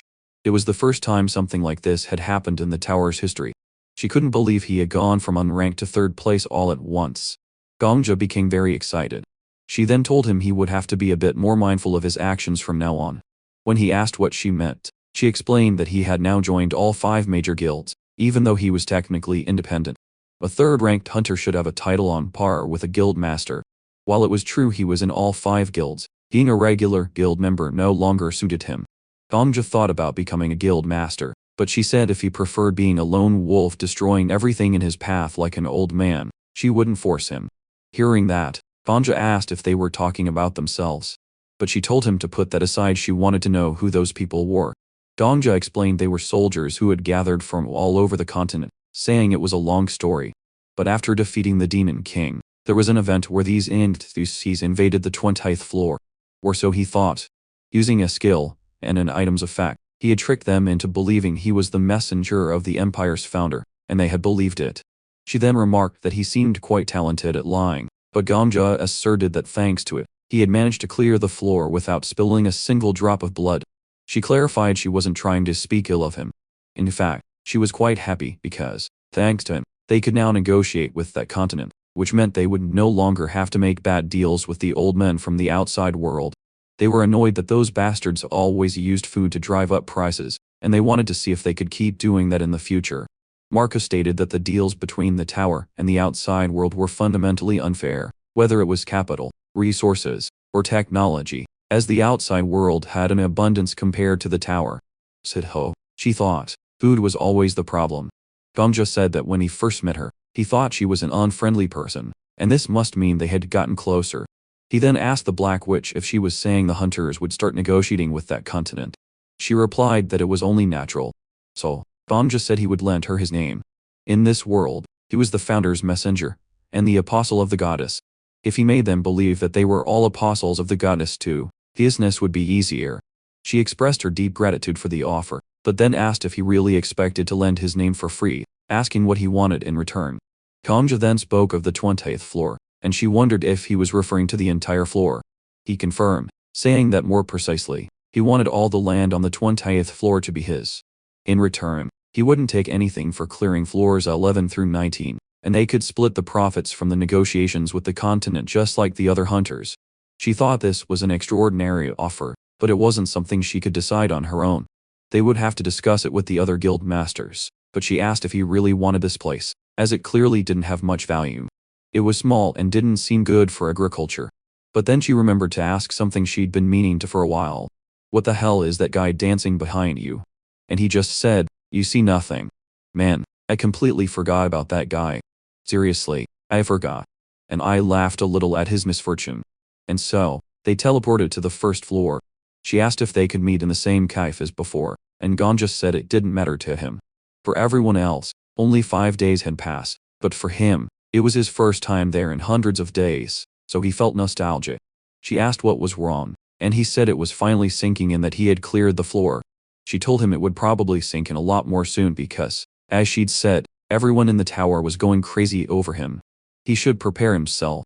As they left, people started taking pictures of Gongja, getting excited that the Death King had finally appeared. People started snapping photos of him alongside the Sword Saint and the Black Witch, and Gongja began to feel intimidated by the situation. Reporters swarmed him, saying there were rumors he had cleared the 20th floor alone and asking if it was true. They told him to look at a picture and asked about his relationship with the Black Witch. At this point, she quietly told him not to say anything, explaining he had no experience dealing with the press. Then she asked, will you be mysterious, or a celebrity? He wondered what she was talking about. She said she was talking about his public image. Did he want to go for the mysterious persona or become a famous star? She explained that once an image is set, it's very hard to change, and he needed to give her an answer right now. She added that, by the way, famous stars were like movie celebrities, and he would need to create new social media accounts. He would also need a secretary to manage his image, and she said the Black Dragon Guild would handle that, as well as his security. Then Marco said he hated dealing with this nonsense, so he was leaving. Gongja asked what he should do if he chose the mysterious image. She said it was simple, just maintain a poker face. She declared that all social media activity was forbidden, and appearances in magazines, broadcasts, and private live streams were also prohibited. At most, he should give 2 interviews a year with reporters she approved. Is that all? Gongja asked. She said he had no idea how difficult it could be, explaining that attention is a drug, and the most addictive one at that. If only 10 people paid attention to someone, that person would be happy. But when you reach the position Gongja was in now, anything you say will generate a response from tens of thousands of people, and not many can resist that kind of drug. But Marcos said it was useless. She agreed, but added that it was a great feeling, asking the Death King what he wanted to do. Gongja said what he wanted was recognition. And while he wasn't sure, receiving attention was different from receiving recognition. He explained that getting attention from those around him was enough, whether it was thousands or millions. What he wanted from the rest of the world wasn't attention, but recognition. She said she didn't think the two were very different, but she would accept his answer, saying she was glad he was that type of person. So, Gongja asked her how to keep a poker face. She said she would let him in on a secret, instructing him to recall some really bad memories. In her case, When she was in the outside world, her father had died in a civil war. She was fleeing with him, and the soldiers probably weren't chasing them. Then her father yelled at her to keep going without looking back. So she ran without looking back, and heard gunshots, but she kept running. It wasn't that she hated the fact she ran away, she was just a child, but she wondered why she hadn't looked back, since it was such an easy thing to do. Whenever she needed to be emotionless, she remembered those moments. When she recalled her heart pounding so fast, she could make a very good emotionless face. She asked if Gongja had a memory or two like that, and seeing his expression, she confirmed that he did, saying he would get used to it soon. And so, Gongja walked on, arriving at the cave with everyone else. The Inquisitor immediately greeted him, amazed that the boy had actually managed to clear the 20th floor in 5 days.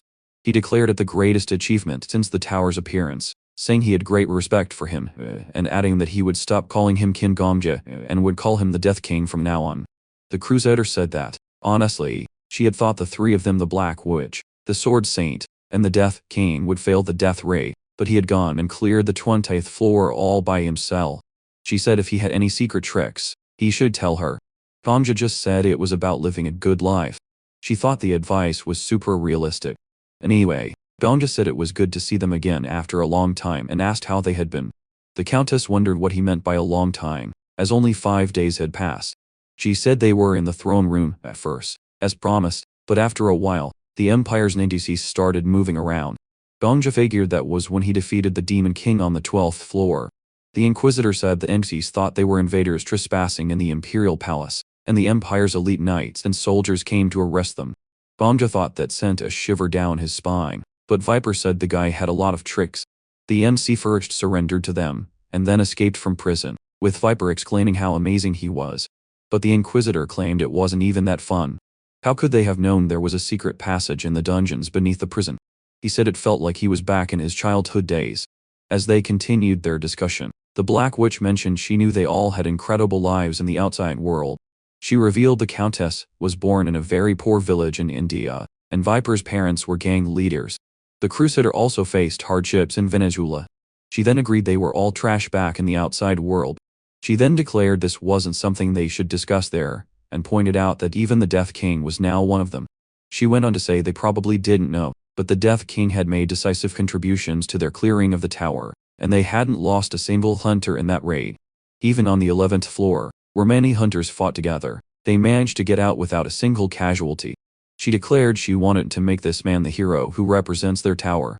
She explained that the Countess had revealed too much of her wealth. The Inquisitor had killed too many people, and the Crusader hated getting public attention. As for Viper, she simply said he was too ugly. Gongja was speechless, thinking, oh my god, what is happening? She just roasted him for no reason. As for the Sword Saint, as they all knew, he was an old man obsessed with his sword. And as for herself, she often had to operate behind the scenes, so it couldn't be her either. On the other hand, the public still didn't have a clear impression of the Death King. The Inquisitor admitted it was true they were already established, older figures, so their presence had lost its initial impact. They kept printing magazines with hunter updates, but sales in the outside world were dropping significantly. He then approached Gongja, remarking that he was a bit short, but reassured him it was fine. He added that, as they could see from his own example, photos could easily hide such details. He said he was just asking to be sure, but wondered if Gongja was dating anyone. Gongja said no. The Inquisitor said this meant he didn't have to worry about scandals, which was even better. He explained he had analyzed them carefully, and that the Death King had a very mysterious aura when he smiled.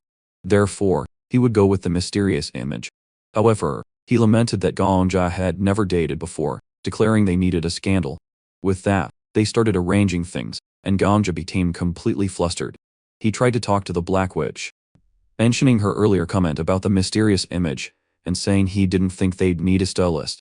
She replied it was just for today, using her charm to persuade him, telling him the whole world wanted to know about him. She explained they would first take a picture and showed everyone, putting makeup on him and placing him in front of a white background for a shoot. At this point, the Emperor started laughing at him. Gongja declared he wouldn't do this anymore, saying hunters should climb the tower fearlessly.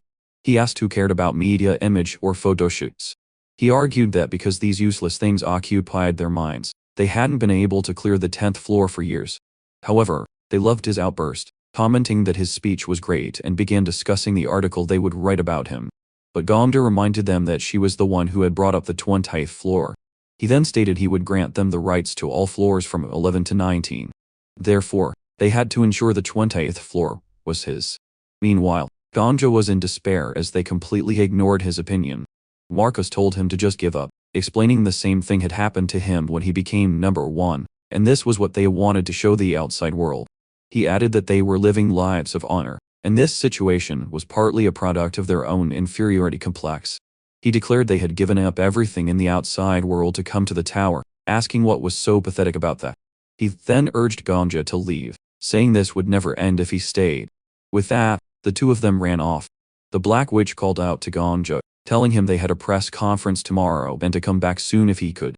She warned that he couldn't be seen by others, so if he wanted to escape, he should use the rooftop, telling the boy to be careful. Following her advice, Gongja climbed to the top of a tower with Marcus. However, a female crusader approached and spoke to him. He asked if the soldier could leave him alone for 5 minutes. When she looked over, she recognized him as the Death King, and he confirmed it. She exclaimed it was the first time she had seen him in person, and that it was unbelievable. Pulling something out of her pocket, she said it was the only piece of paper she had and asked if he could give her his autograph. She then asked for his name, and he replied he hadn't received a nickname yet. She then asked if she could get the Death King's autograph, and he said he had never given one before. She declared it was her life's dream. The Sword Saint's signature was simply his name written in cursive or something similar, and the Death King did the same. The crusader then left in joy, saying she would treasure it as if it were a family heirloom. After she left, Gongja spoke with the Sword Saint, Marcus. He began by saying it seemed Marcus had killed a great number of people. He continued, saying that if Marcus looked in a mirror, he would also see a mass murderer. Obviously, Marcus wouldn't punish himself for that because he had a clear standard for punishing people, punish those who have harmed many. Gongja then added that he also had those clear standards, which was why he did what he did, and his standard was to punish those who have harmed many. He told the Sword Saint they were walking the same path. However, Marcus told him he didn't need to try to justify himself. Marcus explained that Gongja was different from the other hunters and all the other high rankers, who were like children, and had suffered a great deal in the outside world. Marcus then said he himself was different.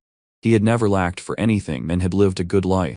But then he began to wonder if his success truly came from his own ability, questioning if everything he achieved was simply because he was born into a good family. Marcus thought that couldn't be it.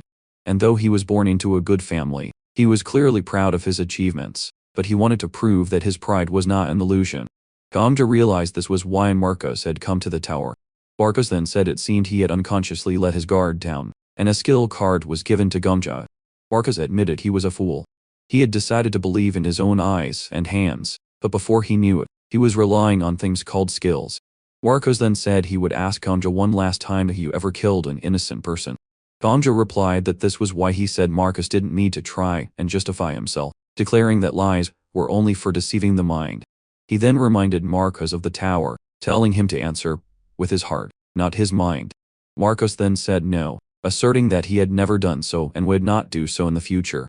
With that, Marcus completely disavowed his own skill, saying he believed in his own eyes.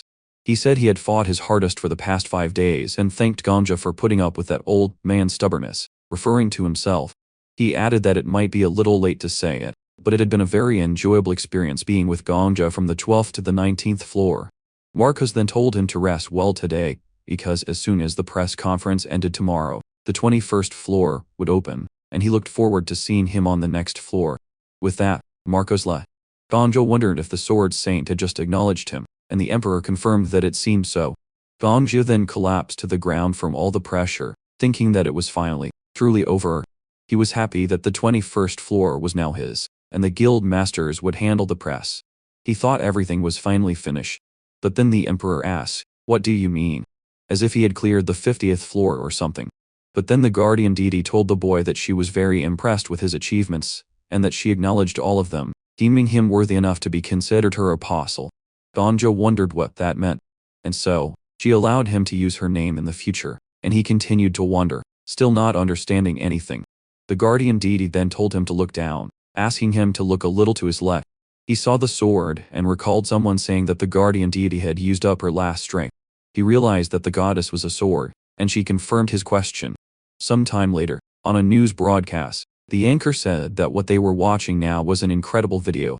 He urged viewers to look closely at the footage they had just received from the station, asking if they were seeing the Black Witch holding hands with another hunter, assuming it was the Death King. And Ganja killed the 11th floor boss with a single attack. The anchor said that if the video wasn't fake, it meant the Death King had defeated the 11th floor boss in one blow. But he also said that, until now, no one had managed to defeat a boss with a single attack. And, as he was about to move on to the next video, Ganja turned off the TV. The Emperor asked why he turned it off, saying he was having fun. Ganja said it was because he was so embarrassed he felt like he was going to die. The Emperor asked why he didn't just kill himself, since he wouldn't die anyway. Ganja said he didn't want to. He then said it was annoying and told him to change the channel. The Emperor replied that all the channels were talking about him. The guardian deity pointed out that this was because his achievements were so extraordinary, and fame was a price heroes had to pay. She advised him to get used to it. But Ganja said he was so tired yesterday he couldn't even speak properly, asking the goddess if she wasn't overestimating him. She said he was the light. The guardian deity clearly remembered the day he climbed the empire's castle and gave a passionate speech. Ganja grew increasingly red, telling her to stop, saying he only did it because he was completely high on adrenaline. She said she would entrust the empire to him from now on. In that sense, her trust was very appealing. He begged her to stop, wondering if this sword was perhaps a huge fan of his. She said she was happy to serve a second master like him. Ganja wondered if anyone had ever praised him so much in his entire life, making him feel awkward. Ganja said she started it. The goddess felt threatened, as he stuffed her inside his clothes. And so, she even fell silent, which Ganja thought meant she had finally shut up, believing he had taught her a lesson. He then asked if she was a constellation, but wondered why she was in a sword, asking if she had possessed it from the beginning. He said constellations were like the managers of each stage in the tower, as he had seen cases of monsters becoming constellations after a while, but an item turning into one was too much. But she just shook her head, saying it was convenient to understand that a constellation is something that represents the world, and she said she was originally a holy spirit worshipped as a god. However, the founder of the empire, Lafandane, had split her into 5 swords and sealed her. Ganja was the one holding the first holy sword, Idhil, and he was surprised that was the sword's name. The first was Idol, the second Piety, the third Prayer, the fourth Sacrifice, and the fifth Salvation. She said that if Ganja collected all 5 sister swords, she could regain her original power.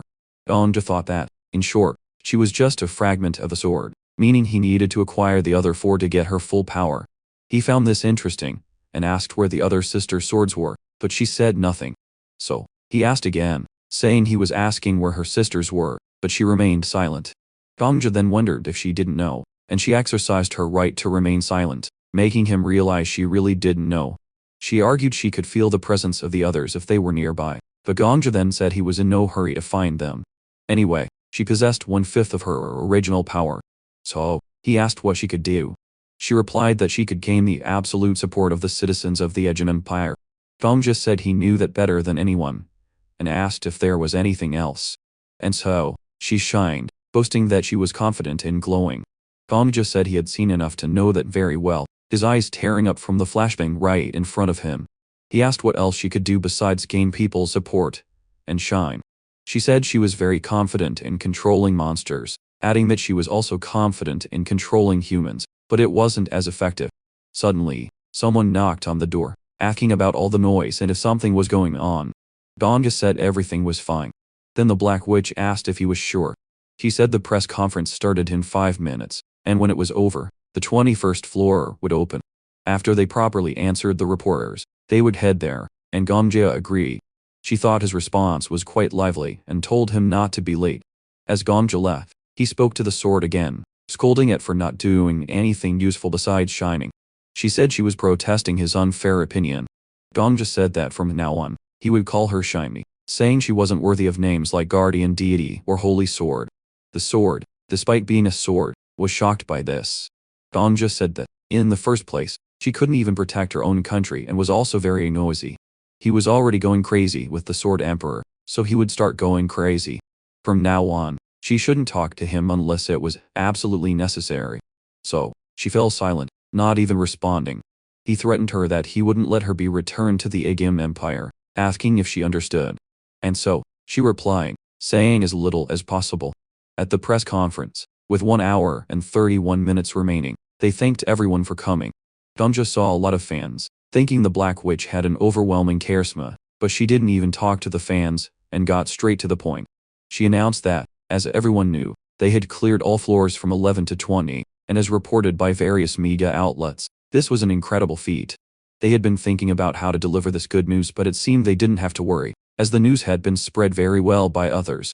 They were grateful their public relations costs had been reduced. But she said there was one thing that made them proud this time. And it wasn't about the successful raid on the 10th floor, which they had waited so long for. Nor was it about them clearing the 20th floor at an unimaginable speed. She was talking about the 0 deaths. No fatalities were reported. And of all things, this was what made her the happiest. Asking everyone to look down for a moment, she told them to look at the ground of Babylon Square where they were standing, as they could see a name carved on each stone. These were the names of the warriors who had sacrificed themselves, so far. The names of the veterans who had dedicated their lives to clearing the tower. When they attacked the 2nd and 3rd floors, many names were carved on that ground. She was truly happy to be able to say this in front of all those people because on this day, new names would be carved in this square, and everyone applauded the Black Witch. She announced they would begin the Kanda session with the reporters, with 1 minute per question. Gongja thought he didn't need to get involved, believing it was important to be on the side of the right people. As she continued to answer all the questions, he just wanted the interview to end so he could get to the 21st floor. Then, reporter John Evans from the Babylon Daily announced he had a direct question for the Death King, the new top 3 hunter. Gongja was shocked to realize the question was for him. Evans explained that there had been much discussion about the Death King's rapid rise in the rankings, and one particular rumor had been spreading like wildfire. It suggested that Ellis, the prodigy rookie the major guilds had been training for a long time, was involved. If this were true, it would mean the Death King was a hero intentionally created by the major guilds. Specifically, he had heard that the Death King would receive absolute rights to the 20th floor. There were also concerns that the major guilds might be consolidating to monopolize floors 11 through 20. The Black Witch told Gongja that Evans was trying to provoke him, reassuring him not to worry because she would handle it. But Gongja refused, saying that such individuals would always appear, and he needed to establish his position once and for all. She tried to object, but he insisted it was fine, claiming he had a way to put an end to it. He was clearly accepting the challenge. She agreed, but warned him not to lose control and say anything reckless. While most mistakes could be covered up, if he said too much nonsense, even she wouldn't be able to contain the media. He declared that no one in the world was as humble as he was, reminding her that she knew he was a prophet, after all. He then greeted everyone, introducing himself as the hunter nicknamed the Death King and expressed his pleasure at meeting them, before asking about Evans. But when Evans responded, Gongja found his gaze unpleasant, realizing there was only one way to deal with such an expression.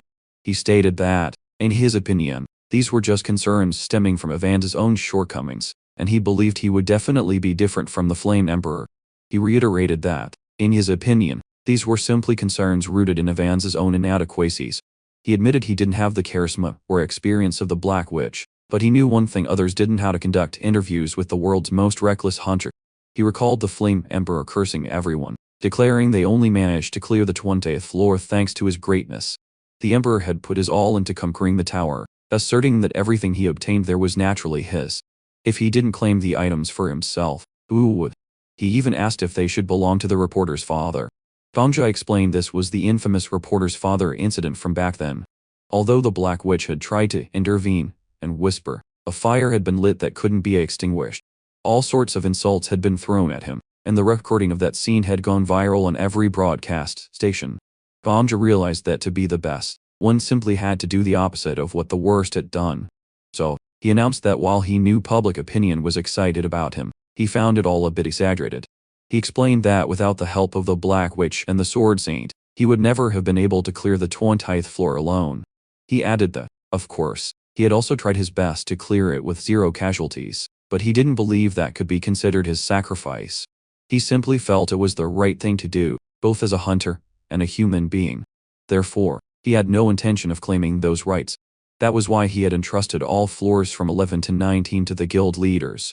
The 20th floor, he declared, would become a sort of green belt, a sanctuary where the tower's residents who once lived there could reside. He would simply be content with the role of administrator for that floor. He then told Evans that this concluded his statement, asking if he had any other questions. Evans, completely deflated, just said no, and sat down. Ganja continued to recall all the rude acts the Flame Emperor had committed. He then thanked everyone, saying that if anyone else had questions, he would answer them shortly. People immediately began asking questions, and Ganja spoke of the lessons he learned from his strategies, calling them incredible, and declaring that the MC would always be his guide. So, he started with the newspaper, and continued, but time was running out. The Black Witch announced that she understood they were eager to know more about their new hero. But unfortunately, time was limited. They would end their break for the day to refocus on clearing the tower, asking everyone to continue watching with great interest and support. And this time, they had also done their best to complete the raid with 0 deaths. However, someone else spoke to the Black Witch, saying they had one last question. What is the relationship between you and the Death King? She then looked on with a mysterious gaze and spoke about their relationship, stating it was more than friendship, like comrades in arms. But then they asked if they were more than friends. However, she repeated that it was a relationship of more than friendship, like comrades in arms, hoping it wouldn't be misunderstood. The press conference ended there with another word of thanks for the interest and support of all attendees. They continued to ask questions, but then she called for Ganja to leave quickly. The press wondered if they were really leaving after such a hot topic had come up. She replied that she was a girl who enjoyed watching Korean dramas, and in the end, one needed to light a few fires to leave a deep impression. Ganja remarked that she truly was the guild leader who dominated the tower. Backstage, she told him he was perfect, grabbing his hand and saying his humble attitude was a truly incredible plus factor. People loved heroes, but they loved heroes who knew how to bow humbly even more. The balance in his actions was perfect. And she had no idea he had such a talent for dealing with the press, asking what on earth he had been doing all this time to only just now appear. Well, it was complicated, wasn't it? Just doing the opposite of what that guy did was an example of what not to do. She then told him that if there was anything else he wanted, he just had to tell her. Money, fame, power, a lover. She would give him anything he desired in the tower. Ganja said it was fine, but asked what she meant by more than friends and comrades in arms. Since she had surprised him, she replied it was nothing and that she had just intentionally created a smoke screen, so the media would look for a scandal that didn't even exist. It was safer to keep their attention focused on the two of them. Ganja asked if that was true, and she told him not to worry, as she had been dealing with the press for years, and he could completely trust her on this matter. At that moment, the countdown began until once again that hologram appeared, saying that those who wish to ascend must say yes. The Emperor then told the zombie not to let his guard down. Ganja wondered if this was the time to celebrate with everyone in a festive mood, as the 21st floor would be a completely different stage. An angelic voice declared that they could have stayed on the first floor of the tower forever, as it was a sanctuary for those who had fled, and in exchange for abandoning the trials, they could have chosen to live a simple life. But they had all decided to clear floors 10 through 20, and witness the end of this tower. In that case, the right thing to do was to carry out their will, and they began to be teleported. Everyone wondered what was happening, as they hadn't even said transfer, or anything. They then realized it was a forced transfer. The voice declared that those who were determined to climb the tower, those who were willing to receive a new name and become warriors of the tower. From now on, only the chosen warriors would carry the noble mission. They were then taken to a library where a young boy welcomed the tower climbing warriors, saying he had been patiently waiting for a day that felt like 3 years past, welcoming them to the great library of all things. He declared that life begins and ends with meetings and partings. He wondered if the meaning of life was about meeting new people, as waiting was like a spice that sweetened life. Ganja looked at him, and saw it was the librarian, Ag, who welcomed everyone. The librarian said that once again he wanted to express his respect, welcoming them to the great library of all things, and everyone wondered what the hell this place was. Meanwhile, a guy appeared, paving completely naked. Bangu commented that it seemed the librarian, referring to himself, hadn't shown much consideration, and placed a book over the guy. Ganja thought, thank God, that embarrassment is over. Then the Black Witch asked who he was, and what this place was. He replied that he was a supporting character who managed the slightly larger than average library, and said that compared to her, he was an almost insignificant existence, telling her to treat him as if he had no importance. However, she wondered about this slightly larger than average library, as the place was enormous. They thought that from what they could see, it could be called a world of libraries. Bangu liked this definition, and then turned to Ganja, surprised that he was the Death King. He told him not to be so guarded, as he just wanted to welcome him, and to him, they were all like heroes from epic tales, which surprised Viper. He brought a book to his hand, saying that reading was his hobby, but the books collected in his library were by no means ordinary works. These were tales of the worlds where the tower was built. He knew they must be wondering why, out of so many warriors, they had been chosen. The reason was simple. In their world, they were the only characters who possessed a name. The 302 people gathered there were all warriors who carried a title. Everyone was surprised that only hunters with titles had been summoned, asking about the others.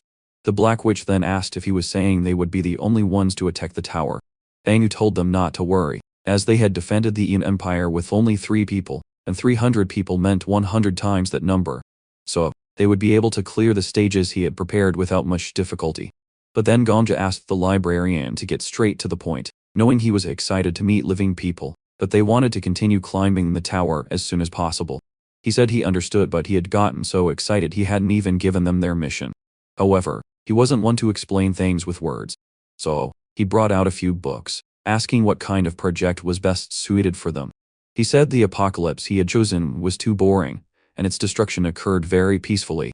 He suggested a better one. He said he would warn them in advance that this was just a preview of what was to come, so they shouldn't be too surprised. And so, they were shown another world. Bangu said that, as he had mentioned, the materials collected in his library were not ordinary books or novels, and their scale was a bit larger than usual. The Great Library of all things, as its name suggested, was a library that contained records from many different worlds. This was the world they had attacked, and the other was where they would stay. These books were given many different names. Some called them epics, others called them chronicles, and some called them annals or sagas. However, there was another expression he preferred: apocalypse. Their apocalypse was still being serialized. And after a long prologue, one could say that's where the joy of reading begins. But not all apocalypses were being serialized like their world. And so, that world began to go extinct. Bangu said there were still some apocalypses that had been cancelled. And this wasn't the only one. He said there were many other worlds.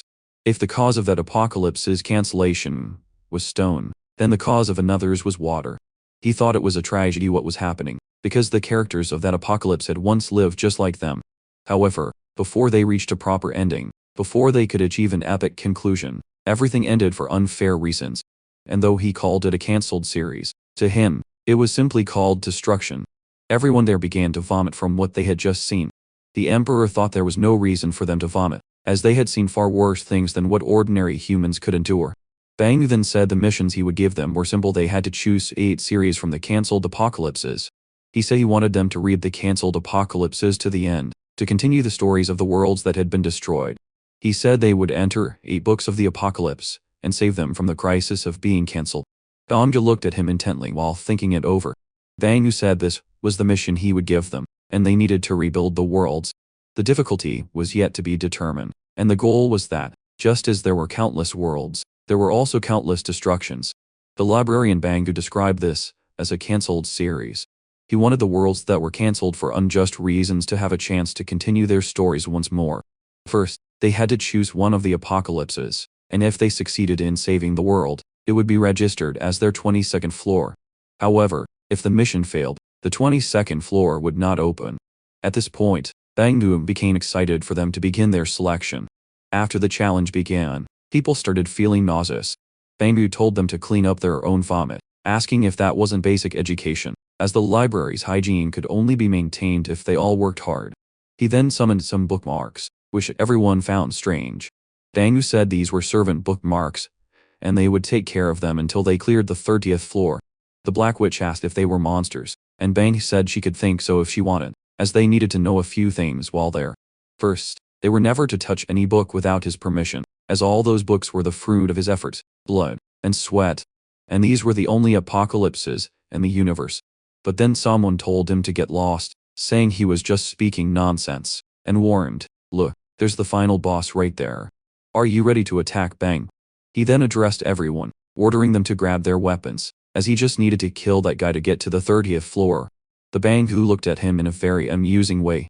The guy said that if even the Death King cleared the 20th floor alone, then all of them could defeat that little guy. Everyone looked at Ganja, wondering if there was anything they couldn't do. The guy then started talking to the 5 major guilds, telling them to calm down, saying he didn't like them monopolizing the raids and floors from 11 onwards, and then dragging the rookie along to make it seem like he was the great hero of everything. The Black Witch asked who he thought he was talking to, but Ganja told her to calm down, holding her back. She said she couldn't, because if they let people like that go unpunished, things would go well for them. But Ganja said that everything happening there was being broadcast live, and she didn't even realize that people were actually watching from below.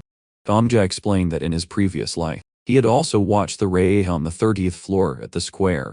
He explained they were broadcasting everything via hologram in the central square, and that Constellation had said they were nothing more than characters. And of course, there were viewers watching these characters. If she acted poorly there, it would be stored in everyone's memory forever. She realized that the most important thing there was how they finished that stage. Ganja agreed they were in the series called The Great Library. Then the system told Ganja that the reward for clearing the 20th floor would be given. The reward for the normal stage was the blessing of the goddess of beauty, which descended upon him, allowing him to observe the approval ratings of characters from the 21st to the 30th floor. The reward for the hidden stage was the blessing of the goddess of vitality, which descended upon the boy, and he grew more and more excited. It was said that he could observe the minds of characters from the 21st to the 30th floor. Ganja thought this was exactly what he needed right now. He immediately began to test it on the Black Witch by using the character window. He then saw everything about her, including what she was thinking. In her mind, she was thinking that if everything they were doing was being broadcast to all of Babylon, they would have to act like noble characters in the future, and clearing the stage was a secondary goal she considered it the wisest tactic from then on. However, she noticed Ganja staring too much and asked if something was wrong, but he said it was nothing.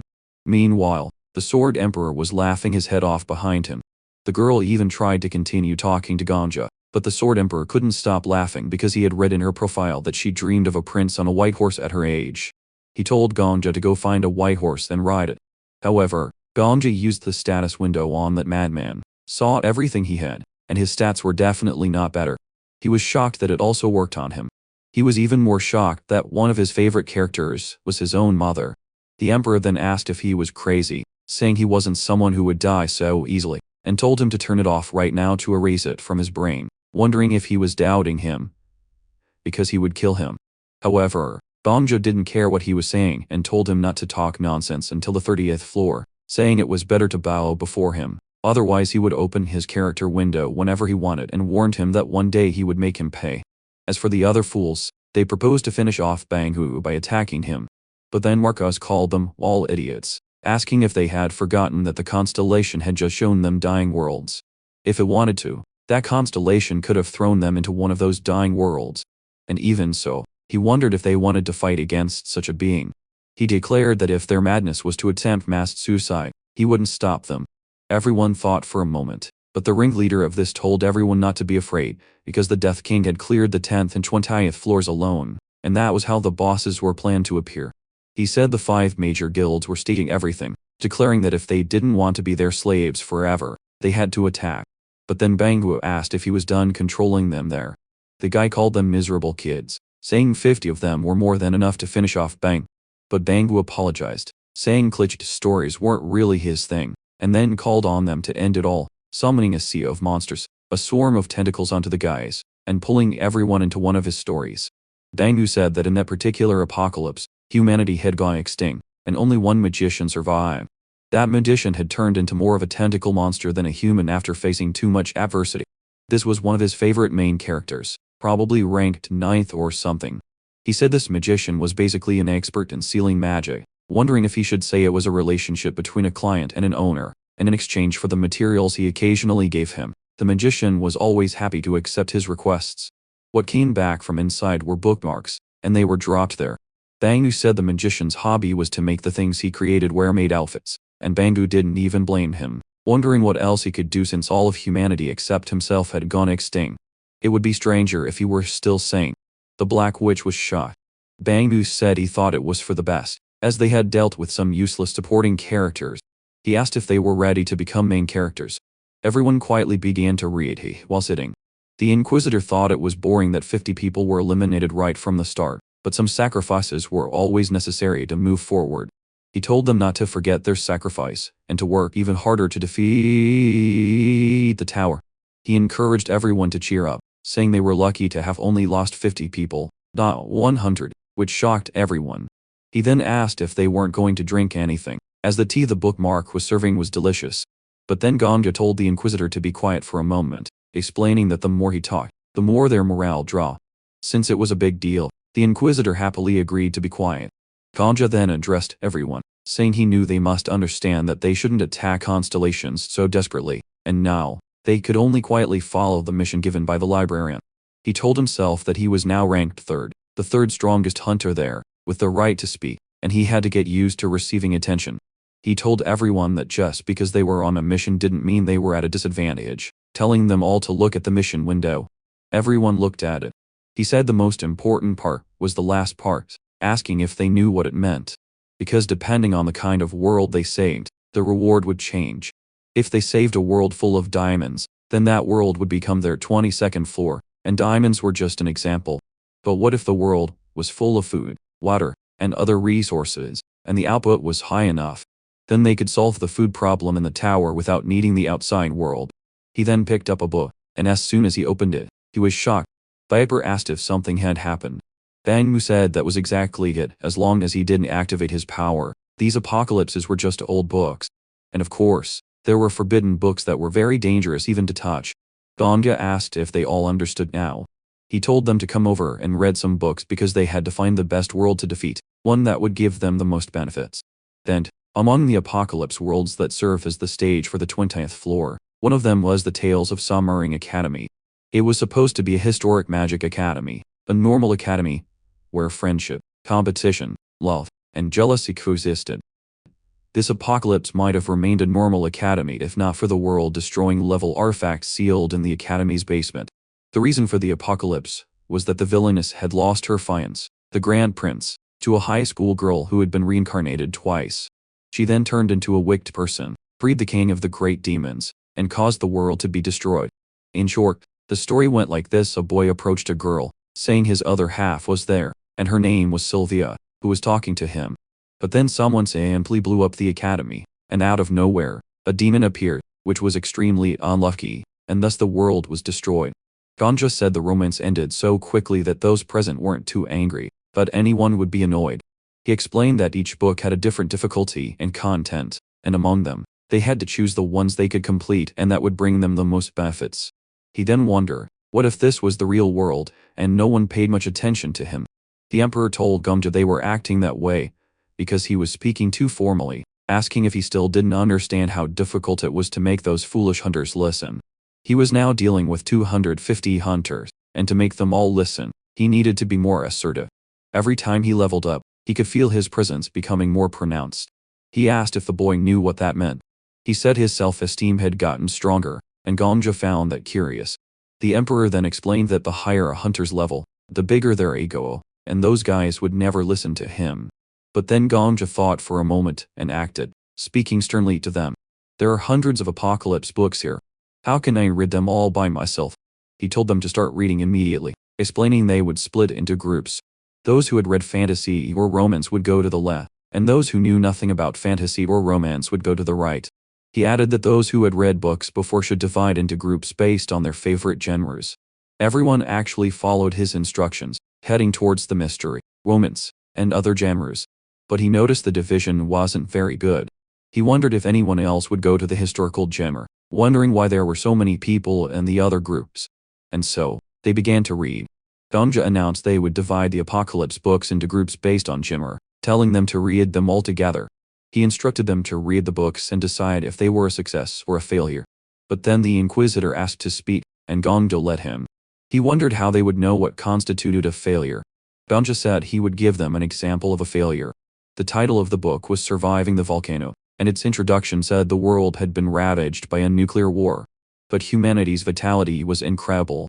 And even on the ground where the nuclear war had broken out, the MC and his lover had survived.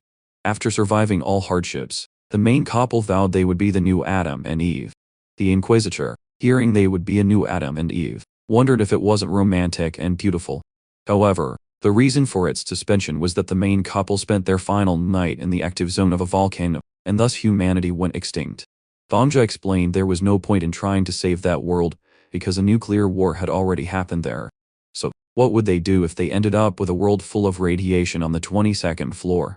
Finally, the Inquisitor understood what he was trying to say.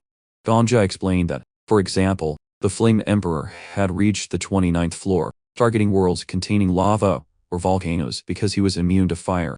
If he was lucky, he might have obtained 8 of the tower's treasures. But he didn't even consider the others. He asked if they understood now. It didn't matter if the story was boring or the main character died from a tumor. They shouldn't care about that. What mattered was that they read everything and decided if saving that world would benefit all of them. But then someone called him, and Ganja found him strange. So, he spoke to the Black Witch, asking if this was the mystery group. She said she knew, but then he was confused, because her character window had said she liked romance. He wondered if she liked mystery stories, and she said of course, claiming she was an intelligent woman, but he thought no way. He wondered if she didn't want people to know she liked romance because, now that he thought about it, there were very few hunters in the romance group. On the other hand, the martial arts group was full of male hunters. These people were pretending to be something they weren't, even in a situation like this. The Emperor said he had already told him high-level hunters live by their own egos. He asked if he hadn't seen the 50 fools who committed suicide earlier, as they were all crazy. At this point, Ganja spoke to the Black Witch, saying that no matter how much she wanted to hide it. But she didn't quite understand what he was saying. He explained that he thought she was a very romantic person, saying that's what he had always thought, so he was a bit surprised not to see her in the romance group. She wondered if he was asking if she seemed like the type for romance, and he said yes, explaining that's why he found it strange not to see her in the romance group. She then seized the opportunity and the opening Ganja had created for her, saying that if he was saying so, there was no way to disagree. She claimed she had never read romance before, but wondered if she should take this opportunity to try a new challenge. The Inquisitor then said Ganja had done a great job because when the Black Witch sat down somewhere, she didn't get up easily. However, Ganja asked the Inquisitor if he also read mystery stories, and he replied that he knew Sherlock Holmes and Watson. But then he opened the madman's character window, and he had to admit, this guy was truly unusual. He was actually thinking everything he was saying, and even his affection for Ganja was only half-hearted. He noticed this didn't make sense, wondering how this guy could say exactly what he was thinking. So, the Inquisitor asked what his problem was, but Ganja replied that from now on, he was part of the fairy tale group. He added that the Inquisitor was the only one in that group, and he would have to review all the books of that genre by himself. The Inquisitor then felt a great sense of responsibility, telling him not to worry because he would read them all very carefully. Ganja thought that among the hundreds of apocalypses, there wasn't a single fairy tale. How could a story be considered a fairy tale if the world ended in the end? He then realized it was very difficult to deal with people and wondered how 111 out of 250 people had lied about their favorite genre, as those people were truly crazy.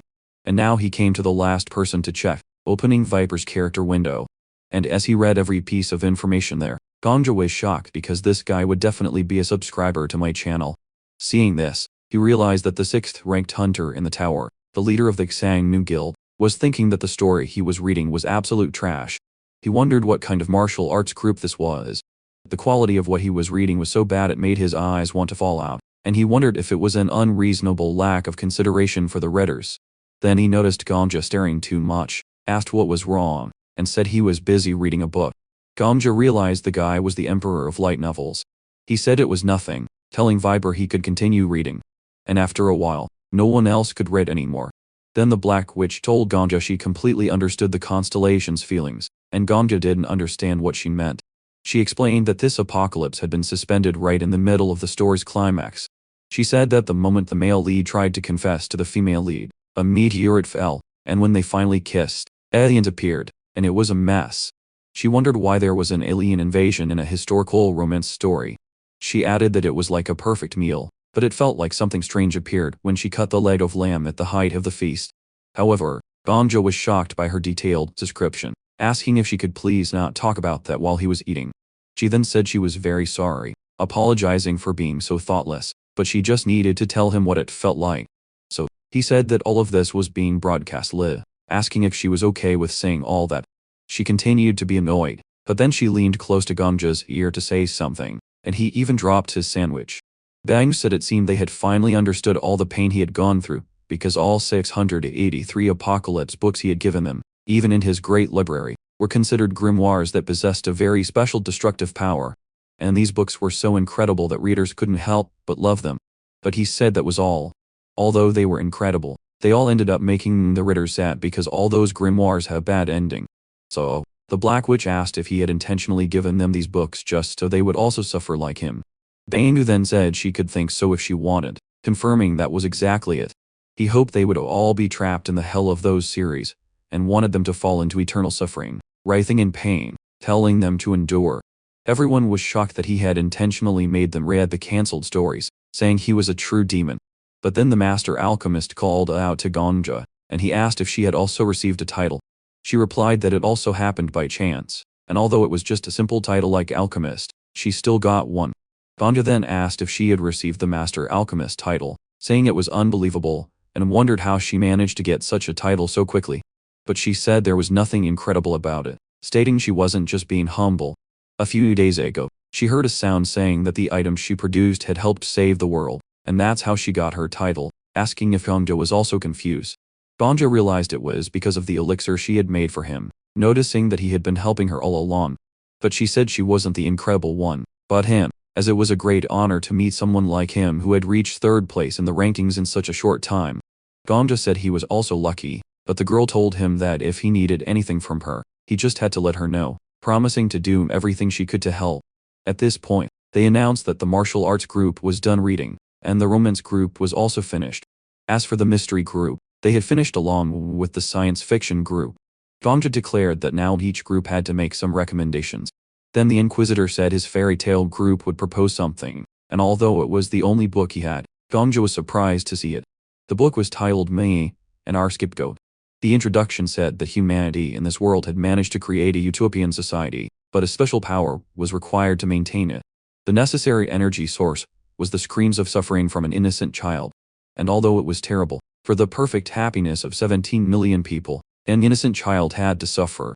Thanks to meticulously developed torture methods and effective treatments, about 5 years of screams were extracted from each child, which was considered efficient. The reason for its suspension was that 118 years had passed since the utopian society was created, and eventually, all the innocent children had been used up, leading to the end of the utopian society that had lost its energy source. Ganja noted that he would have to clear that apocalypse regardless of its difficulty or reward. As for the martial arts group, they strongly recommended the masterpiece titled Chronicles of the Heavenly Demon. The introduction said that Murim, a world where people revered martial arts, encountered a heavenly demon who came there and tried to unify Murim, and a demonic cult formed around the heavenly demon. Opposing forces fought against this demonic cult. Both sides fought for control of the world, or they would have if not for the appearance of a super plague. The reason for its suspension was that an unknown epidemic swept through the world, causing the heavenly demon to die, wiping out the demonic cult, and destroying the other forces. Marcos explained that the reason he recommended Chronicles of the Heavenly Demon was simple. In this world, there was a person called the Heavenly Demon, and it was the world of Murim where all the strongest martial arts were gathered. Therefore, a library or something similar must have been built to house a great secret treasure. And martial arts scriptures were books that contained the secrets of skills that were martial arts themselves. In other words, if they managed to save this world, they would get a library with the best skills in the world. And this was a great opportunity for their hunters to become stronger. Everyone became excited about this. Ganja thought that the Murim world must be full of masters. And if he died at the hands of any of them, he wondered if a level skill would appear, even if he just picked any master. The Sword Emperor wondered why his mind was racing, questioning if he was afraid people would actually think he was a zombie. But then he realized the world he wanted to destroy had just appeared, although it would be difficult to do so with his current strength. Meanwhile, the Inquisitor was rummaging around, and Shiny sent a signal to Ganja, who was surprised by this. Shiny said her sister's sword was very close. Ganja was surprised, and when he looked ahead, he saw Chronicles of the Heavenly Demon in Marcus's hands. Shiny confirmed she felt her sister's presence in the book the Sword Saint was holding. Later, Ganja went to the bathroom, telling the Sword Saint that before they went to Murim, he would start by dying once. The Sword Saint didn't quite understand what the boy meant. Ganja explained that La Finta Aim was the first emperor of that empire and was also responsible for turning the guardian deity into Shiny. He didn't know what kind of person Agam was, but he could travel between worlds. He then asked the sword if she was in the world of the Agam Empire but stated that the other sword was in the world of Murim. This meant Aim had the ability to travel between worlds. He had been able to create an empire, and was strong enough to seal a constellation. It wasn't a good idea for Ganja to rush headfirst into the Murim world in his current state, as he wasn't invincible. Ganja thought that he had actually been a bit worried lately. He was worried his confidence would turn into arrogance if he got too comfortable. He mentioned that he had reached third place in the hunter rankings and had defeated the Demon King almost single-handedly. Now everyone in the city was only talking about stories of him. He was even giving orders to other titled hunters. He was afraid of letting his guard down if he made a mistake, just as the former number 1 ranked hunter had been killed by him for letting his guard down. This could happen again. He said he needed to know who Igim was before entering Chronicles of the Heavenly Demon, especially since he currently had no information. The Emperor thought this plan wasn't bad, but wondered what exactly Ganja intended to prepare, saying there was no way to know anything about this guy. However, Ganja said he was wrong. Although she was in the form of a sword now, she was the guardian deity. And although she was split into 5 parts, she was definitely a constellation. But now he had a suspicion. What if he stabbed himself with that sword? He wondered if it would count as self-sacrifice, or murder. He told himself the chances were 50-50, and it was worth a try. Shiny asked him to reconsider, but Ganja asked why. She vehemently said it was embarrassing for her to have to show her past, and she wanted to keep her privacy. But Ganja said there was no such thing as privacy between them. He was also showing his entire life being broadcast live 24/7. It should be fair. She begged him to stop, but he continued anyway. It was said that the death had met the conditions to activate the skill. The dead goddess's skills were currently sealed and could not be obtained. And since he was a D-rank hunter, a penalty would be applied due to his skill. The intermediate penalty was the realm of Petra. In another corner, an angel was talking to a man, telling him that his long journey was finally over. The angel asserted they knew he could do it, and the man agreed. Ganja wondered if this man was Lafanta. The man himself said it felt like just yesterday he was brought back by a sudden summons, but in a short time, he had become the emperor of the entire unified continent. The Sword Emperor was surprised by what the man was saying. Just by looking at the silver-haired man, he could tell he was the constellation killer. Ganja then asked if the Sword Emperor knew him, and also asked what a constellation killer was. The Sword Emperor said it was his title, and the bastard got this title because he went around searching for and destroying constellations. The tower was connected to many different worlds, and from the 50th floor, he would have to compete with hunters from other worlds. This guy was still on the 50th floor without climbing the tower any further. Whenever a new constellation appeared, he would immediately track it down and kill it. So, Ganja asked if Lafanta was a hunter. The Emperor confirmed that he was. He wondered what kind of world a madman like him was born in and never thought he would find an ancient connection in a place like this. But Ganja asked what the relationship between the two was. Then, Saintess Tass told Lafanta that she could finally feel relieved again, because he was also a normal human who knew nothing at first. The Emperor said they had a real battle, and he had to admit that Lafanta was very strong, but not strong enough to defeat him. She then asked Lafanta what he intended to do now that he was stronger than her, as there were no more gods or demons to stand in his way. He then told the constellation that neither gods nor demons were constellations. The world belonged to humans, not constellations. That was why he found it strange that she suddenly used her aura. He said he wouldn't kill her, because she had helped him, until now. He then began to break her, raising his hand over the girl, saying he would tear apart and seal her existence so that she would never be able to recover her power again. She was then broken by him, and he said he was sorry, but this was the right way. The psychological trauma reconstruction was complete, and the system confirmed if his ego was still maintained. The penalty was completed. He then said he didn't understand what he had seen, asking Shiny why her former master had sealed her. She replied that she didn't know either, saying that the Lafanta she remembered was a reclusive but very righteous person. She stated that she didn't know why he had sealed her and left behind the empire he himself had founded. The Emperor then said he had already told him the higher a hunter's level, the crazier they become. He advised him not to try to understand madmen because if you gaze into the abyss for too long, you might fall into it as well. He just needed to become as strong as him to kill all those bastards, like the Constellation Killer or whoever they might be. Ganja said he would consider this an advantage just for having seen his face and thought that the Constellation Killer would act hostile as soon as he saw him, especially since he was carrying one of the fragments of the constellation he had sealed.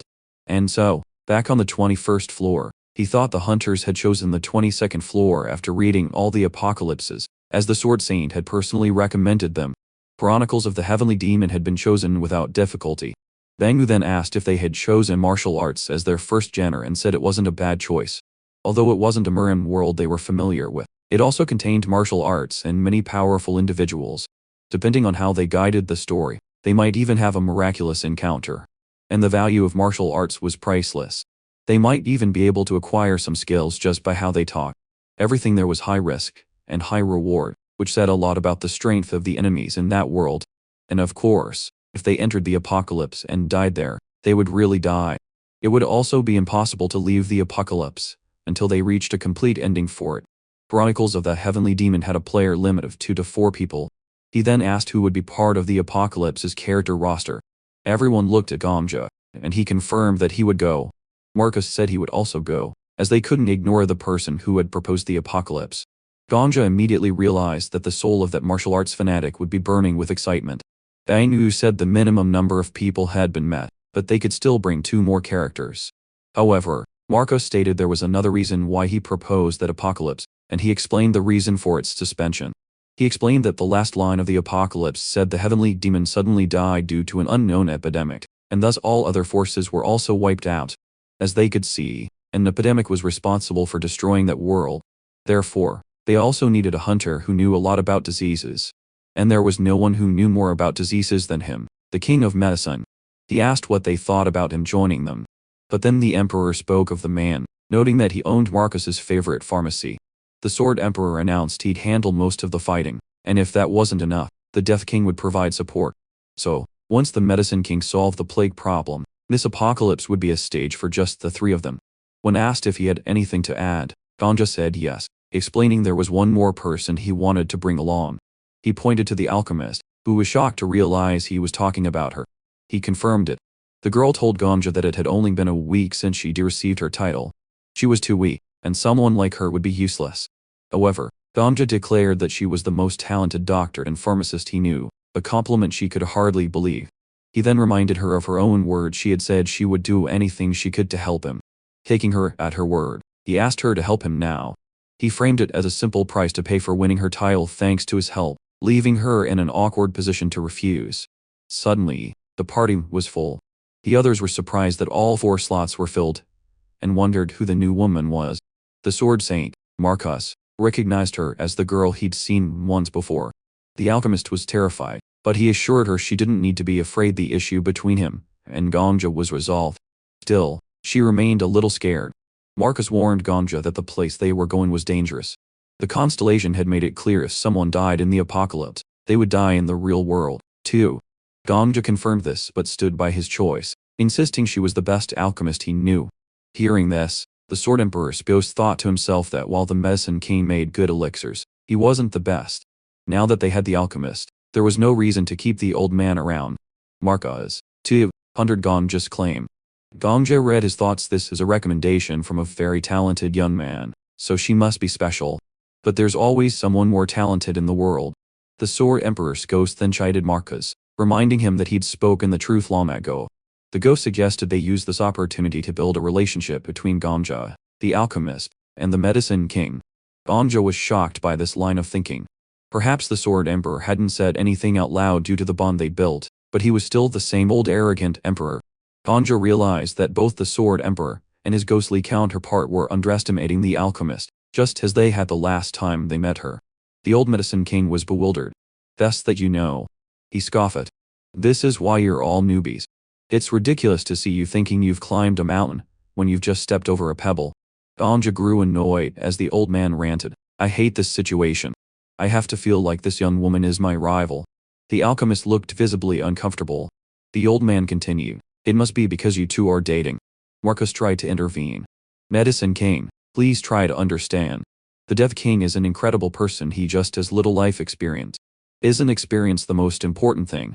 The Medicine King shot back. He doesn't even know that, yet he pretends to know everything.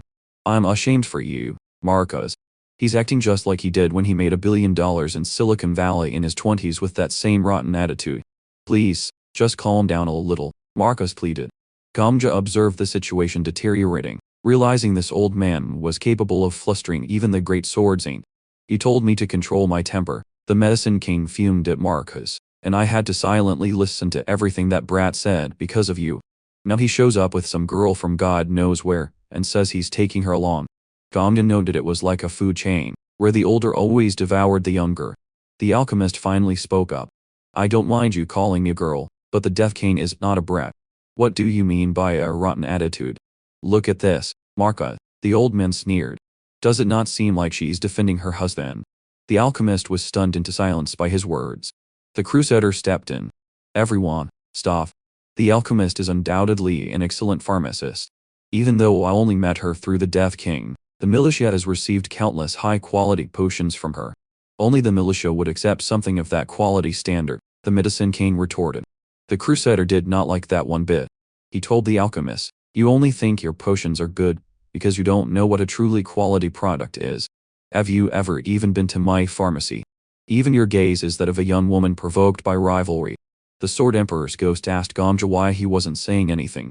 Are you just going to stand there and take it? I'm not taking it, Gamja said with a smirk. This entire scene is being broadcast live in the square of Babylon. Isn't this the perfect moment? The debut of one, and the retirement of another. He turned to the crowd. What do you all think about a showdown? The Medicine King sneered at Gamja. Since you can't win with logic, you want to resort to a fight. Not me, Gamja corrected. I'll provide the herbs, and you two will each create an elixir. Then, we'll compare them to see who is the best. Fair enough. The alchemist pulled Gamja aside. I'm upset that he insulted you, but he's still the Medicine King. And, on the other hand, just received my title. Gamja looked her in the eyes, his voice full of encouragement. I believe in you. You need to believe in yourself more. She was flustered, but steeled her resolve. I'll do my best, she said, then corrected herself. No, I will win. The two alchemists prepared to craft their elixirs. The spectators watching the broadcast thought the Death King was being unreasonable. The old man's pharmacy was notoriously expensive and had a month-long waiting list. While both were kings, the age and experience gap was immense. The Countess, seeing the drama unfold, immediately started a betting pool. Who do you think will win? Place your bets with the staff. The Black Witch approached Gamja. Is this really okay? The odds are 1:8 to 47. It's fine, he replied. Why don't you make a little money by betting on the alchemist? It'll keep the odds from getting too lopsided. But you said this is all being broadcast live, the witch reminded him. If the alchemist you nominated gets crushed, your reputation will be damaged. Yes, Gamja said calmly, and it's being broadcast on the internet beyond Babylon. I almost feel sorry for the old man who calls himself the Medicine King. Just then, the old man declared he was finished. Bow your head before my incredible creation. He revealed a unique, grade healing potion. Although it tasted bitter, it could heal even the most fatal wounds, though the side effects of rapid healing would still occur. Creating such a potion was an incredible feat in itself. The crowd was impressed, already asking him to sell it and forming a line. I'm finished as well, the alchemist called out, revealing a vial that glowed with an even more brilliant light. Everyone stared in awe. The Countess even put on sunglasses as the potion's light illuminated the entire library. It was a mythic-grade Sama berry. The item description wondered how it could taste like strawberries when there were none in the recipe. As long as it was preserved properly, even severed body parts could be reattached with zero side effects. The alchemist shone far brighter than the old man. She looked at his creation with utter disdain. Is that the elixir you made? She held it up as if it were trash, handed it back, and asked, is that all? Gamja watched her, thinking to himself, is she the type of person who becomes infinitely stronger when she believes she has the upper hand? I can't believe your potion-making skills are this terrible, she told the old man. You just got lucky. He sputtered. I don't think so, she replied coolly. It was just luck. This is why all you young people are the same. Reminds me of when I won $7 billion on Wall Street in 10 minutes, and thought it was all skill. Do you want to try again? She challenged. Fine. The goddess of luck never smiles twice. They tried again. He was humiliated once more. The goddess of luck doesn't smile 3 times. He insisted. He was humiliated again. He tried one last time, shouting, the goddess of luck will not smile 4 times. Medicine King, please stop, Marcus said, pained. Your image is terrible right now. I can't accept this. The old man raved. This time, I'm sure my experience will crush that rookie. Can't you see, Marcus? This is my cinematic journey to victory. Marcus turned to the alchemist. I apologize. You truly are the best alchemist. The Countess rushed over to the girl. Sign a contract with me. Right now. An exclusive contract. You'll get the best treatment in the industry. You'll be rolling in a sea of gold. What do you say? Others swarmed her, trying to make deals, but she held up a hand. Palm down. Anyone who wants to do business with me must first get permission from the Death King. I'll continue to sell to my old clients, like the Crusader, but anyone else needs his approval. They would all have to go through Ganja, much to the Countess's displeasure. We'll think about all that after we clear the apocalypse, Ganja announced. Just then, Manhwa, the librarian, stepped forward. The characters have been decided. I will warn you one more time, if you die in an apocalypse, you die in the real world. There is only one way out. You must overcome the series publication halt crisis and achieve a proper ending for it. What is a proper ending? Ganja asked. That will be up to your judgment, Manhwa replied. The possibilities are nearly infinite. Perhaps you can save Murim by eradicating the pandemic, or use it to personally become the master of Murim. The choice is yours. That's fine, Ganja said. Send us to the Chronicles of the Heavenly Demon now. Wait. A voice called out. It was Viper, the leader of the Chen Numan sect. Everyone was surprised. The sect leader is an expert in martial arts. His disciples cheered. Our master should participate in this world. We believe he should go. Ganja grew nervous. Viper stepped forward dramatically. Did you all forget about me? I was prepared to step out. Inwardly, however, he was furious with his disciples. Why are they trying to send me to a primitive village like that? Outwardly, he proclaimed, the world of those who worship martial arts and chivalry is the world of Murim. Even if I was born elsewhere, Murim has long been my home and my heart. Inwardly, he groaned, there won't even be toilets. I had enough trouble with that in the Egypt Empire. He continued his speech. You all know why the clan I founded is called the Chen Numan. Inwardly, he thought about the real meaning of the name. It was about him being unemployed at 32, which was quite a problem. I must go, he declared solemnly. I don't want to go at all, he thought desperately. The Sword Emperor's ghost was speechless at the nonsense. Marcus stepped forward. Viper has every right to want to go, but... The old ghost commented that it looked like he was just trying to suck up. Even so, Marcus continued, I don't think there's any reason for me to concede my spot. The two began to face off, the Sword Saint and Viper. Both of you, stop. The Crusader intervened. Are you going to start attacking each other right here? We are both martial artists, Viper said. Wouldn't it be better to just send the strongest one? Inwardly, the scoundrel was already plotting. I have to lose on purpose. It would be too embarrassing to lose completely. I'll fight on his level and lose at the very end. My disciples will probably understand if I lose to the Sword Saint. He then gave the Crusader a pleading look. The Crusader turned to the Sword Saint. Against someone as strong as Viper, what do you think about stepping back this time? Inwardly, Marcus was furious. Why is she telling me to back down? She continued, I know you always want to be on the front lines, but didn't you already participate in the raids from the 11th to the 19th floor with the Death King and the Black Witch? It would look bad if you insisted on being first for the 22nd floor raid, too. Besides, Viper is a guild leader. Can you respect his position a little? He may not care about the image he presents to his disciples, but his position is different from yours. You're a lone wolf. Marcus thought for a moment. Since when did I start caring about the 5 great guilds? He looked at the Crusader, then let out a sigh. I was just wondering if I ever had any sense of honor. Ganja was baffled. Why is he making such an emotional decision? Marcus turned to Viper. I'll yield to you this time. You should have done that sooner, Viper said smugly, adding, I'm glad to know the old man just saved my life. Inwardly, he cursed Marcus. He's not that kind of guy. What's wrong with him? The heretic questioner remarked, the Crusader is amazing. She managed to persuade the Sword Saint. She replied. It was he who chose to accept my persuasion. The Black Witch smiled to herself, thinking, they're all really growing up, little by little. If everything is decided, the Medicine King grumbled, let's leave immediately. They're just like I was when I was young. He trailed off, muttering more nonsense. The alchemist approached Ganja. I'm scared, she admitted. Are you sure it'll be okay for someone like me to go? The result of my clash with that old man was as clear as day, but still. Are you sure about taking me? Viper spoke to the non-combatants. You better be careful when you enter a battle. It only takes a second for someone's head to go flying. I don't want to go, he thought. Sword Saint, please switch places with me. Manhua addressed the 4 chosen ones. I hereby designate you as the 4 new characters of the Chronicles of the Heavenly Demon. When you open your eyes, you will be in that world, 10 days before the series publication was halted.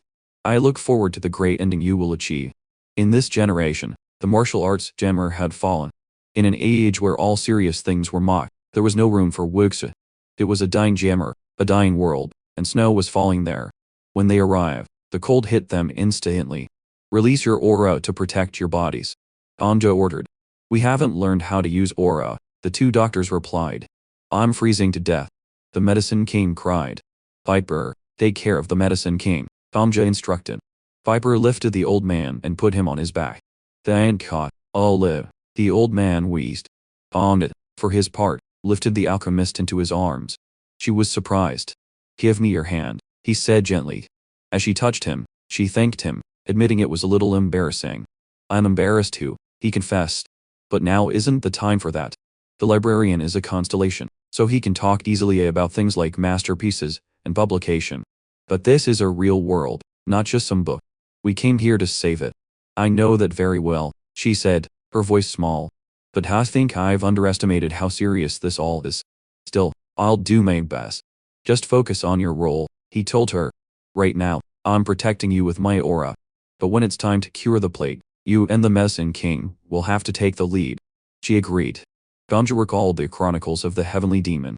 He had died from the plague, and everyone else had died soon after. It was just a short sentence in the book, saying nothing of the bone-chilling cold or the knee-deep snow. From now on, they would have to discover exactly what led to the death of a character like the heavenly demon. Look ahead, the alchemist said. They see something over there. As they moved closer, Gonja wondered what kind of unknown plague had destroyed this world. The Sword Emperor's ghost thought it was strange he couldn't hear anything coming from the figures in the distance. Gonja suggested the sound was being muffled by the blizzard, but it wasn't just the sound. The figures weren't moving at all. When they finally reached them, they saw that the people were all frozen solid, completely paralyzed. The alchemist approached one and managed to peel a small piece of skin from the body. They're real humans, she confirmed. According to my diagnostic ability, the Medicine King announced, they died 2 years and 3 months ago. The cause of death was an infection. After running an analysis with his immobile hospital skill, he determined the disease was unidentifiable. This is strange, he muttered. The cause of death is the same for all of them, but it's not hypothermia. They died from a disease, so they should all be lying on the ground, yet they're all standing. It's very odd. The alchemist had a theory. It's highly likely that someone deliberately brought them here. Although the cause of death is the same, the date of death is different for each one. Some died 2 years ago, others 3. I can only imagine someone has been intentionally moving the bodies. Is this some kind of graveyard? Gonja wondered. Viper disagreed. From a distance, it looked like the Terracotta Army, the soldiers of Qin Shi Huang. Gonja opened the character window of one of the frozen figures. There was nothing written there, but in the space for the deceased's thoughts was a single word light. He was surprised. This was the character window of a dead person. Perhaps light was the last thing he thought before he died. If this was a cemetery, why was it built this way? All the figures had weapons hanging at their waists. It was then that Gonja noticed 2 other people talking nearby. The demonic cult will end today, one of them said. Even a dog would laugh if it heard that, the other replied. As long as I live, the demonic cult will live. It is you, Boone, who should say farewell to the world of Murim. The Blood Demon Squad your cult was so proud of has already been beheaded by my axe. Even those cursed demon elders are all dead. I have 500 Murim warriors behind me. What kind of magic can you use to stop me? You're talking about magic to an old man. The blood demons are only absent for a while because they received a secret order from me. Everyone approached silently, Gonja whispered to his group. The two continued to argue. Where are all the pillars you were so proud of? The woman taunted. The group once recognized as the top faction of Murin is now nothing. That's none of your business. They scattered across the world after receiving my secret orders. You have 6 secret orders. She scoffed, and he grew angry. They kept bickering, and no one understood a thing until they prepared to fight and drew their weapons. Their weapons were 2 wooden sticks. Bowosman, where is the jade-covered axe you were so proud of? She asked. Why are you holding that tiny piece of wood? The old man, flustered, told her to shut up. Where did you throw away your blood-soaked demonic sword to be fighting with a pathetic stick like that? How harsh, she replied. This is a wooden sword I carved myself, and 1,000 years of the demonic cult's essence is contained within it. I have personally named it the Heavenly Demon Sword. The old man bawled. You named that little piece of wood the Heavenly Demon Sword. Why wouldn't he? She retorted, making them both feel awkward. Still, Heavenly Demon's sword is a bit much, he said. Why not something more fitting, like a Beyonce? Does that literally mean in the stick? She asked.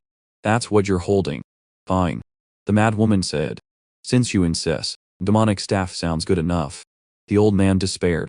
Everything has to have a demon in it for you, doesn't it? Blood demon, demon sword, fire demon, moonshadow demon lord. Even your group's name is the 4 great demon lords. Isn't it somewhat elegant? She asked. I can't believe we were ever considered the strongest, he lamented. Suddenly, they noticed something approaching. Didn't you confidently predict the weather would be clear today? He asked. Fortune telling is wrong sometimes. How can I see through the heavens? They kept arguing, but as the figures drew closer, she snapped, shut up and prepare to fight. I've lost all the energy I didn't even have. The alchemist asked what was happening, and Ganja admitted he wasn't sure. But as they watched, a shiver of fear ran down her spine. When they looked again, people had appeared. In that moment, Ganja thought of Muram, and they all started running as Viper was the first to be attacked. This was a world where people worshipped martial arts. But as fear consumed them, Ganja remembered the plot of this world. A demonic cult had formed around the heavenly demon, and opposing forces were attacking it. Both sides were fighting for control of the world. Or at least, they would have been, if not for the appearance of a super plague. He then realized the super plague was a zombie virus. I'm starting to think this story was written by a teenager, he thought. Seriously, they just throw everything in. Powers, we're in, everything. Now they've added a zombie virus. It's like my dreams, nothing makes sense, and then suddenly I wake up in fear. Seeing the horde, they all fled. Run. The Medicine King shrieked. I've never seen anything like this, not even in Silicon Valley. The world is ending. The world is already desolate. Ganja yelled back, tearing the head off one of the creatures. But the monster kept moving. He noted that these were the kind of zombies that only stopped when their brains were destroyed. Everyone, get out of here. The 2 arguing masters heard them. Who are you? One asked. The woman said, it seems my eyes are deceiving me. I'm seeing not 1, but 4 living people. Is the Grim Reaper calling for me? I'm seeing them too, the old man replied. Perhaps, because you've called me an idiot for so long, you've actually become one. You need to escape too. Ganja shouted at them. And while you're at it, tell us where to go. The woman realized it was a living person talking. The old men wondered if they had died and ended up in the underworld. This must mean we've gone to heaven or hell together, the woman mused. There's no way this body, which has served the god of Muram so justly, would go to hell, the old man declared. So we must be in heaven. But then, how did you get here? While they bickered, Ganja's party reached them. Viper grabbed one old man, and Ganja carried the woman. She realized this must be the real world. These people were alive, and their bodies radiated warmth. Where did you come from? She asked, seeing them use a strange technique. Are you from Seo? Ganja didn't know what that meant but assumed she was asking if they were from outside Muram. Suddenly, the zombies swarmed them, running, jumping, and attacking from all directions. Viper couldn't believe his eyes. Why are there flying zombies? The woman explained, that is their Kingdom ability. I borrowed some knowledge from the mysterious lens and refined it. Look, these are the elites of the demonic cult, trained by me. Even after death, they have not forgotten their martial arts, proving they are true masters. They really haven't forgotten, even after death. Banjo wondered. You probably don't understand, because you are from Seo, she said. It's common knowledge that if a strong person turns into a zombie, their martial arts remain intact. I've never heard of that, Ganja said flatly. She added, those young men are the elites of the demonic cult, specially trained by me. My training makes you react to an assassination attempt even in your sleep, which is why they're still so formidable after death. This training, however, was now backfiring on them, and they were nearly caught. At this rate, they would be captured. The old man started yelling at Viper, go faster. Can't you run any faster? If you get bitten, and turn into a zombie, the first person you'll chase is me. Viper snapped back, asking who brought the old man here in the first place. We're about to be eaten by kung fu zombies. Ganja shouted. Does that really matter right now? But Viper's point had some merit. He was stuck with 2 cursed old men while Ganja was with 2 beautiful women. It was starting to feel like the classic Fred from Scooby-Doo split. You go with the dog over there, and I'll take these 2 lovely ladies to look for clues. It doesn't matter. Viper yelled. You got the pretty women. What could possibly be more important? The Sword Emperor's ghost called out to Ganja, who remembered to ask the woman if the zombies had any weaknesses. They stop moving when their heads are crushed, she replied. Is there an easier way? He asked. She thought for a moment. They stop when the sun rises. Ongen knew what he had to do. He told the alchemist and the old woman that he was going to have to throw them, instructing them to land on their own. He hurled them forward, and they landed safely in the snow. Sorry, he called out. As the zombies closed in, the Sword Emperor's ghost warned him, you're going to die. I never thought I'd see a zombie get killed by another zombie, the ghost mused. I was starting to think this would be the moment I crossed one off my bucket list. Kamja was surprised. You made a bucket list, even as a ghost. I'm not going to die, Kamja declared. He lifted the Saintess's ghost and told her to use her power. She responded to his call and began to shine, unleashing a blinding flash of light that stunned the zombies, allowing them to escape. The medicine king gasped for air, unable to believe he was still alive. If it weren't for that cursed Marcus, I wouldn't have come to this hell tower. Are you okay? Kamja asked the alchemist. Yes, but my face hurts. Thank you for saving me, she replied. Piper turned to the medicine king. Old man, I want to live the rest of my life far away from the elderly. Take care of the others, while I kill the zombies, Kamja told Viper. What are you going to do? I'm going to try to eliminate them, while they're immobile. It'll take a while since I need to smash their brains one by one, but it shouldn't be too hard. The dark-haired woman stopped him. Wait. First, I want to express my gratitude for saving me. However, if you intend to tear the heads off these zombies, I have no choice but to stop you. Why? Kamja asked, wondering if there was some kind of curse. They are all members of the demonic cult, she said. They are my disciples and my subordinates. The great war started by those scoundrels from the Murin faction had begun, and we will need everyone we can gather. It's a very complicated situation, so we cannot afford to lose our elite members here. Kamja was confused. What great war? This world is already on the brink of destruction. There shouldn't be any forces left to start a war. Then he remembered what the constellation had said when you open your eyes. You will be in the world 10 days before the Chronicles of the Heavenly Demons series was halted. They only had 10 days until this world ended. The woman addressed the old man. Nim Ongen, the Murim Alliance leader and master of the Murim faction, have been in this great war against that old woman for 3 years. 989 days have passed since the war was declared. We both swore on our honor that we would only leave when one of us declared defeat. Even if all the disciples of the demonic cult have turned into zombies, they are still members of the cult. And if they continue to use their martial arts, they are servants that I must care for. So, you must not kill them. If you want to kill someone, she told Kamja, you should choose those wearing the monk's robes. I can't believe this. The old man exclaimed. How can you say that about the servants of the Murim faction? Didn't you promise we would end this great war of good versus evil without laying a finger on the zombies? Promises are made to be broken, she retorted. As the two started arguing again, Kamja couldn't help but think, the world is destroyed, and they're still talking about some great war of good versus evil. The woman corrected him. The order of things is wrong. The world was destroyed while we were fighting the Great War. But you cannot postpone a war that has already begun. I will not stop until I defeat that cursed old man. They still have 500 soldiers, and I will lead them to victory. I'm the one who should be saying that. The old man declared. Even if they turn into ghosts, my brothers from Murin will fight by my side. I will end this 989-day war once and for all. Kamja looked at the state of the world and these two insane individuals, completely at a loss. A scholar does not hide his brush, nor does a warrior hide his sword, the old man proclaimed. And although I am holding a wooden stick, having forgotten to bring my sword, I can still send that old man to hell.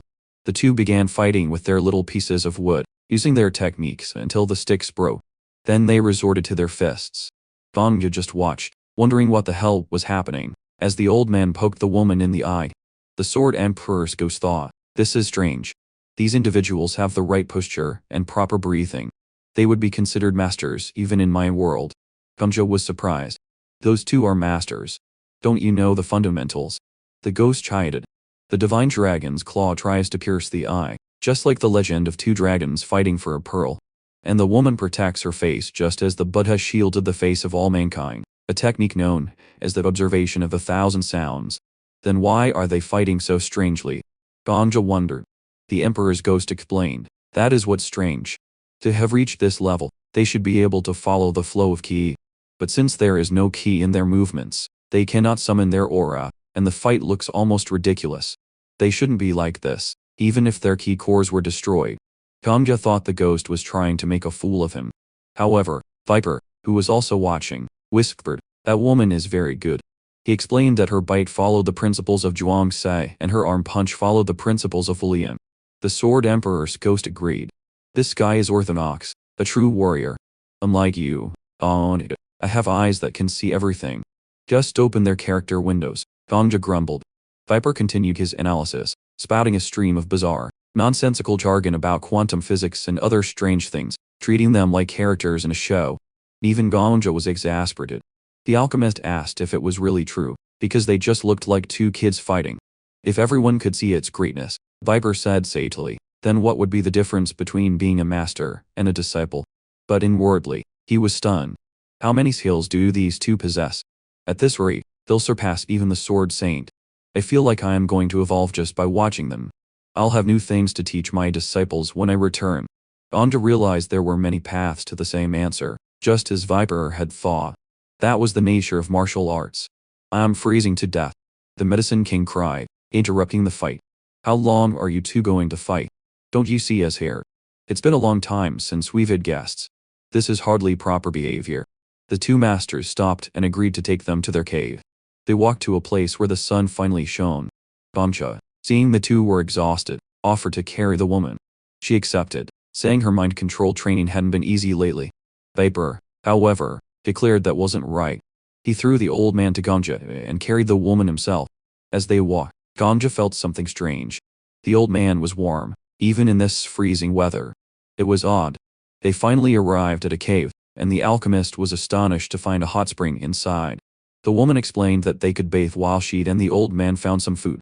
As they left, Gamja and the alchemist found it strange. They had been fighting for 3 years, yet now they were cooperating. The Medicine King mused that they must have developed a mutual respect after all the time. The two masters returned with some energy beat, apologizing that it was all they had. For the past 2 years, they had survived on nothing else. When Gamja and the alchemist tried them, they nearly gagged. The alchemist thought it was ridiculous a person couldn't get the necessary nutrients to survive on that alone. Seeing their disgust, the old Medicine King stepped in. "I can't stand it anymore," he declared, and started cooking a real meal. "You need to eat when you're young," he said, preparing a feast. Monhan, the Marim Alliance leader, told him he was over 1,000 years old. The Medicine King was surprised, asking if they had eaten some elixir of immortality. He then insisted that since they were so old, they should eat even more. The food was incredible. The woman said it was the best thing she had ever tasted, asking if he was a royal chef. Monhan agreed, saying he had never tasted anything like it in his long life. The old man explained that he had earned 3 Michelin stars as a restaurateur and chef in his 50s. After they ate, the woman asked them if they had found a cure for the zombie disease. Gamja looked at the alchemist, who replied that they hadn't yet, they were still searching for one. The woman's hope faded. She explained that all the doctors in the region, even the poison masters of the Tang clan, had tried and failed. "Do you really believe there's no cure?" Gamja asked. She seemed to have lost all hope. "I don't mean to brag," he continued, "but you've just seen the results of our cooking. We possess knowledge different from yours. The alchemist beside me is better than anyone at healing and creating remedies. Even the old man there can be of great help. If you assist us a little, we might be able to develop a cure." The two masters looked at each other. They said it wasn't that there was no way, and asked the group to wait. They returned carrying a coffin. Inside was a zombie, bound and paralyzed. The woman explained it was the leader of the Wunung sect. After being bitten, he had entrusted his body to them for research. Their only method was to block all his acupuncture points with needles. As she removed one from his throat, the creature began to scream and thrash. She explained that this was a temporary treatment, not a cure. Once bitten, a person's meridians filled with dark energy that couldn't be repelled. Their body would become hot as fire, and soon after, they would turn into a zombie. The Shaolin monk had lasted the longest, a full year, but even the greatest martial arts masters only managed to hold on for about 2 weeks. That night, as everyone slept, Gamja stayed awake. He pretended to be asleep when the two masters approached and entered the hot spring. Nemonghun noticed Gamja's eyes were open. "I thought you were asleep," he said. The woman sighed. "You have sharp eyes. When did you realize?" "I thought something was wrong from the first time I saw you," Gamja explained. "Despite the freezing cold, you were wearing thin clothes. It's cold enough to die without an aura, which means you were protecting yourselves with ki. But how could masters of ki control be so exhausted from fighting like children? The only explanation is that you were focusing your ki on something else. He looked at them directly. You've both been bitten. As the leaders of your factions, you've been suppressing the dark energy with your immense ki. Am I wrong? The woman stood up. You're correct. We were bitten 3 years ago. But you don't have it quite right. We are not suppressing the dark energy. We are blocking our own spinal acupuncture point with our ki, completely cutting it off. The Sword Emperor's ghost was stunned. He means they're using object controlling ki. Manga, have you ever heard of the flying sword technique? Gamja said he had. Blocking their spinal points means they are paralyzed from the neck down, the ghost explained. They are moving their own bodies with ki, just like using the flying sword technique. From their heartbeats to their breathing, to the movement of every joint and muscle, they are controlling every single thing with ki, 24 hours a day. It's no wonder they're exhausted after a few steps. These two are completely insane. The woman continued. This is how we have maintained the great war between our factions. It has been this way for 3 long years. She remembered her subordinates begging her to flee, telling her the world was ending, and her promise to the alliance leader was worthless now. But she had stayed. Now, she and Nemonman told Ganja an old story about an invincible master who was killed not by poison or a sword, but by succubus who overwhelmed him with pleasure until he died at the peak of ecstasy. The lesson, they explained, was that a warrior doesn't just choose which martial art to learn, they choose what kind of warrior they want to be, and in what way they want to die. We want to die on our own terms, she declared. They had been the ones moving the frozen bodies of their followers, breeding the terracotta army to maintain the illusion of their war. They did this on moonlit nights, when the zombies were subdued. Ganda watched as they faced each other for their 990th battle, a fight to the death between two paralyzed masters moving their bodies like puppets. He thought, this can't continue. It's absurd. No matter how grand the reason, this is an insult to them both. The Sword Emperor's ghost asked if he was going to kill them as an act of mercy. But Gamja knew that wasn't what they wanted. They wanted to die at each other's hands. He decided he would end this world in his own way. The next day, Gamja asked the alchemist how long it would take to find a cure. She estimated at least 120 days, and the medicine king said it would likely take 2 or 3 times that long. Even then, success wasn't guaranteed. They only had 10 days. That's enough, Gamja said, his voice firm. Don't worry. I'll take care of the time problem. Just keep researching without stopping. This isn't just a book, it's a real world, and we are here to save it. I'll do my part. Just show me what you can do. His determination inspired her. She promised to focus solely on developing the cure. She then turned to the medicine king and, in a bold move, showed him her skills mobile hospital and vital diagnosis, offering him all her potion formulas if he would help her speed up the research by even a single day. After a heated exchange, he reluctantly agreed. They set to work, ordering Gamja to bring them more zombie samples. A week passed. A blizzard of unprecedented strength hit, trapping them inside. The heavenly demon explained that sometimes the snow fell for 30 days straight, and in that time, the zombies would wander off, lost forever. Aren't you afraid? Gamja asked her. She admitted that she was. She was afraid of her ki running out, of being exhausted, of the blizzards, of the sun not returning, and of her followers disappearing. Most of all, she was afraid of not being able to kill Nemongan, and that he wouldn't be able to kill her.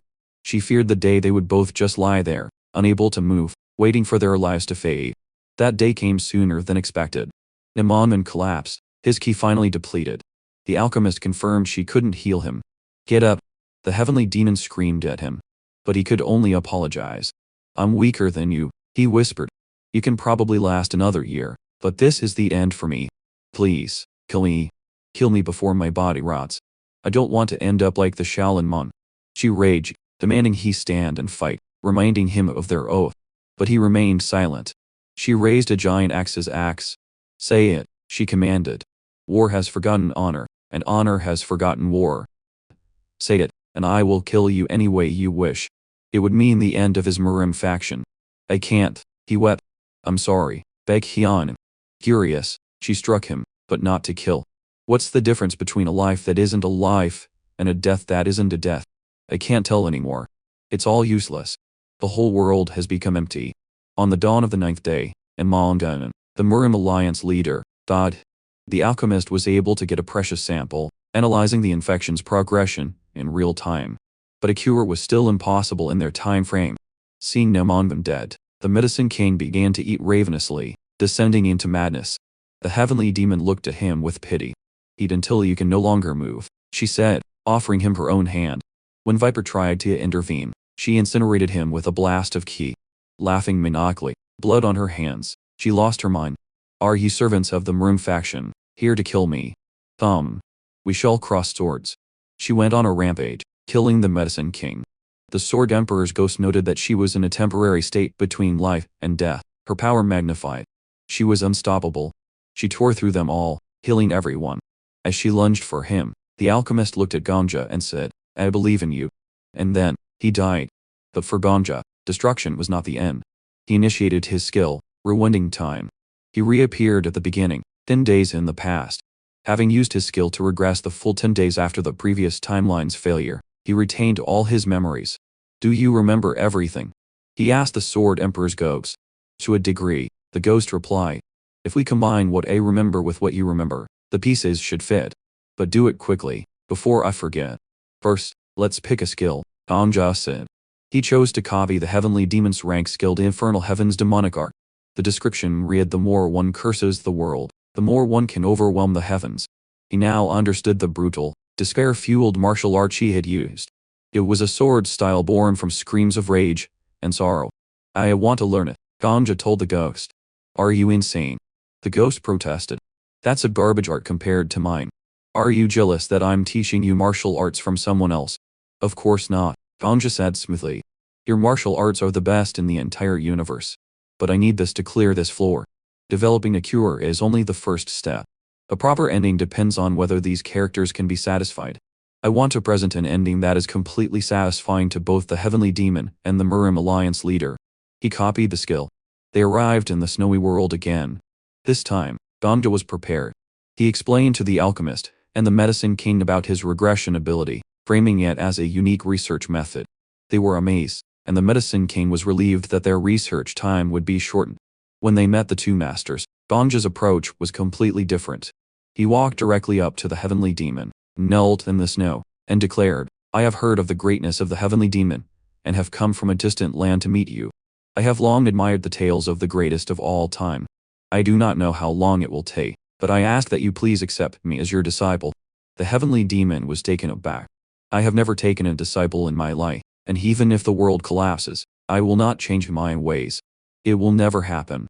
Namonvan shredded her for being so cold. Since you've come this far, he told Ganja, why not accept me as your master instead of that stupid demonic cult? But Ganja only had eyes for the Heavenly Demon. Why won't you accept me? Only children abandoned by their parents and the world may join the demonic cult, she explained. The heavens have forgotten humanity, Ganja countered. We have all been abandoned by the world now, whether we like it or not. Furthermore, I am an orphan who entered the tower. I naturally meet the requirements. She was speechless. Fine, she conceded. If you are that confident, you must perform 3 sword moves. I will judge for myself if you are worthy. Ganja drew his sword and activated Infernal Heaven's demonic art. The movements flowed into his mind. He remembered the ghost's words, lament your incompetence, and blame the cruelty of the world. He channeled all the despair, the rage, the screams he had witnessed and endured. It was a sword dance of revulsion. A blade swung with a scream of desperation. Stop, the Heavenly Demon ordered. But he continued, his sword a conduit for all the world's sorrows. I told you to stop. She screamed, lunging forward and striking him down. How did you steal the supreme technique of my cult? She demanded. Your form was careless and unrefined, but that was undoubtedly the Infernal Heaven's demonic art. He looked up at her from the ground. Was I worthy? She turned away. The others rushed to his side. The Sword Emperor's ghost, though frustrated, was proud. It wasn't half bad, he thought. Later, after Ganja recovered, the Heavenly Demon led him out of the cave. I will accept you as a disciple, she said, but not officially. I have many doubts about you, and my senses tell me everything you've said is a lie. But you do not seem to have an evil nature, so I will let it pass. She led him to a clearing. I have placed a zombie soldier there. He was a rising star of the cult. You must defeat him. As you fight, your heart must be filled with the hunger and pain I inflict. You will learn to swing your sword with only hunger, then with only thirst. You will learn the 9 forms of the sword, and the 9 paths of those 9 forms will bring down the heavens. She looked at him, her eyes filled with a new, complex emotion. In her heart, he was already the one who would receive the teachings of the demonic cult and inherit the infernal heaven's demonic heart. What are you waiting for? She said, her voice cold but with a hint of something more. Throw yourself into hell.